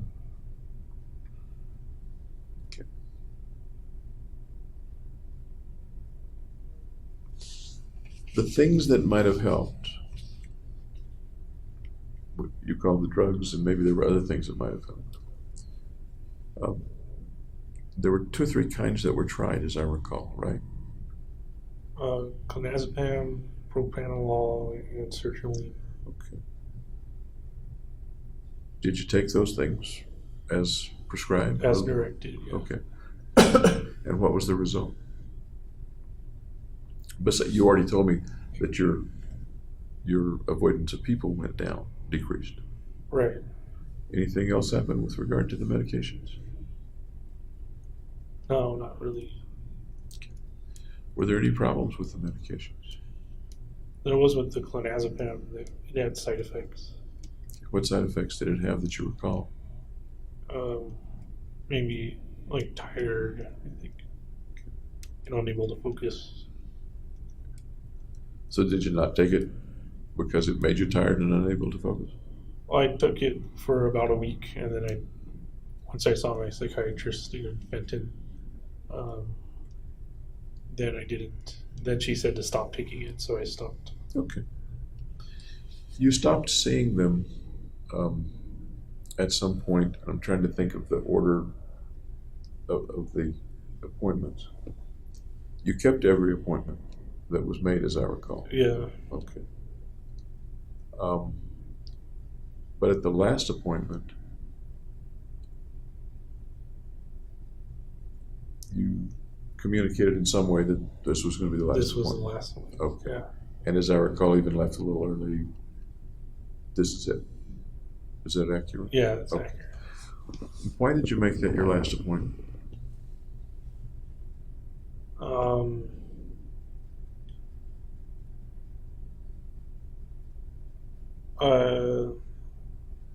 I don't know why. If there was a wish to fix you or to, on the one hand, fix things, fix your mind, and on the other hand, prevent the mission from taking place, prevent the track that things were on, to stop that. That kind of overruled the treatment. It overruled the treatment. Yeah. Pretty strong force. Yep. Where does such a strong force come from?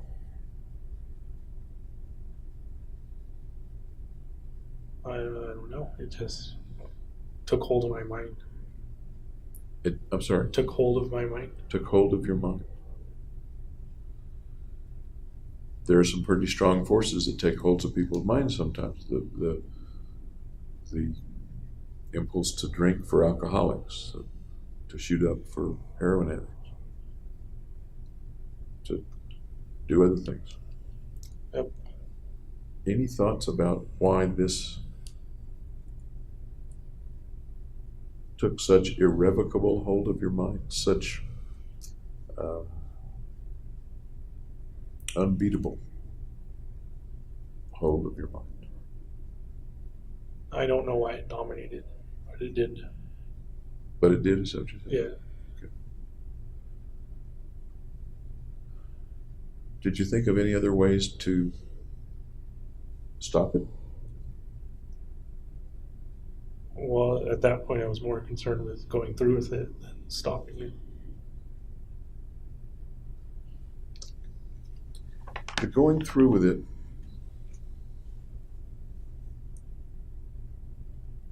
the picture in your mind was that everything was going to end with the mission. That is, you didn't plan beyond the mission.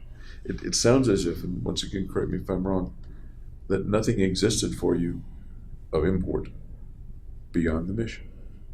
Right. Okay.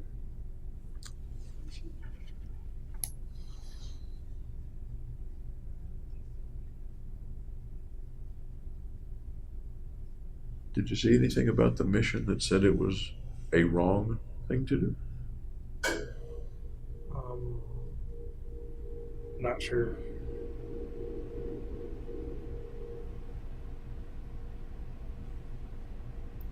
Seems like a pretty simple question. Well, I knew it was legally wrong. Because you get punished for killing people. Yeah. I'm thinking more about inside you. You're a person going through life at that point. You haven't been arrested at that point. You're thinking you may well be arrested or may be killed. No matter what you do, if I'm thinking right about the way you were thinking, life is going to end one of two ways. You're going to be killed or you're going to be put in prison, arrested. But between here and those things, thinking back on July 1st, 5th, 19th, 20th, there are people that are going to be killed and wounded. Right. Is there anything wrong with doing that in your state at that time?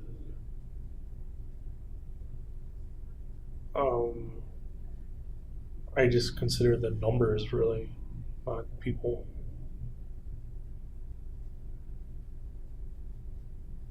How's that? Well, I consider that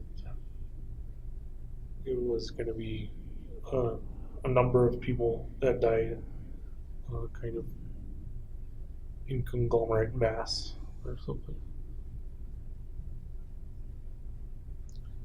But as you went into the theater, you saw individual people buying tickets, getting popcorn. No, I didn't look at any of the people. You must have, because you didn't bump into them. You looked at them one way or Oh, another. I didn't. Okay. I didn't single them out as individuals. As you drove to the theater,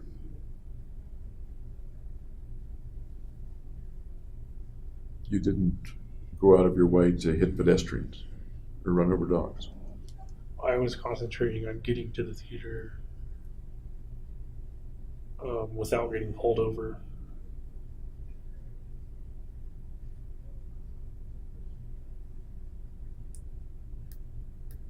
We come back to the concept of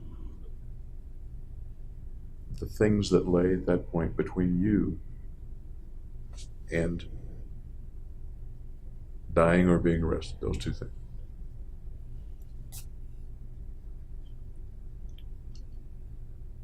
Did it ever cross your mind that you were going to hurt people? Not real people. Kind of. It was just kind of amorphous people. People are going to get hurt, not John Doe or whatever.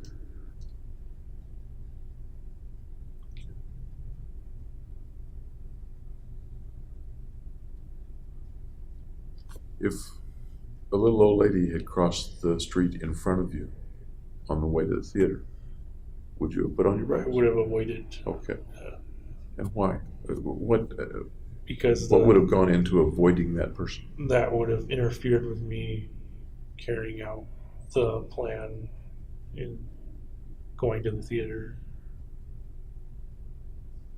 And that's the only reason you would have avoided hitting the little old lady?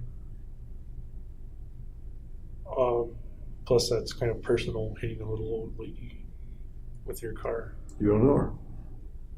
Never saw her before in your life. You don't know her name. Okay, I guess it's not personal. I'm sorry? It's not personal then. So once again, this is kind of a rhetorical question, but I'd like an answer. The only reason you wouldn't hit the little old lady is that it might interfere with your getting to the theater for your mission. Well, and I didn't plan on hitting the old lady.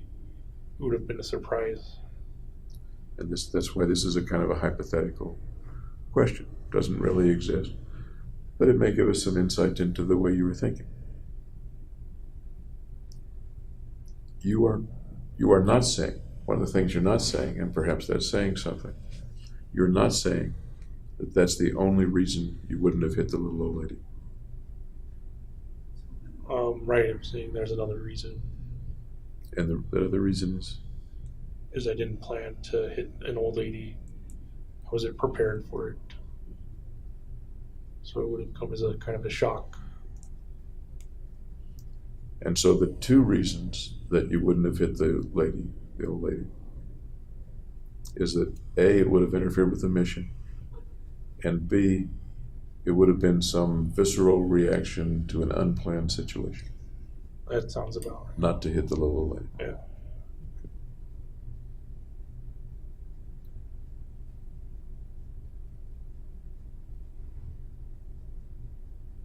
The people who were in the theater, how do you feel about them now? I don't know. Okay. They're gonna make me know them though. At the trial, you mean? Yeah. I expect so. Let me go back to just after the shootings happened, and the day or two after the shootings happened. Okay. Did you say okay? Oh, I said okay. Okay. Did you have any thoughts about the victims, the people that were shot, etc.? No, I just heard the numbers. It was like over 50 wounded and 12 died. What came to mind as you heard the numbers? It was new information. I didn't know that while I was in the theater. Any feelings come to mind? Any pictures or feelings come to mind as you got that information? Just that I was worth 12 more people than I was before. Okay. Do the wounded count in your worth in that way of thinking about things, or no? I only count fatalities. Okay.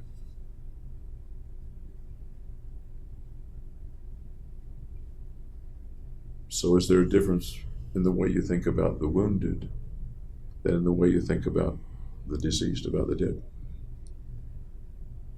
Yeah.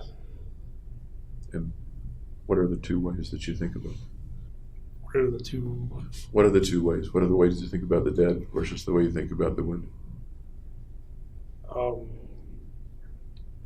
Well, the dead can't be repaired or come back to life or be normal again. Mm-hmm. So it's kind of irreversible.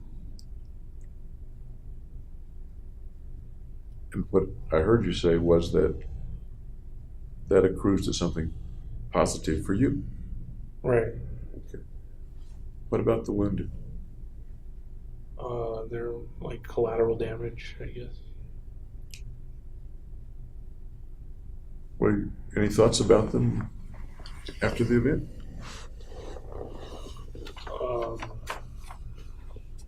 I regret they had to be wounded. In what sense do you regret that? Excuse me. In what sense? What do you mean by I regret that they had to be wounded? Rather than like the bullets just missing them or something. Do you think there was any chance at all that the bullets would just miss people unless they were destined to die? I think it was statistical. You shoot enough bullets into a crowd, you're going to hit somebody.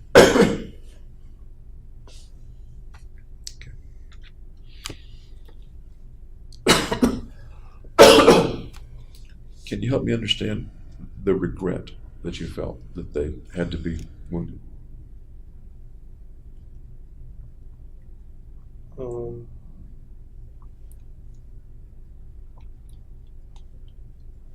Well, they get debilitated, and some get paralyzed or lose limbs, and like it's too bad that couldn't have been avoided.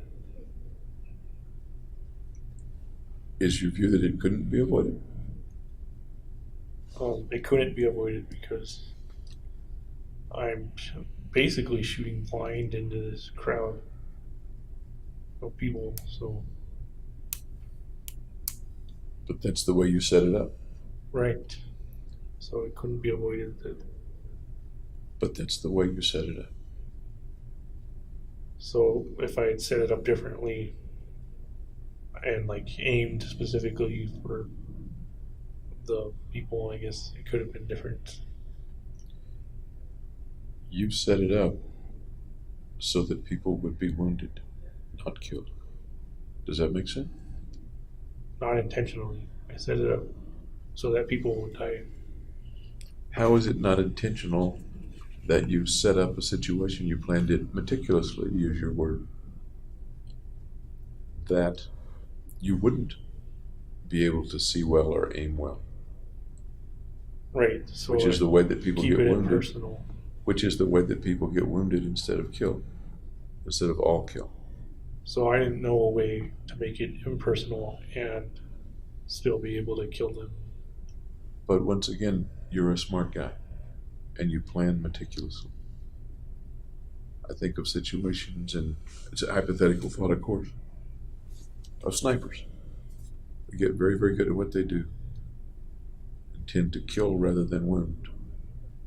Right. Well, as I said, my aim wasn't that great, so I couldn't really do a sniper. Okay, we can pick a different way to do it. My point is that intellectually, your argument seems to be failing to me. That people got wounded because of the way you set it up. Right, that's true. People got Okay. wounded. Because of the way you set it up.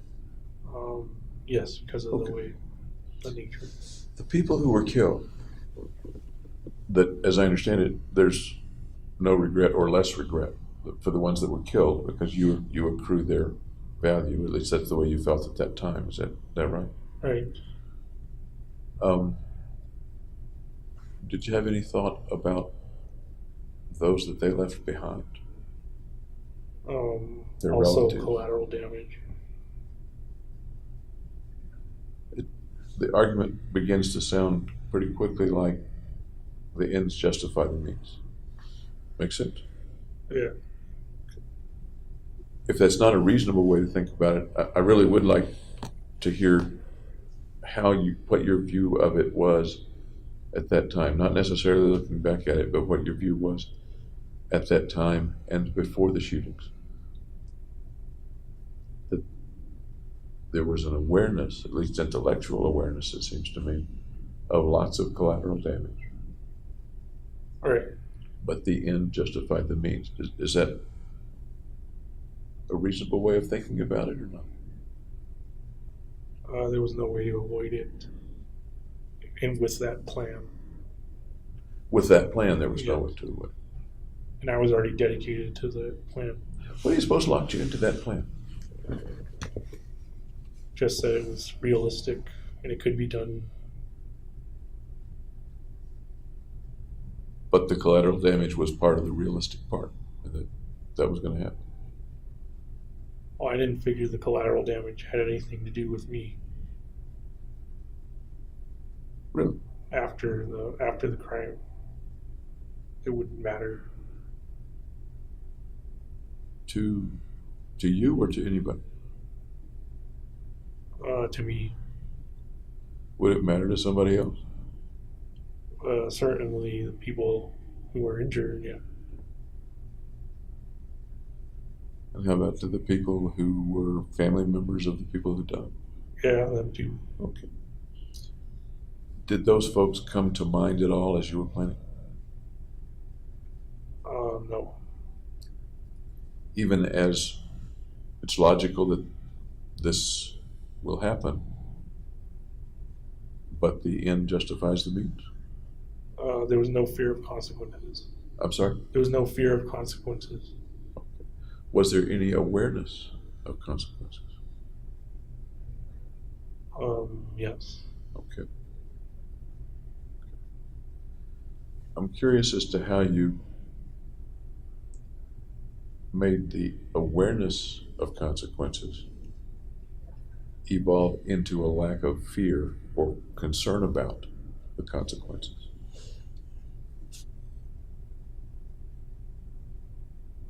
I don't understand the question. I don't think you're a cruel guy. Okay, I don't either. Okay. I don't think you're a cruel guy. You don't go out and, in the lab you may sacrifice rats, okay? Right. But you don't go out and hit little old ladies and you cry when your dog dies. You don't go and torture animals or anything like that. I don't think you're a cruel guy. Okay. But somehow, once again, correct me if I'm wrong, the awareness that other people would be badly hurt was not enough to stop the mission. And it sounds as if you're telling me that the awareness that they would be hurt somehow became a lack of concern about the consequences to them or anybody else. Right. Okay. Can you help me with how that, Why that is the way it is. and why is sort of an odd question. Sometimes why is not the right question. Okay. But it may be in this case. I'm wondering about the process. How does it go from there are going to be many people hurt in lots of different ways?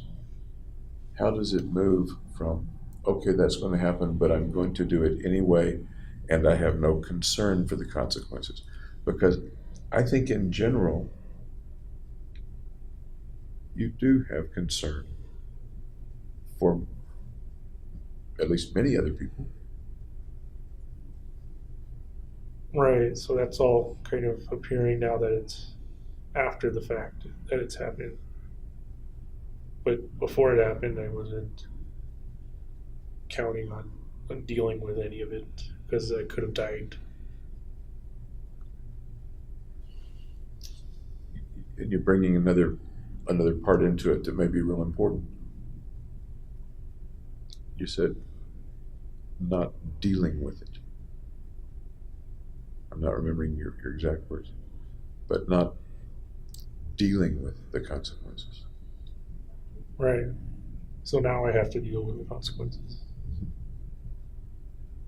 Before the shootings, I didn't think ahead, so I wouldn't have to deal with the consequences. right after the shooting, were you concerned with the wounded or whether anybody was going to get hurt at the apartment? I inquired if a child was hurt because I saw a sign that said like child division homicide or something. As you came into the Aurora?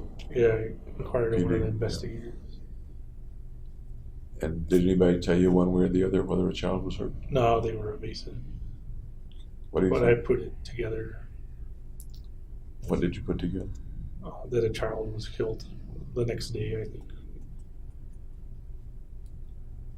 How did you react at that time when you put that together? That I tried to minimize child fatalities by choosing midnight, PG-13. Okay, so it would be grown-ups at that showing of that particular movie. Is that what you're saying? That was what was intended, yeah. So it wouldn't be like, Once you learned that a child was killed, that you had killed a child, yeah, it was remorseful. tell me more. Remorseful is 3 syllables. Tell me more in 1 syllable words or so of how you felt. That I was sad that a child had died. Did you think much about it? Yeah. Do you still think much about it? I don't know how it could have been avoided though, other than changing the plan to something else.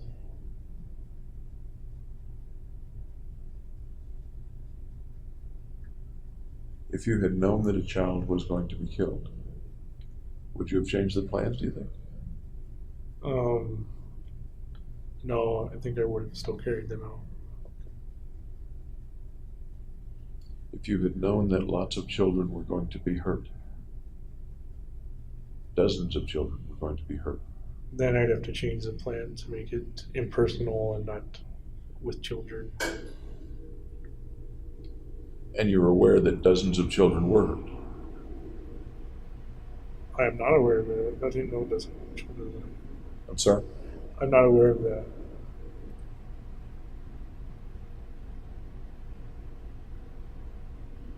Once again, you're a smart guy. You think about the plan meticulously, Right, but not much about the consequences of the plan. right.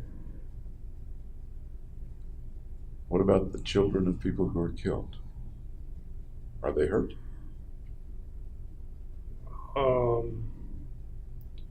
I didn't consider family and friends of the deceased or the wounded. What do you think now? Are the children hurt when their parents are killed? Yep. Are they hurt when their parents are wounded? Yeah. So at least in that sense, dozens of children were hurt. Indirectly, The children are still hurt. yeah. Does that make you feel anything as we talk? Not so great. Tell me a little more. What do you mean not so great? Well, it wasn't my intention to kill children or leave them parentless or like that stuff. Soon after the shootings, days, weeks, did you think that there were some children? Did it occur to you that there were some children who were parentless? Who were what? Who were parentless? Who'd lost one or both parents? No, I never took that perspective.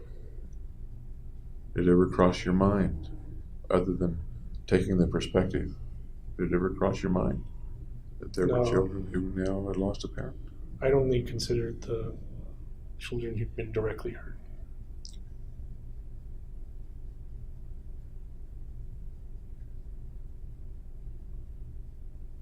And as you were approaching the mission, approaching the shooting, it sounds as if it didn't occur to you.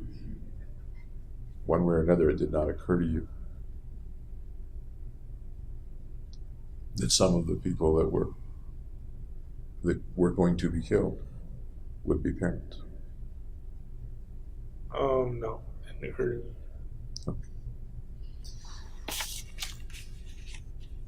You've talked about remorse or regret. You've used the word a couple of times. Almost, and I'm not sure of the feeling that goes into the words. Can you help me understand the feeling that goes into the words remorse and regret as you're using them the last couple of days with me? That's kind of hard because they are the descriptors of the feeling.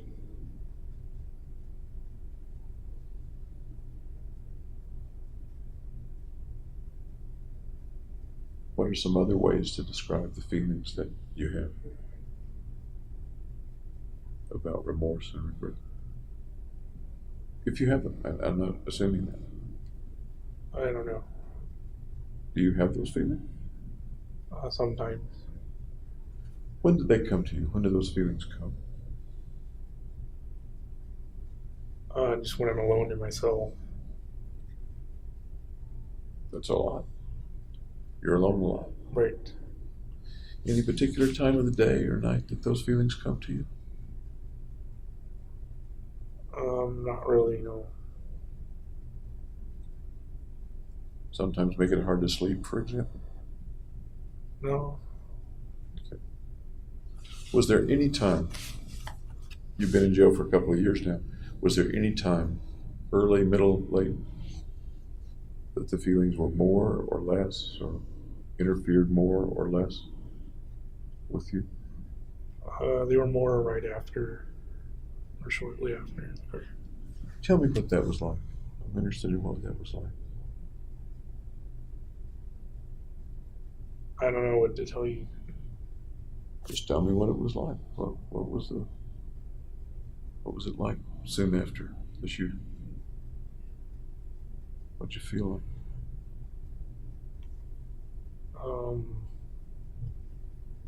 Kind of a now what am I going to do situation.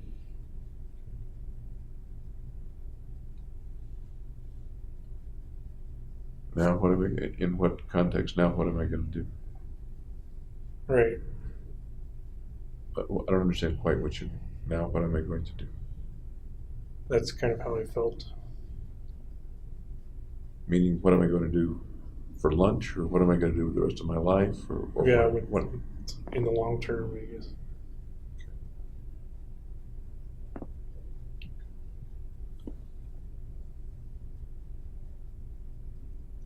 Anything else about the way you felt about remorse or regret after the shootings, right after the shootings?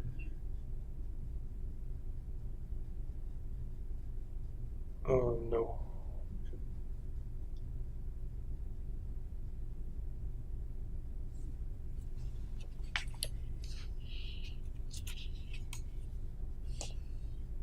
the folks that died, the value, or what are the best words to use? The value, the power that they had that accrues to you. What's the best word to use? What comes to you as a result of their death? Their value. Their value. Can you describe to me what value means in that sense?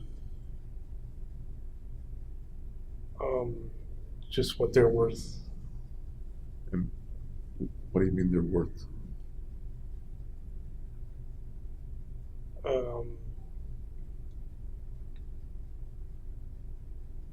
don't know how else to explain it. Lots of kinds of worth. What kind of worth do you mean? Their worth in totality. Earning potential? Value of the chemicals that make up their bodies? What do you mean? Just their value as a human being. Okay. Their value as a human being. Does that bring up any thoughts or pictures of what one's value as a human being means, or what it is? I just designated arbitrary value of like 1 to each person. I want to ask one what? 1 value unit. Is a value unit a big thing, really, really significant, or is a value unit a little thing and it takes lots of them to make up something significant? 1 is significant enough. 1 is significant enough. And you had 12. Right. Okay. Their value as a human being. Does that seem to jibe with your effort to not see them as human beings? Or does that not see them as individuals, like personally individuals? And I don't mean to be playing games with you, but you did see them as human beings because that's their value. Right, their value as a beings. human being. So, as a human being, they have this value, and I can take that value. Was it successful? Yes. In what way for you was it successful? I increased my self-worth, and I didn't have to die. Can you talk to me about how your self-worth is increased, in what way you see that? Well, it's at a value of 13.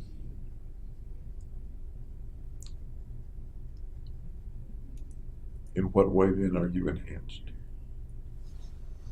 I'm worth 13, whereas a normal person's worth 1. Or, yeah. Do you feel that value 13 or 12 times more than you did before? Theoretically, yes.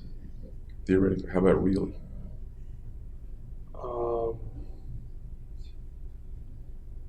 Well, it's only theoretical in nature, so. No, it's pretty real in nature. How about really? What do you feel in terms of the feeling of increase in you or your worth? Right, my worth is a lot more. Okay. And what do you feel is more? What does that feel like to be more?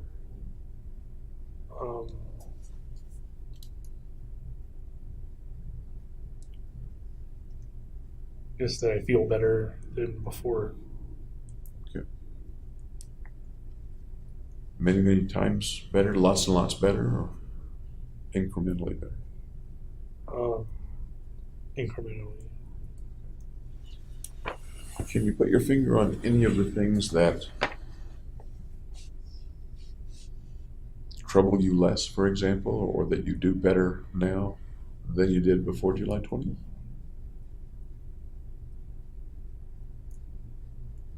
You're kind of getting at what the value actually is. Sure. See, it's just in value. Otherwise, it's just keeping score. I'm Right. asking you, what is it that is better about you, in your view, or that feels better about you? That I didn't have to suicide. Okay. Do you sometimes think about suicide since the killings or no? Yes. A lot or just a little?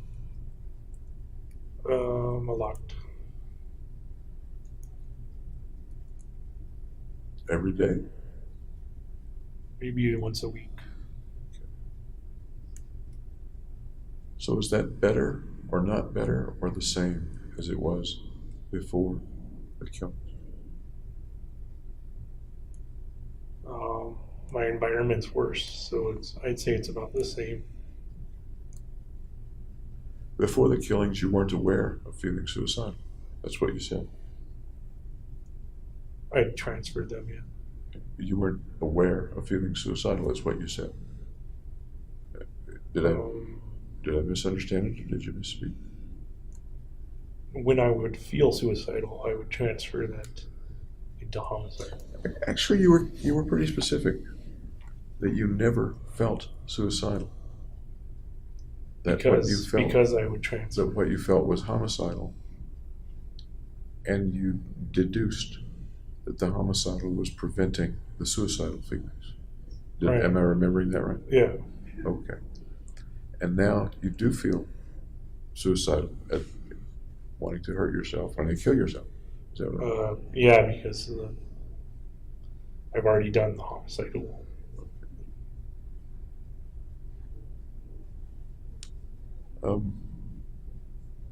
How strongly do the suicidal feelings get sometimes? What's the worst they get? Just they get bad. And what's bad? How can you explain to me what bad is? How bad they get? Whereas I'm contemplating a plan to suicide or not. Have you tried it?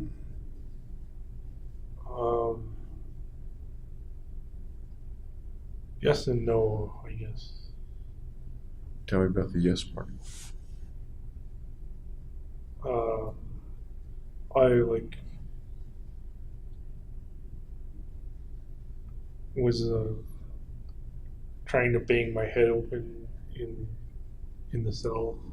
They'd had to put me in the hole or suicide watch. They had to put me in suicide watch. And I was still banging my head on the cell, like doors and stuff. That was the day that you fell backwards off your bunk? Right. Okay. And did you also banged your head against the wall on that day? In the suicide watch, yeah. Okay. I've seen both those cells, as you know, when I was there a week or two ago. Okay. How many times did you fall backward or from your Only bunk? twice. They took me to suicide watch on the second time. Do you remember the thoughts you were having at that time when you were thinking about it or doing it? Falling backward from your I don't know why I was falling backward. Now, do you remember the thoughts you were having? What you were thinking about? No, I don't remember. Do you remember climbing up on the bunk? Yeah, and falling backwards. Let's take it a little at a time. You climbed up on the bunk. You remember standing on the bunk? Yes. Okay. I remember seeing you in one of the cell videos standing on the bunk. Okay. And you're looking kind of straight ahead, I guess. What happens next? In kind of slow motion, what happens next? I just lean back and then fall. Okay. What did you think might happen, or what were your thoughts then about what might happen when you fell back? I don't know what I was thinking.